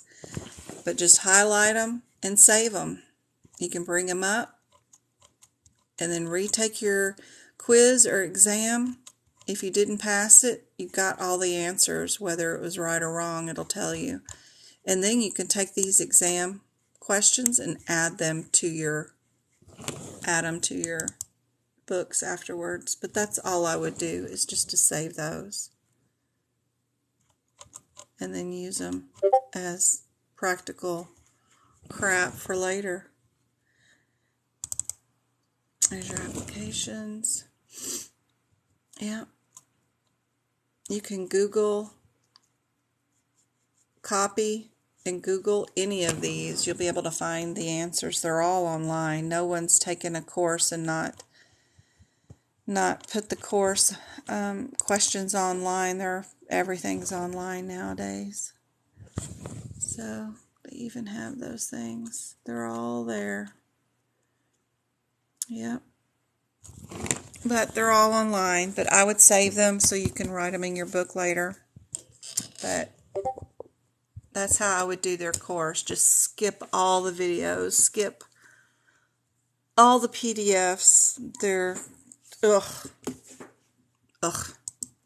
They will make your hair fall out. You'll lose precious time with your family, and you won't have gained any knowledge that is necessary for passing your exam at all, because it's not going to help you pass the exam. It just simply isn't.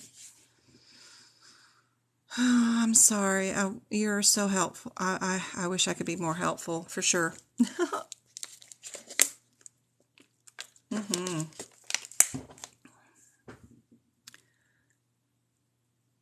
Oh no, that's what everybody says. You paid for a live course and she has you totally confused. Girl, I set you straight.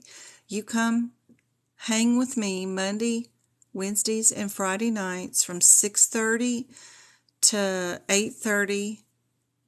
3 nights a week. I'll have you passing that exam in 2 weeks. Just watching my lives. You can do it. You just need to watch my lives. I will show you how to pass the exam. We'll go through each section. I always do E&M, and then I'll try to do another section, like we'll do anesthesia. Today was integumentary. We did a lot of integumentary and neuro.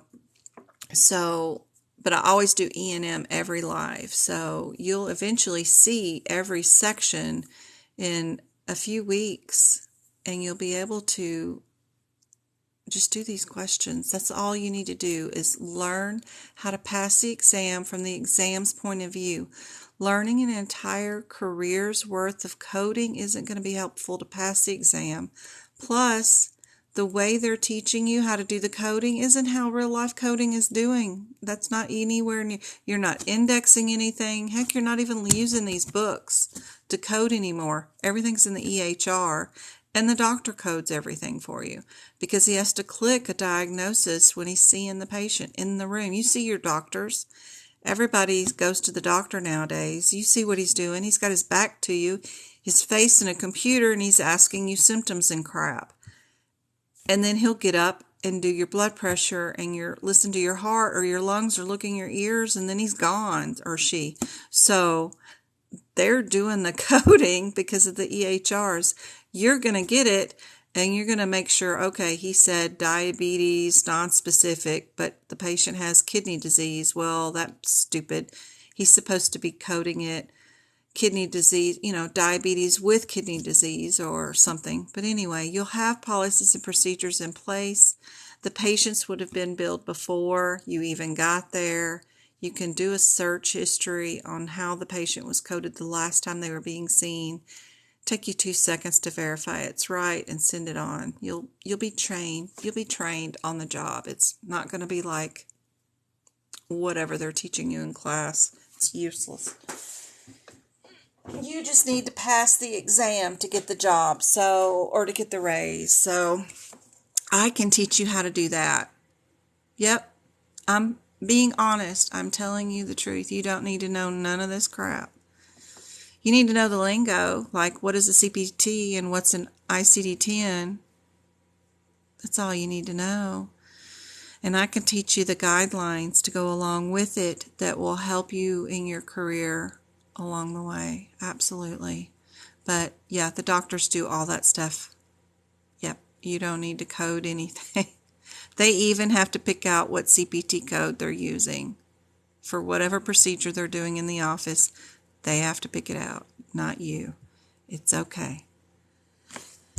Anyway, I can't stand how much they charge for that course, and it absolutely does nothing to help you pass the exam. So that's why I'm here. Okay, stay focused. 20. What is 20 doing? Code 20. Gestational. Yep, that's outside the uterus and removes tubes and ovaries. Yep. That means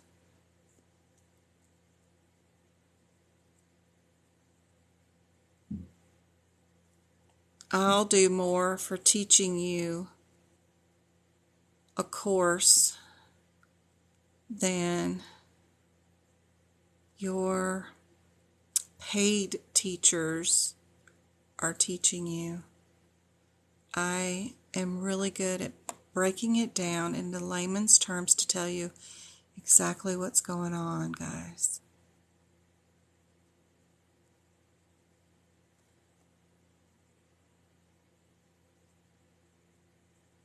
I have a whole bunch of TikTok videos on it. I have a ton of these repeat lives on YouTube.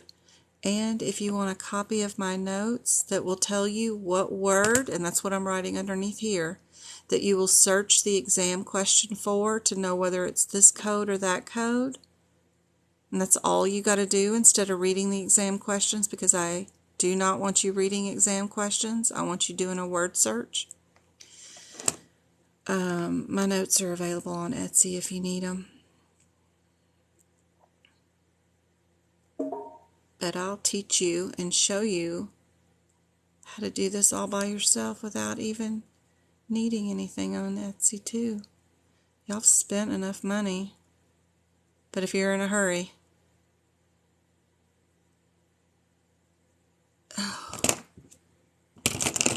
they're there.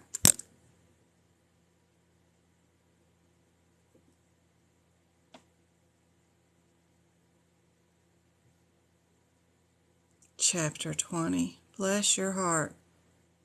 She got a brain cell left.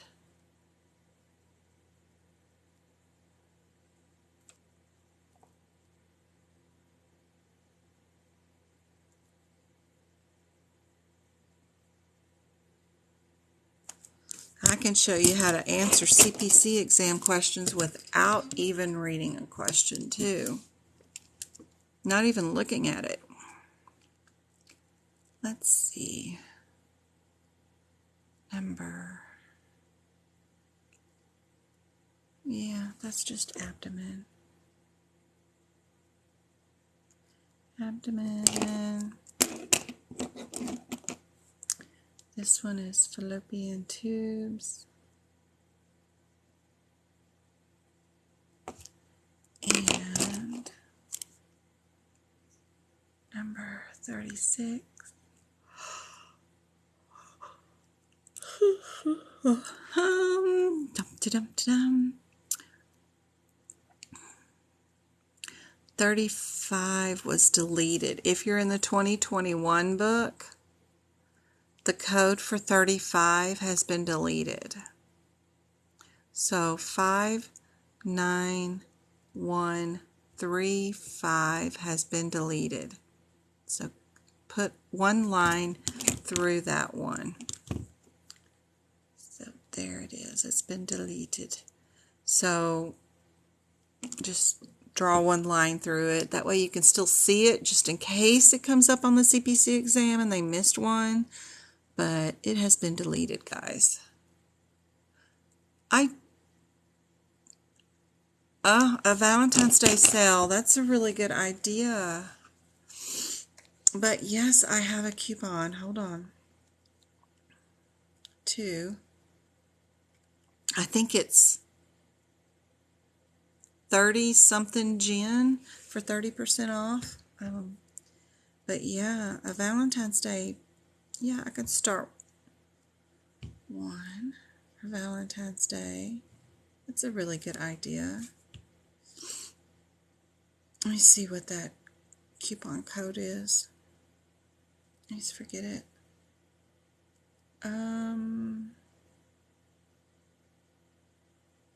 Oh, wait a minute. I went the wrong place.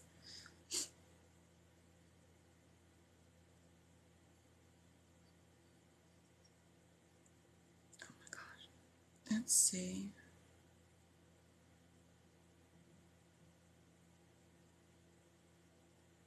So there's one here in TikTok. So if you click on my name, oh gosh, I got that song in my head instantly. Say my name, say my name. Oh my gosh. Ugh. And go to my profile pic in TikTok. There is a link in the bio thing that's 20% off. And then, so all you do is click on the link and it automatically puts it in your cart on Etsy. And then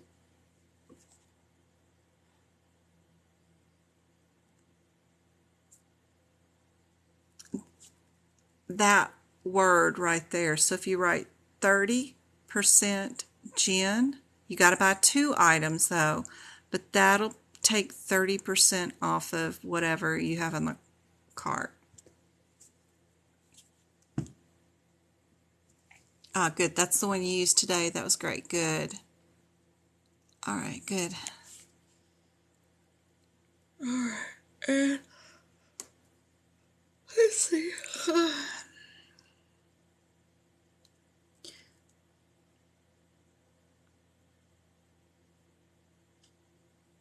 I can't hold a candle to the amount of time you dedicate to your business. My foot.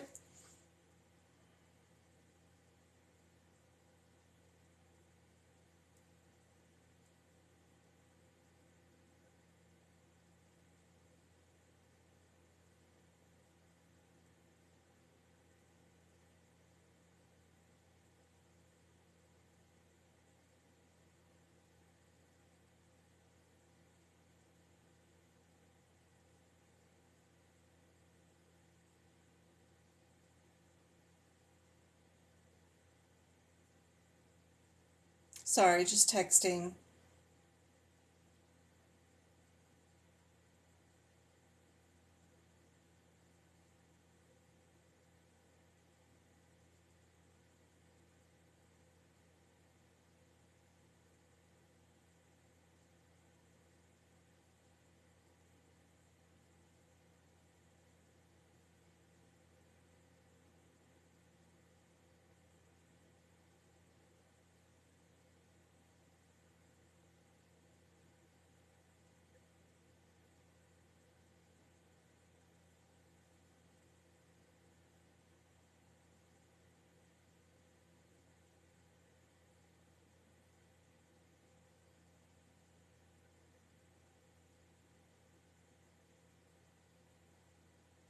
Poor baby. Oh. Oh. All right. 3, 6, 3, 6, 3, 6.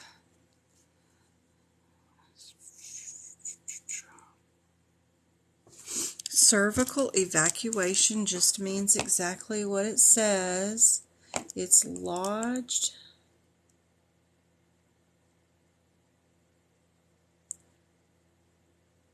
in cervical canal. Nothing major there. Oh, well, it is major, but it's not like, I don't know.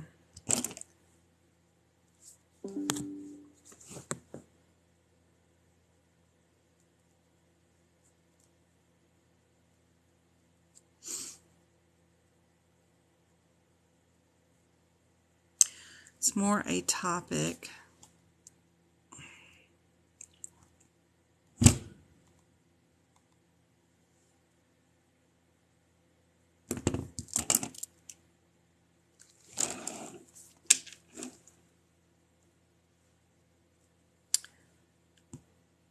A 60.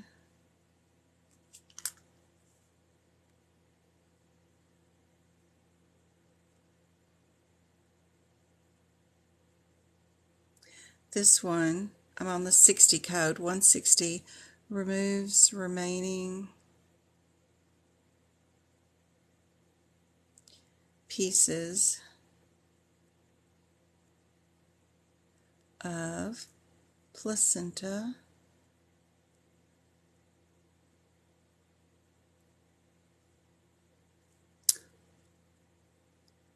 or clots of blood.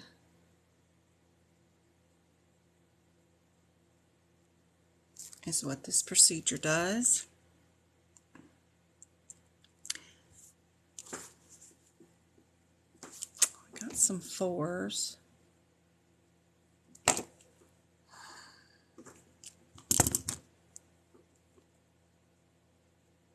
This one is a cervical dilator. Cervical dilator.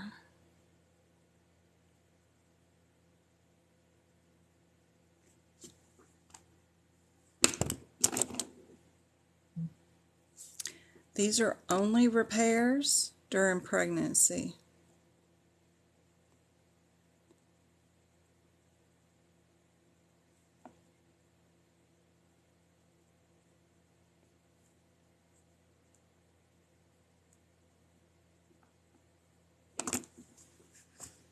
You're very welcome.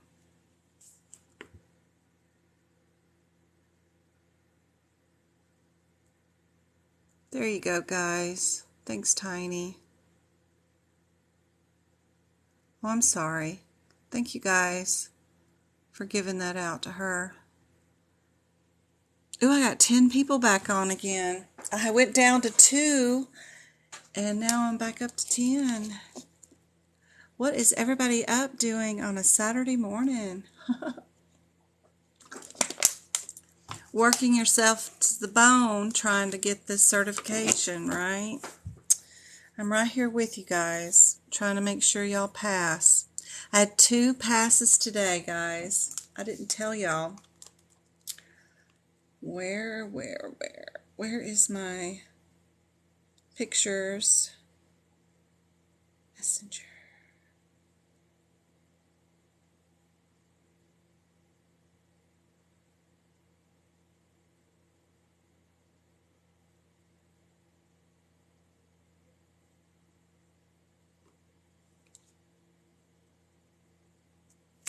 We got 87 today.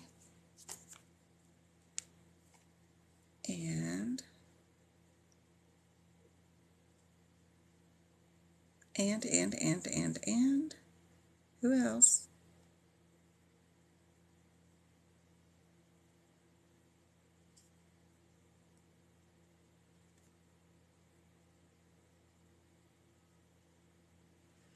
Heather with an 82. She passed today. Yesterday, today, depending on when you're seeing this.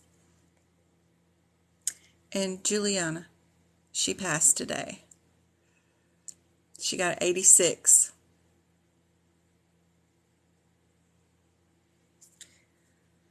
And this is why we are not in Facebook anymore, is I cannot add any more members. It's awful. Only 250 members can be added, and that's it. That's why we are on Discord. But Discord is going to be cool. I know nobody wants to hear it, but we have our own real chat right there. But then I can have chats for just practice questions, just for the CPC. And then I can have rooms for just for the CRC, the CCS, the COC. It's really cool. I can have rooms with just practice questions just for those. Like for this risk, I've already got questions starting for it right there. Those are just for the risk exam if you wanted to. So super cool. And then I have all the book prep separated out into rooms, and y'all can immediately see all the pictures. You don't have to be joined in the group like with Facebook. You had to be a member to actually see the pictures that were being shared, but you couldn't see the past pictures that were shared. This way you get to see them 100% right away. So it's super cool. I think we're going to really like it. But this is the room that's going to hold all of our CPC practice exam questions. So I was we're going to really like it. But this is the room that's going to hold all of our CPC practice exam questions. So I was working in there all day sharing questions and stuff. So we had fun. Where are we at? They started talking off topic, but you can scroll back and see all the questions without having to have missed anything. So even if you join late, you get to see all the questions. And Minnie Mouse and Mickey Mouse and Donald Duck have been the center of all my questions, and Ronald McMack Medical Group. So, and what's this one? I don't remember. Oh yeah, Minnie Mouse. She was getting written up for doing her auditing was really bad. So anyway, those are the questions.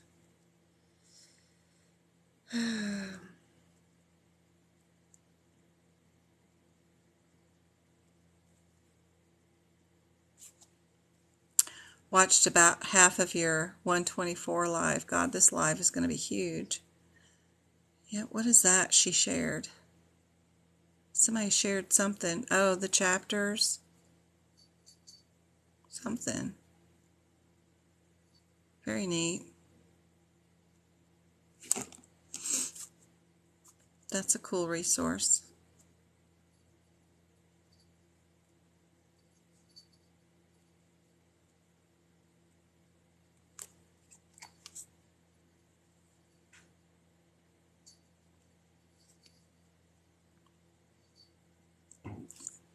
Anyway, it'll be nice. Okay, back to the book. I get so unfocused. Come on. And so does my camera. Good job. Okay.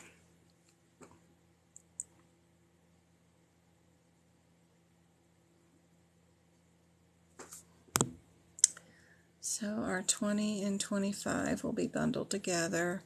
And this one is vaginal. And we can guess what the other one is going to be. Abdominal.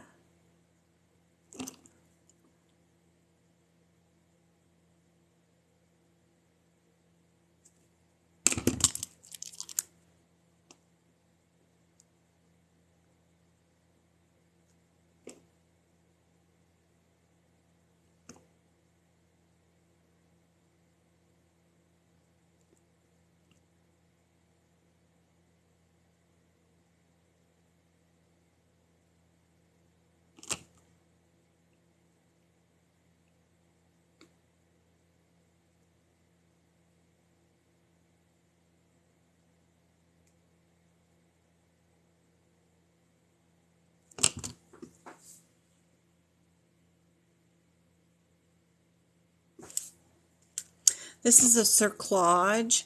So what happens during a cerclage is we actually go in and just sew the cervix up with stitches that won't break or dissolve, because the cervix just automatically starts dilating right at like 16 to 19 weeks. So we take some heavy wire, and just sew that bad boy up.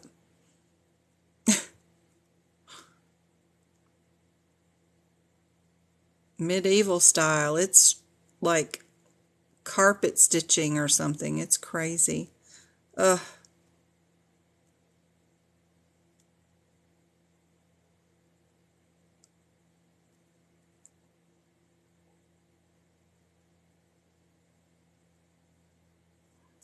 Dilates prior.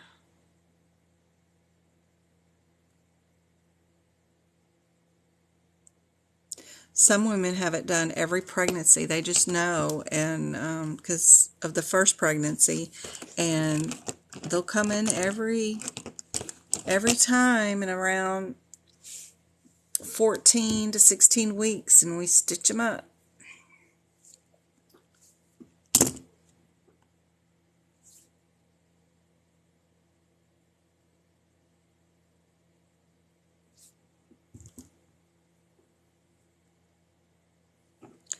This one is repair.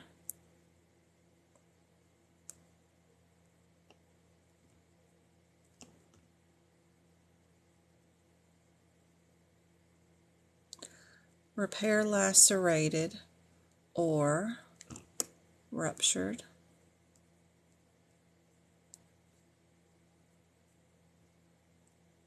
Uterus.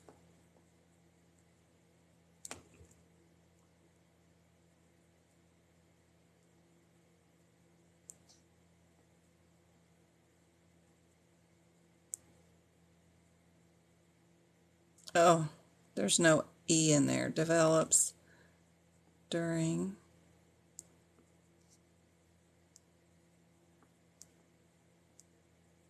just have to watch my misspellings and overlook them.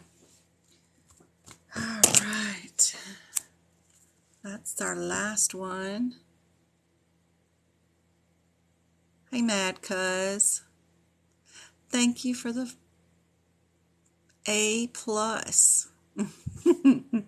Y'all are so sweet.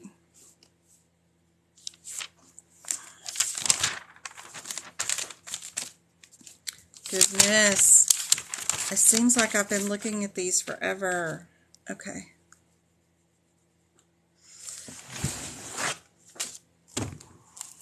So on page 452 of the 2022 AMA CPT book, there's only one pre-done highlight here in the brackets. It's not very important on that one, but I highlighted it. These two are the more important ones. They've got important words on them about the forceps delivery. Some of the words could be in the CPC exam question. So I'm going to make sure you get those highlighted.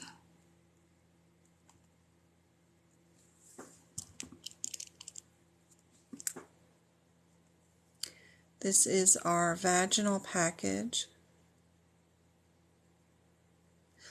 for delivery and OB care or whatever, I think. My brain is working right today. Yep, this is all of it. This is the anti.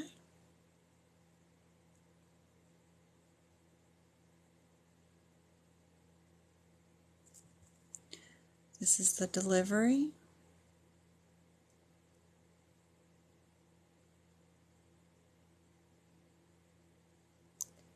Plus the postpartum, but it's got to be all vaginal with no previous hysterectomies or C-sections. I mean, not hysterectomies. Oh my gosh, C-sections. Postpartum.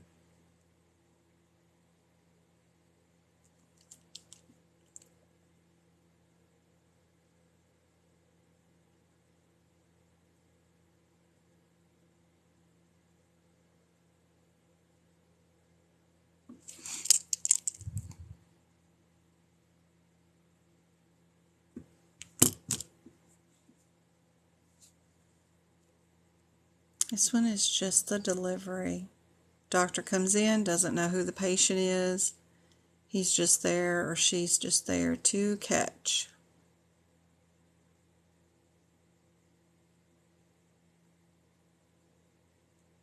But it is vaginal.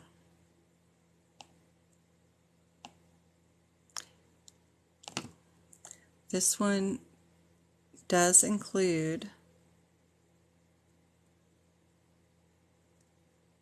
taking a vacuum cleaner, sticking it to the baby's head, sucking that sucker right on out, making him a cone head.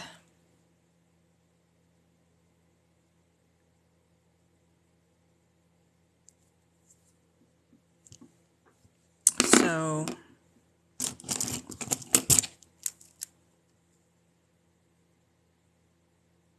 no anti.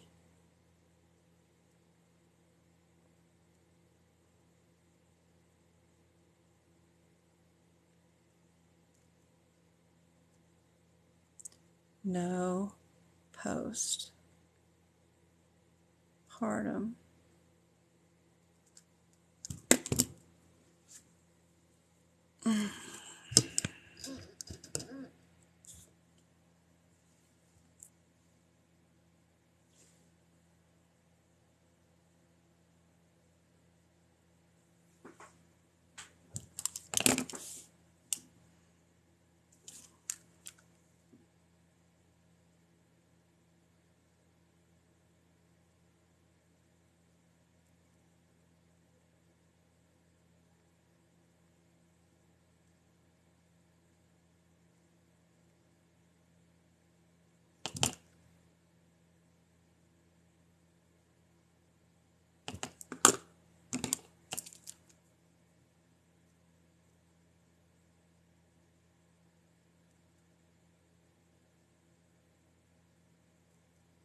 I've been in the medical field for 20-something years, and I started out in OB and delivery. Plus, I'm a medical auditor, so I audit these codes all the time. I don't code. I'm not a coder. I hate coding. But, yeah, just knowing medicine, I've done everything there is to do in medicine. I used to run my own lab in Memphis. We had a lot of HIV patients, so we drew labs, and so I know all there is to know about all the lab codes. I did peds vaccines for VFC for the health department. I trained in the vaccine area. It started out in OB and delivery. I did internal medicine, and then I did family practice with OB, so I watched people from the time that they were born till the time they died. And I've run 4 clinics before, 2 urgent cares and 2 family practices all at one time. Now I work in administration and remotely from home for the last, I don't know, how many years has it been since 2013? But I've been auditing codes since then. So, yeah, just being in the field. I did it physically, and then now I do it paperly. So, it's good to know somebody who knows, right?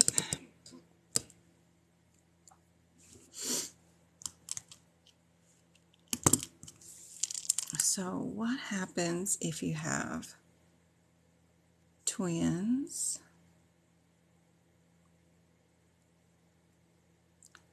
one vag and one by C-section? Then what do the codes look like?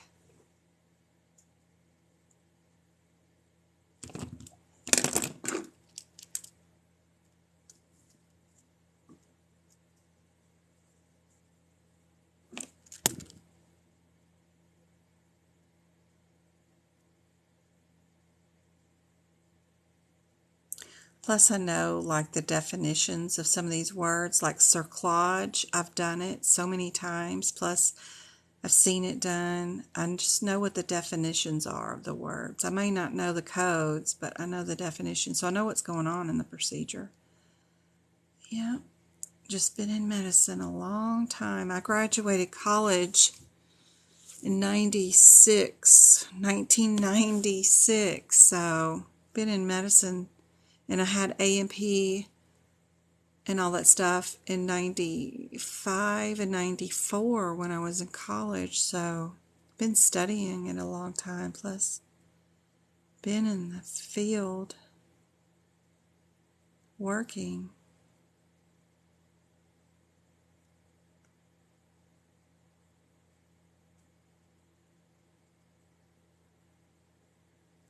There you go.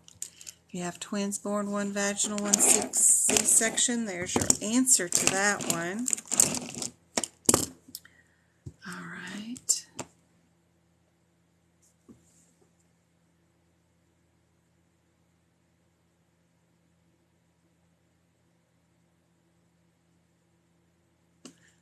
Now, what happens when you code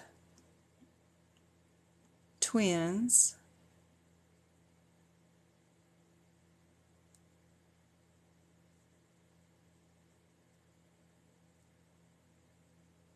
Both C-section. How many codes are there for that one? Do you still have 2 codes?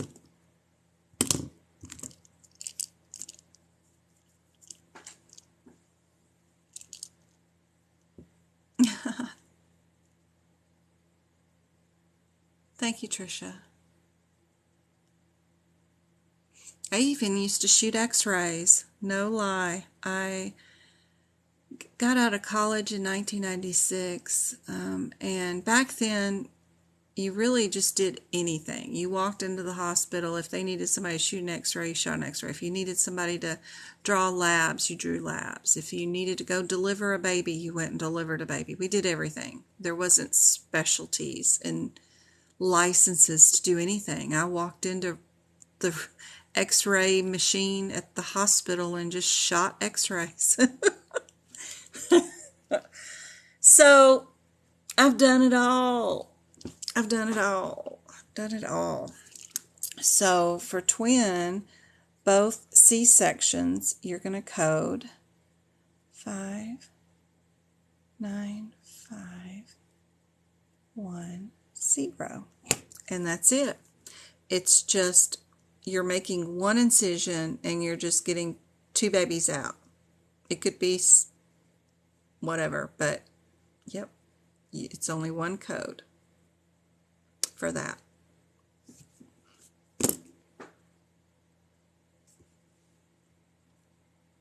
But this right here will help you for your exam. Just copy that and know where it is during your exam, because this will tell you the answers to whatever question they're asking you when you get to the OB part, because that'll be the answers. That right there. And it's all together in one spot. You don't have to go find the codes wherever they're at. That will help you out. You just go to Jen's chart and pick out the answer and circle it and keep going.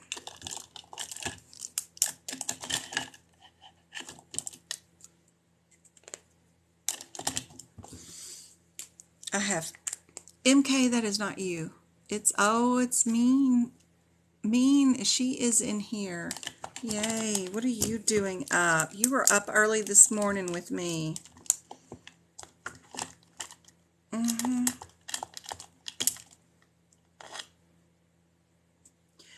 My child has a habit of picking up things that don't belong to him. My lovely Travis, y'all. He came home with this week. I wish you could tell. It looks like an ink pen, and it looks very slight. But this thing is like a shank, but like for like beating someone. Like this thing is like heavy as crap. It's it's like leaded weighted. What the heck is this? What purpose does this serve? How, I don't even know what it is or why it exists. Like, it's not a pen. And these green things are, I don't know, they're not metal, but they're, I don't know. And it's, what is this? It's all one solid piece, sorta, but like I can't separate it, but I don't, it's heavy. It's heavier on this end than it is on this end, but still, it's like, I don't know. Like, you could hurt somebody with how heavy this thing is. And it's not pointy, but it's like some medieval shank of some sort, or some, I could imagine this being something made in prison to really mess somebody up. You could really seriously break a bone or an orbital eye thing. You know, it's heavy. It's got some, it is not something that would ever bend. I don't know what it is, but jeez, Pete. I can't imagine. And I've been around, my dad used to be a diesel mechanic before he went back to college and became an architect, but I've seen a lot of tools in my life, but I've not seen something like that. I don't know what purpose it serves. Like, it's not a stylist. It's like, yeah, it does look like a dart, but it is heavy. Oh, you're in Arizona too. It is heavy. It is beyond heavy. It almost reminds me of those things that you can buy for the women to add to your keychain, that is one of those things you add to a keychain that is supposed to protect you at night, but you could stab somebody with it, but it's not blunt, but it's like metal and it's not going to bend, and if you pop somebody in the chest or in the arm, it's going to hurt. I don't know. Like, you could break a chest bone is like direct thing, but this is like, no, for slapping someone. You can tell it's not for that motion, it's for whacking somebody and causing damage. It's perfect for whacking. It is, I don't know what, but it is heavy. Like, it's just solid. It would really, seriously, it's for swinging. It's like a baseball bat. Smaller at the top, heavier at the top end, and it's for swinging. It really is, but it's miniature, but it's heavy. I don't know what it is. I'm not up with the kids and the what in the heck they're doing now to know what it is, but oh my goodness.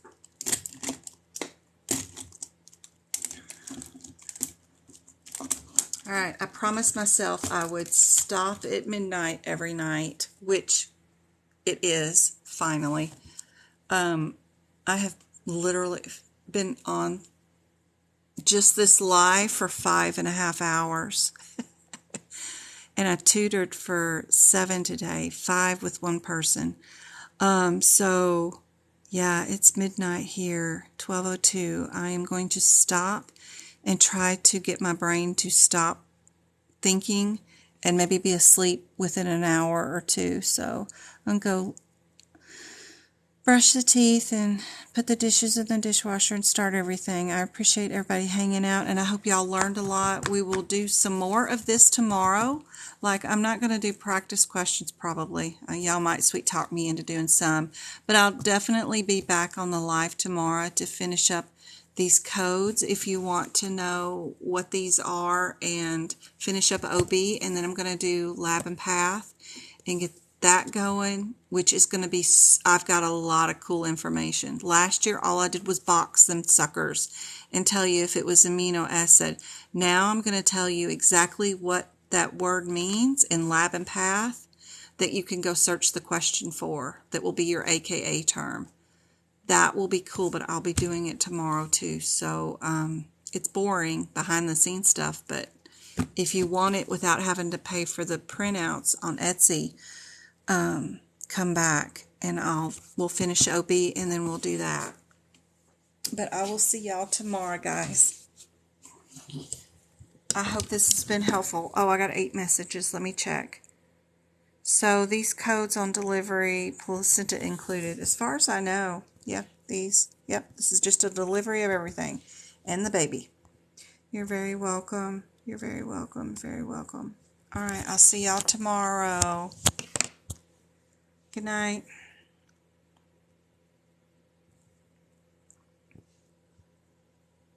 Thanks for the likes.